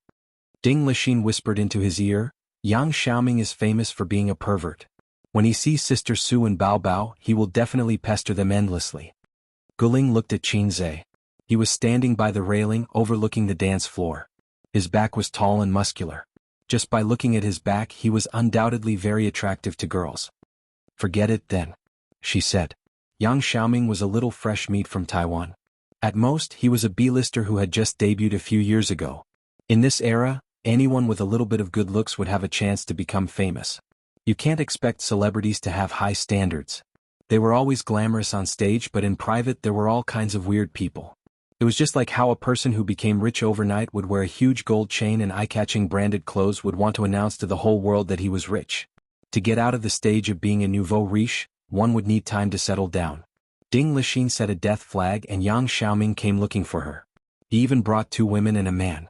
Looking at their dressing, they were all celebrities. "Guling, Ding Lixin, you guys are really here." Yang Xiaoming was full of smiles. "I knew it. I was right." The booth was transparent with glass on both sides. A bar like this was for the liveliness. There were no private rooms and it wasn't a KTV. When Yang Xiaoming saw Su Yunhan and Qin Bao, his eyes lit up. Qin Bao, haha, I've heard a lot about you. Of course he knew Qin Bao. Although she was a new female singer and had just become famous, her CDs were sold in Taiwan and were very popular. Qin Bao's CD box was very simple and crude. It was just her headshot and it was a beautiful mess. Yang Xiaoming stretched out his hand, and Su Yunhan and Qin Bao shook hands with him. Qin Bao slightly touched his skin and withdrew her hand. Yang Xiaoming brought his friends to join in and it became lively. Some drank, some chatted and some played dice. During this time Yang Xiaoming kept pestering Qin Bao. He tried all sorts of ways to strike up a conversation and persuade her to drink, but Qin Bao remained indifferent. Occasionally she would reply but she would always drink the wine. Qin Zhe knew that his sister loved to drink. Without her brother she would restrain herself. But with her brother beside her, Qin Bao drank as much as she wanted. However, her alcohol tolerance was not good. Qin Zhe finished his glass and returned to his seat to pour himself another glass. Yang Xiaoming's face was red from drinking and he made a fuss. Hey, there's still a brother here. He's standing there motionless. I thought he was a statue. He was mocking Qin Zhe for turning a blind eye to them just now. Qin Zhe thought in his heart. I'm thinking of a plan to earn hundreds of millions. Why would I care about you guys? Yang Xiaoming pestering his sister made him unhappy. When he was unhappy, Qin Bao was happy. She seemed to like seeing her brother being jealous. Even her interest in chatting with Yang Xiaoming increased. Qin Zhe. A female celebrity recognized him. Qin Zhe looked at her a few times and did not know her. His impression of Taiwanese celebrities was still the same as the older generation of celebrities. Those celebrities in their 30s and 40s were either retired or famous. They would not hang out in bars with Yang Xiaoming and his group of juniors. Your song is so good. I like it a lot. The female celebrity was overjoyed. Qin Zhe did not know why but he remembered that line. Everyone in the bar is talented and they speak well. I like it a lot. You flatter me. Qin Zhe sat down on the sofa, and the female star happily came over wanting to drink with Qin Zhe. After drinking she didn't leave and kept asking him all kinds of questions. It seemed that super-like wasn't just for show. Qin Bao drank too much and leaned on the sofa to take a nap. When he opened his eyes, that woman was almost sticking to his black heart maggot. This time Qin Bao was not happy. He thought to himself that he should not come to bars. There were so many flirtatious cheese. I drank too much. I want to go back. Qin Bao supported herself on the sofa and got up. Usually, when there were flirtatious cheese pestering her brother, Qin Bao would not reveal her true feelings. At most, she would curse them in her heart. But now she was drunk.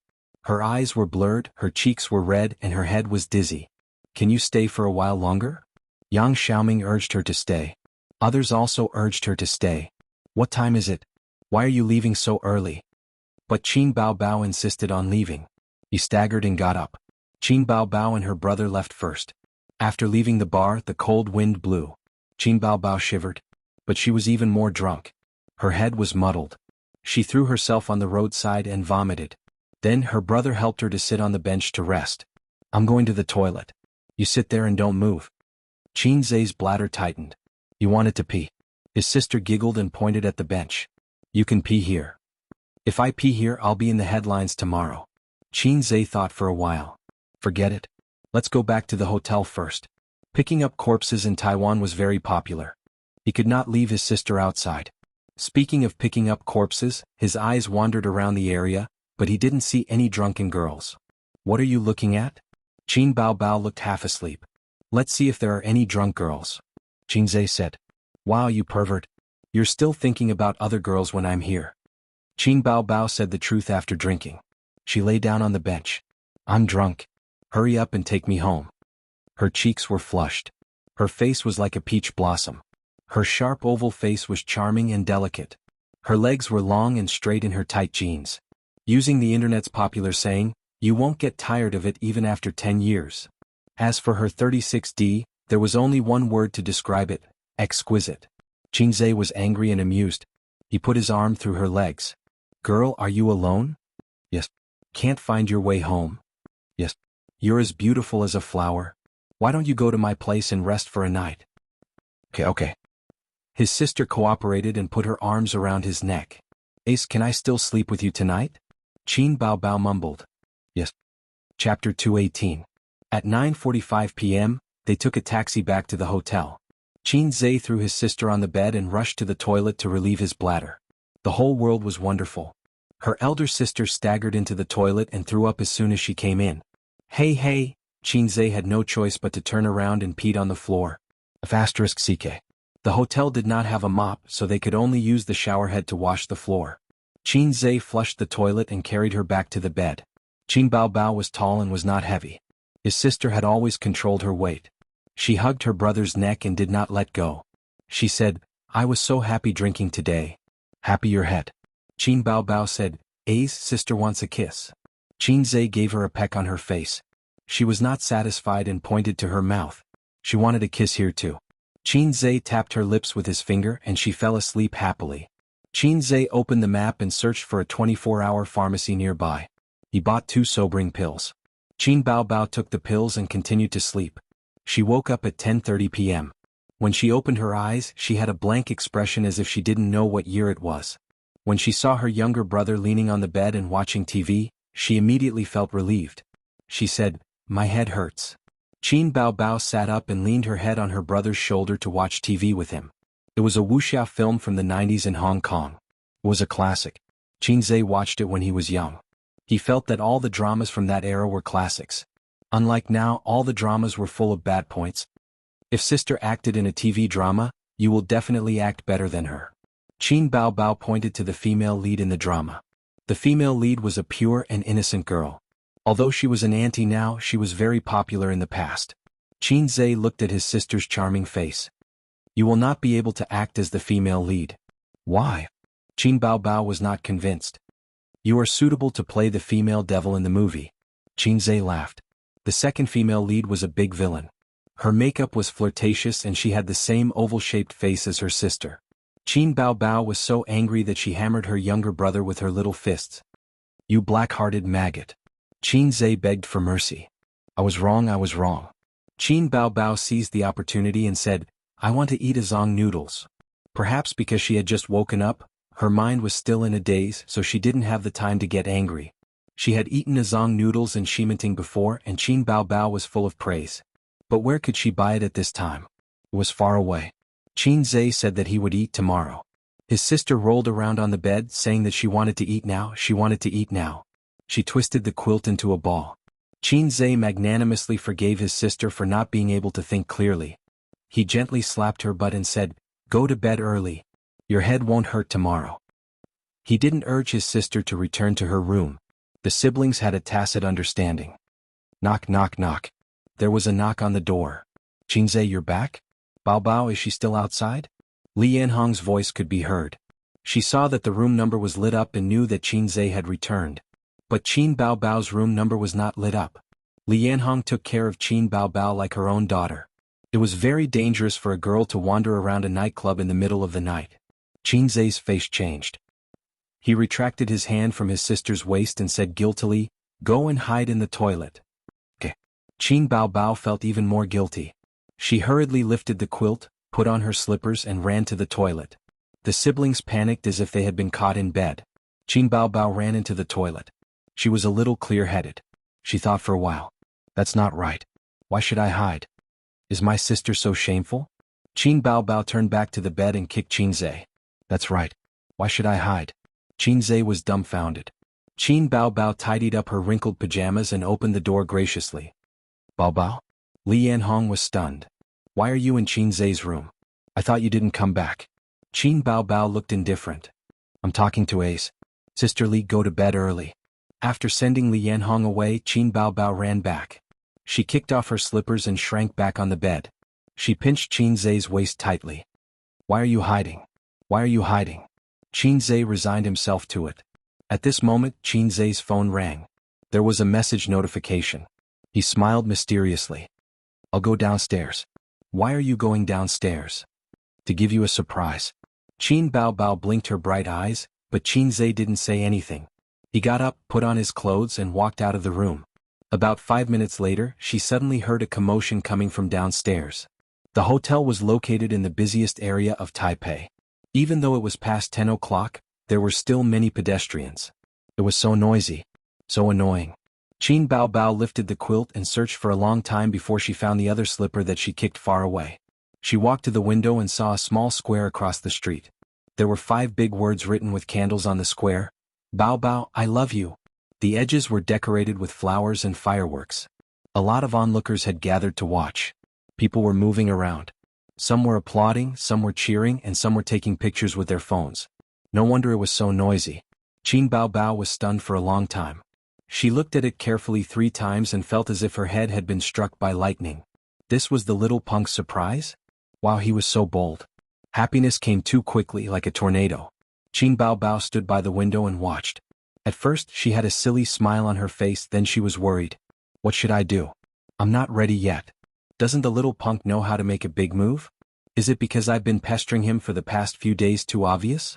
Doing this in a strange place seems to be very suitable for the right time, place, and people, but it will definitely be photographed. What if it gets posted online? Let's not talk about the netizens' thoughts first. If Dad finds out, the little punk will probably have a comminuted fracture. Besides, I'm not ready yet. Qin Bao Bao's thoughts were flying. She was worried and happy at the same time. She thought bitterly that she only knew how to make things difficult for him. But there was a voice in her heart saying, isn't this what you've been looking forward to for a long time? The things that you were afraid of before are no longer a concern now. Didn't you call to verify it? Anyway, there are so many messy things at home. One more thing won't make a difference. But there was another voice saying, girl, your thoughts are very dangerous. Don't play with fire. This is very good. This is very warm and happy, isn't it? Don't dig your own grave. When the time comes, everyone will betray you and your efforts will be in vain. There was a knock on the door. Qin Bao Bao was startled and her heart tightened. She walked to the door, hesitated, and finally gritted her teeth and opened the door. At the door stood her family's maggot with a takeout box in his hand. Qin Zhe put Xianxia in front of his sister and said like a clown, dang dang dang. Are you surprised? Are you surprised? Xianxia? What's going on? Is it just Xianxia? Qin Bao Bao forced herself to say, what's going on downstairs? Oh, someone is confessing downstairs. So mushy. He keeps saying, Bao Bao. Couples nowadays like to call each other that. Qin Zhe shared with his sister what he saw downstairs. The slap in the face came too quickly like a tornado. Qin Bao Bao said expressionlessly, you can eat it yourself. Thank you. Bam. She closed the door. Hey, what are you doing? I bought it and you don't want to eat it? It's fine if you don't want to eat it, but don't close the door on me. It's very embarrassing. Her brother was shouting outside. Qin Bao Bao ran to the window, closed the glass window, and covered herself in the quilt. I hate this name, sob sob sob. Chapter 219. Qin Zhe stayed outside until 11 o'clock, but his sister refused to open the door and threw a tantrum. He had no choice but to look for Li Yanhong and ask her to go to the front desk to get the room card. The reason was that he had left the card in his room when he went downstairs to get the takeout. He swiped the card and entered the room. He found that his sister was not asleep. She was lying on the bed watching TV.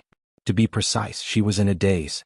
Qin Bao Bao glanced at him and shrunk under the blanket.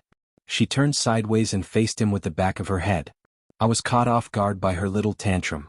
Qin Zhe crawled under the blanket and slept next to his sister. Get lost, his sister scolded. Oh. Qin Zhe rolled to the side of the bed. Qin Bao Bao, why aren't you so obedient usually? Qin Bao Bao gritted her teeth. What else do you want? You asked me to get lost. Qin Zhe turned his head and argued with his sister. I asked you to break off ties with Wang Zijin. Will you do it? Qin Bao Bao said angrily. Qin Zhe was stunned and did not speak for a long time. Why are you silent? Say it. I'm thinking about how to break off ties. Qin Bao Bao was so angry that she kicked Qin Zhe under the blanket. She wanted to kick him off the bed. Stop it. I just warmed up the blanket and you're kicking it off again. Qin Zhe clamped his sister's leg with his legs to prevent her from causing trouble. Qin Bao Bao was obedient. She felt the warmth from her brother's inner thigh. She lowered her head and whispered, let go. Qin Zhe did not respond. He just clamped her leg. Qin Bao Bao retracted her leg. He clamped it even tighter. Qin Bao Bao saw that her brother was so stubborn. She secretly spat and went to sleep happily. Qin Zhe observed his sister's face and found that she did not show any signs of anger. She seemed to be enjoying it. As expected, women should listen to the opposite. Should he try hugging his sister's waist? The moment this thought appeared, it was like a wildfire. He moved closer to his sister and boldly hugged her slim waist under her pajamas. "Hold me tighter," big sister whispered. "Oh." Xianxia let go of his hand and obediently went to sleep. "I'm telling you, Lu Cheng." Yes. There was nothing wrong with listening to it the other way around. Don't play dumb. We can still be friends," his sister said. "We're not friends to begin with. We're siblings. You should roll at the foot of the bed." Qin Baobao kicked him aside. She slept until 7 o'clock in the morning. Qin Baobao was woken up by the alarm on her phone. She reluctantly got up and rubbed her eyes. Her brother was sleeping beside her, snoring softly. Stinking brat. Qin Baobao took the opportunity to take revenge by spanking his butt. This feels pretty good. Feels pretty good too. If Xianxia knew his sister's thoughts, he would definitely treat her as his confidant. He smacked it a few more times. She got out of bed and put on her shoes. She sneakily looked around the door for a moment before sneaking back to her room. At 4:30 in the afternoon, it was drizzling. Qin Baobao, who had decided to ignore her brother, knocked on his door with 2 assistants. Big sister strode in with 2 female assistants behind her. One of them was holding a shoebox, while the other was holding a high-end suit. Qin Baobao had just bought it for him at the mall. The Golden Melody Awards would start at 7:30 in the evening. It was time to go out after dressing up. See if the size is suitable. If it's not, you can change it immediately, Qin Baobao said with a cold face. The 2 assistants immediately stepped forward to help Xianxia put on the suit. Qin Baobao waved her hand and signaled the assistants to stay where they were. She personally helped Xianxia put on the suit and straighten the collar. Satisfied, she said, "It's not bad. It fits quite well." Big sister said some nonsense to cover up. She had bought Xianxia's clothes all year round from her own pocket. She knew her brother's size very well. Oh, there was another size that she didn't know. "I have a suit in my suitcase. Sister Ziwei bought it for me on her birthday." Qin Baobao waved a knife at him. "I don't want to argue with you." The 2 assistants snickered at the side. Before the award ceremony, the nominated stars had to walk on the Walk of Fame. In layman's terms, it was called the red carpet. The location was outside the venue. There was a canopy and a stage set up as well as a long red carpet. Reporters, videographers, staff, security personnel, and a dense audience. The host walked down the stairs with a microphone in his hand. "Hello friends. Welcome to the Walk of Fame of the 28th Golden Melody Awards. There are 200,000 people here. Listen to the screams." The host opened his arms. The audience on the other side of the red carpet screamed. It was noisy, passionate, and fiery. There are more than 10,000 works in this year's Golden Melody Awards. The remaining 120 works will compete for 24 awards. We will know the results later. The host said, "The annual Golden Melody Awards is the focus of attention for us Chinese people. At the same time, many stars and musicians will attend the ceremony." The host waved his arms and made an inviting gesture. "Although it's drizzling, it doesn't affect our enthusiasm. Let's see who the first group of guests on the red carpet will be." A car with an obvious logo drove over and a man and a woman got out of the car. They were the hosts of this year's Golden Melody Awards and were also stars. However, from the few cheers they should be small fries. The next guest was amazing. She was a popular queen from Taiwan. She wore a long golden dress and light makeup. She was in her 30s and was not very beautiful, but she was very tall. The host introduced her. Zhao Qianwen, she has been nominated for the Best Female Singer Award as many as 6 times. Last year she won the Best Album Production Award for her album, Super Lover. Zhao Qianwen lifted her long dress and waved at her fans as she walked. The crowd screamed. The fans waved their arms excitedly and shouted the name of their idol. Zhao Qianwen, I love her songs. She will definitely win the Best Female Singer Award this time. Her single album is selling like crazy. I think it's only selling well in Taiwan. The selection will also include China and Hong Kong. There aren't many good singers in China. If it's Hong Kong, it might be good if it was 8 or 10 years ago. But now it's no longer at the peak. There are still a few. Qin Baobao songs are not bad. Get lost. How can Qin Baobao be compared to my idol? Zhao Qianwen went on stage and chatted with the host for a while. She gave her acceptance speech and left to enter the venue. Next up on the red carpet is a famous songwriter from Taiwan. He has written several works that have been popular for a long time. Among them, Sweet Dreams won the Best Chinese Song of the Year award. Is Liang Huansheng. A fat middle-aged man in a suit walked slowly on the red carpet. His hair was tied into a ponytail, and he was dressed like a coquettish artist. The fans shouted and screamed excitedly. They were familiar with the famous songwriter. Liang Huanxing is nominated again. It's a pity that he missed out on the Best Composer award last year. He didn't have any good songs last year, but it's different this year. He has 2 songs today that are very popular. He's one of the top composers in Taiwan. This year the jury will definitely give him the Best Composer award. Not necessarily. I remember that there's a pretty good newcomer from China who also participated in this year's Golden Melody Awards. What's there to be afraid of newcomers? Newcomers are the ones to be afraid. Newcomers get bonus points and the jury favors newcomers. On the other hand, singers who have won a few awards will rarely win awards year after year, unless they have a real hit song. Then Liang Huanxing is settled. I hate these 2 words, they seem to have flooded the screen yesterday. What's there to worry about? That newcomer is very good. He's very popular in China. Have you heard of Blue and White Porcelain? Of course I have. It's amazing. Have you heard of Fairy Tale? The single has been on repeat for a long time. Have you heard of Grandiose? It's my favorite. It's written by him. Let me tell you. Someone shrugged. Xianxia, right? He's the one who lip-synced. Everyone had a look of realization. The controversy in the jury of the Golden Melody Awards started from Taiwan. It was even pushed to the entertainment headlines. Many people had seen this news. Opera 2, right?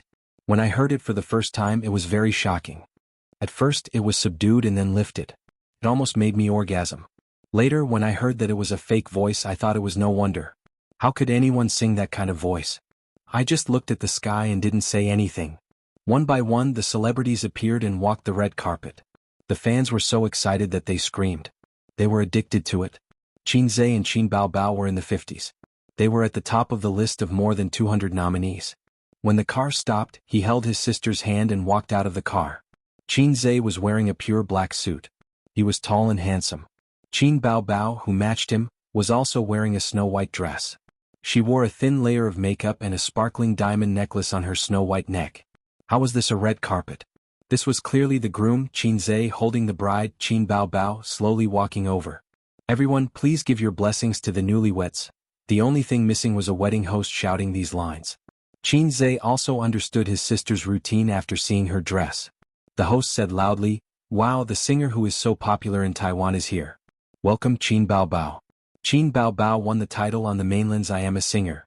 Not only did she become popular, but her first single album also broke the record for daily sales. Her CD also broke the record for sales in Taiwan. Qin Baobao, Qin Baobao. The screams suddenly became loud and clear and many fans were very excited. It seems that his sister is also very popular in Taiwan. Sure enough, a woman with a great omen is popular everywhere. And her official composer, Xianxia has created several excellent songs in succession in I Am a Singer, including the familiar Blue and White Porcelain, Exaggeration, Fairy Tale, Farewell Song, Opera 2. Let's applaud.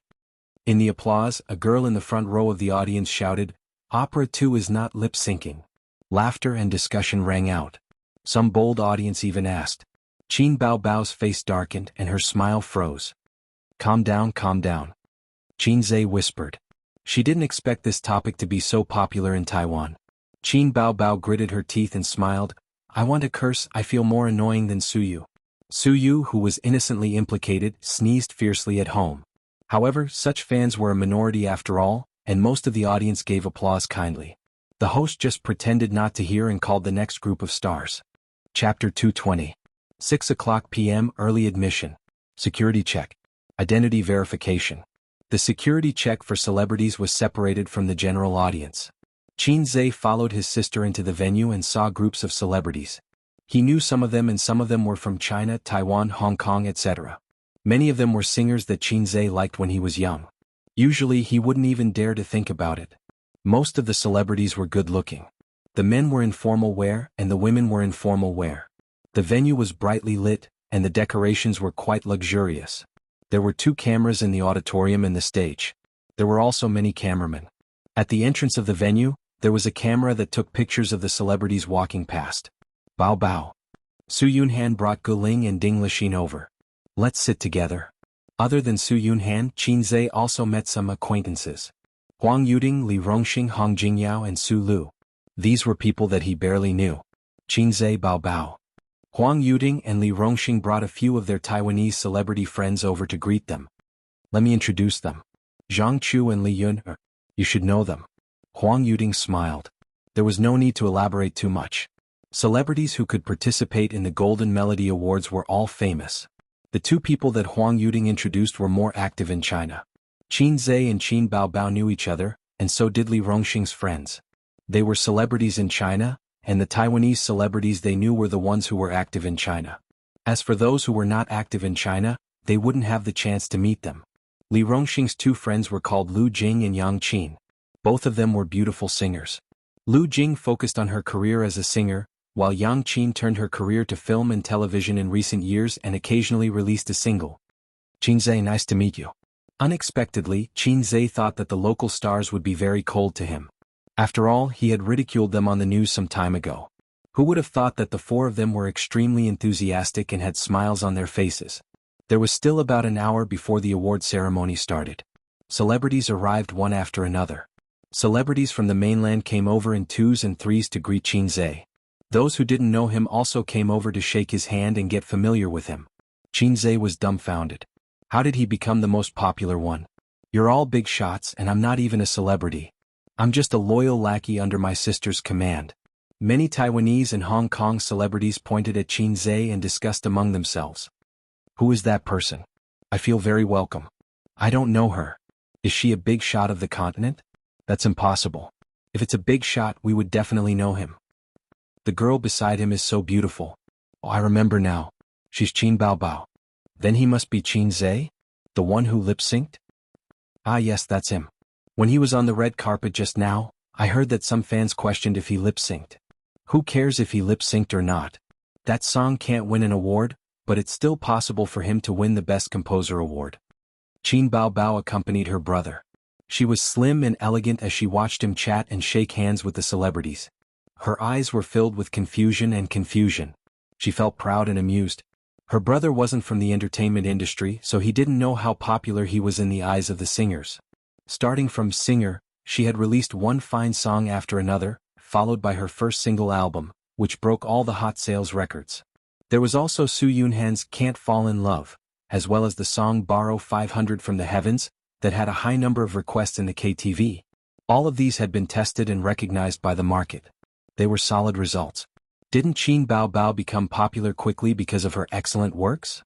And Su Yunhan was nominated for the Best Mandarin Female Singer Award in the Golden Melody Awards because of Can't Fall in Love. There were many gold medal composers in the mainland Hong Kong and Taiwan, but he was the only one with high production and high quality. A music genius. The fastest shooter in the music industry. His reputation was like thunder. If these singers could get one or two songs from Qin Zhe, they could definitely push their fame to a new level.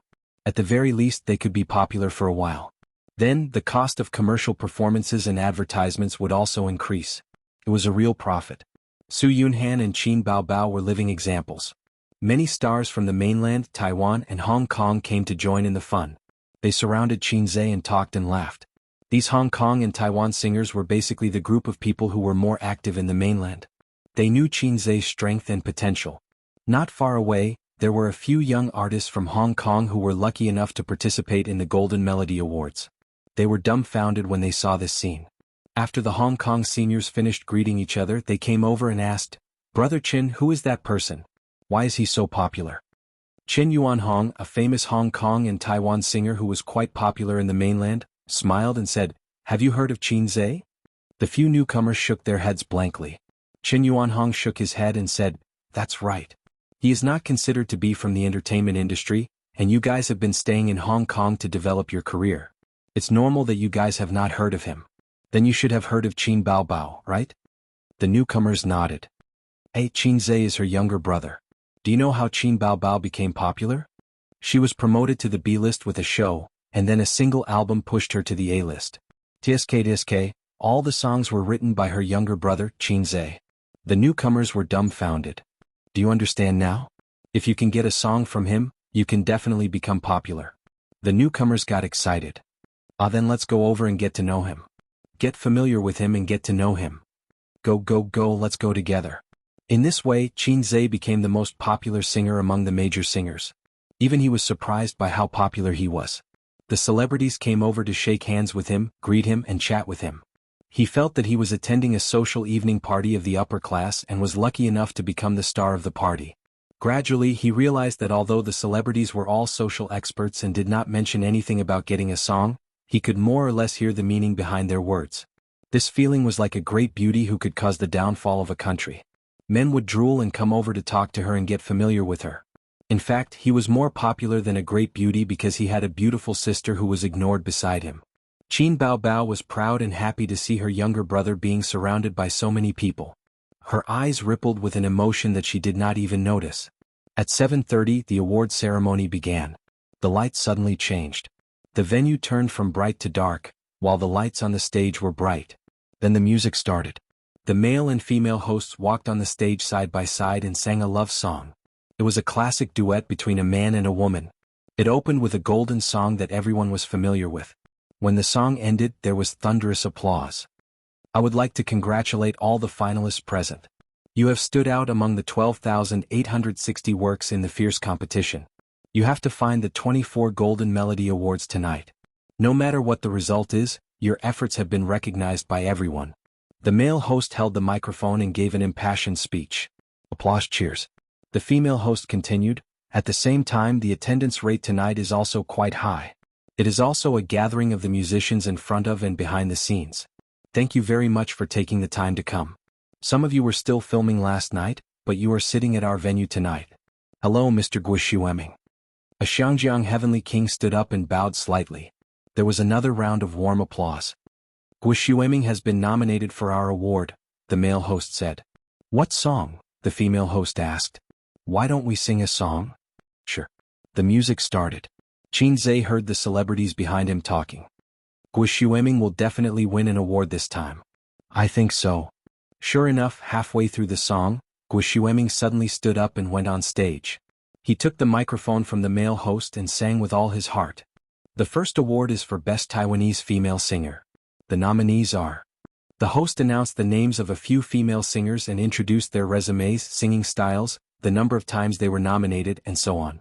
Every female singer had a short clip of about 10 seconds. Finally, the male host announced, Best Taiwanese Female Singer, the winner is. The nominated female singers held their breaths and were very nervous. The winner is Li Eiki. The music of the winning song floated in the venue. Li Eiki stood up excitedly and walked onto the stage with her long skirt dragging behind her, accepting the applause of the audience. Li Eiki gave her acceptance speech. This award is really rare. I have been nominated 4 times, but this is my first time standing on this stage. Thank you to the staff who participated in this album, thank you to the stage of the Golden Melody Awards, and thank you to my family. After a long speech, she left the stage. Next, the awards were given out one by one. Best Taiwanese Male Singer. Best Taiwanese Album. Best Aboriginal Singer. Best Orchestra. Best Vocal Group. Best Mandarin Male Singer. As expected, Guishueming won the award. Qin Zhe and his sister sat in the seats and watched the celebrities win the awards one by one. He said, Best Mandarin Female Singer is next. I don't know if it will be you. Qin Baobao answered pessimistically, I don't know. Qin Zhe cheered for his sister. It must be you. His sister said happily, Thank you for your help.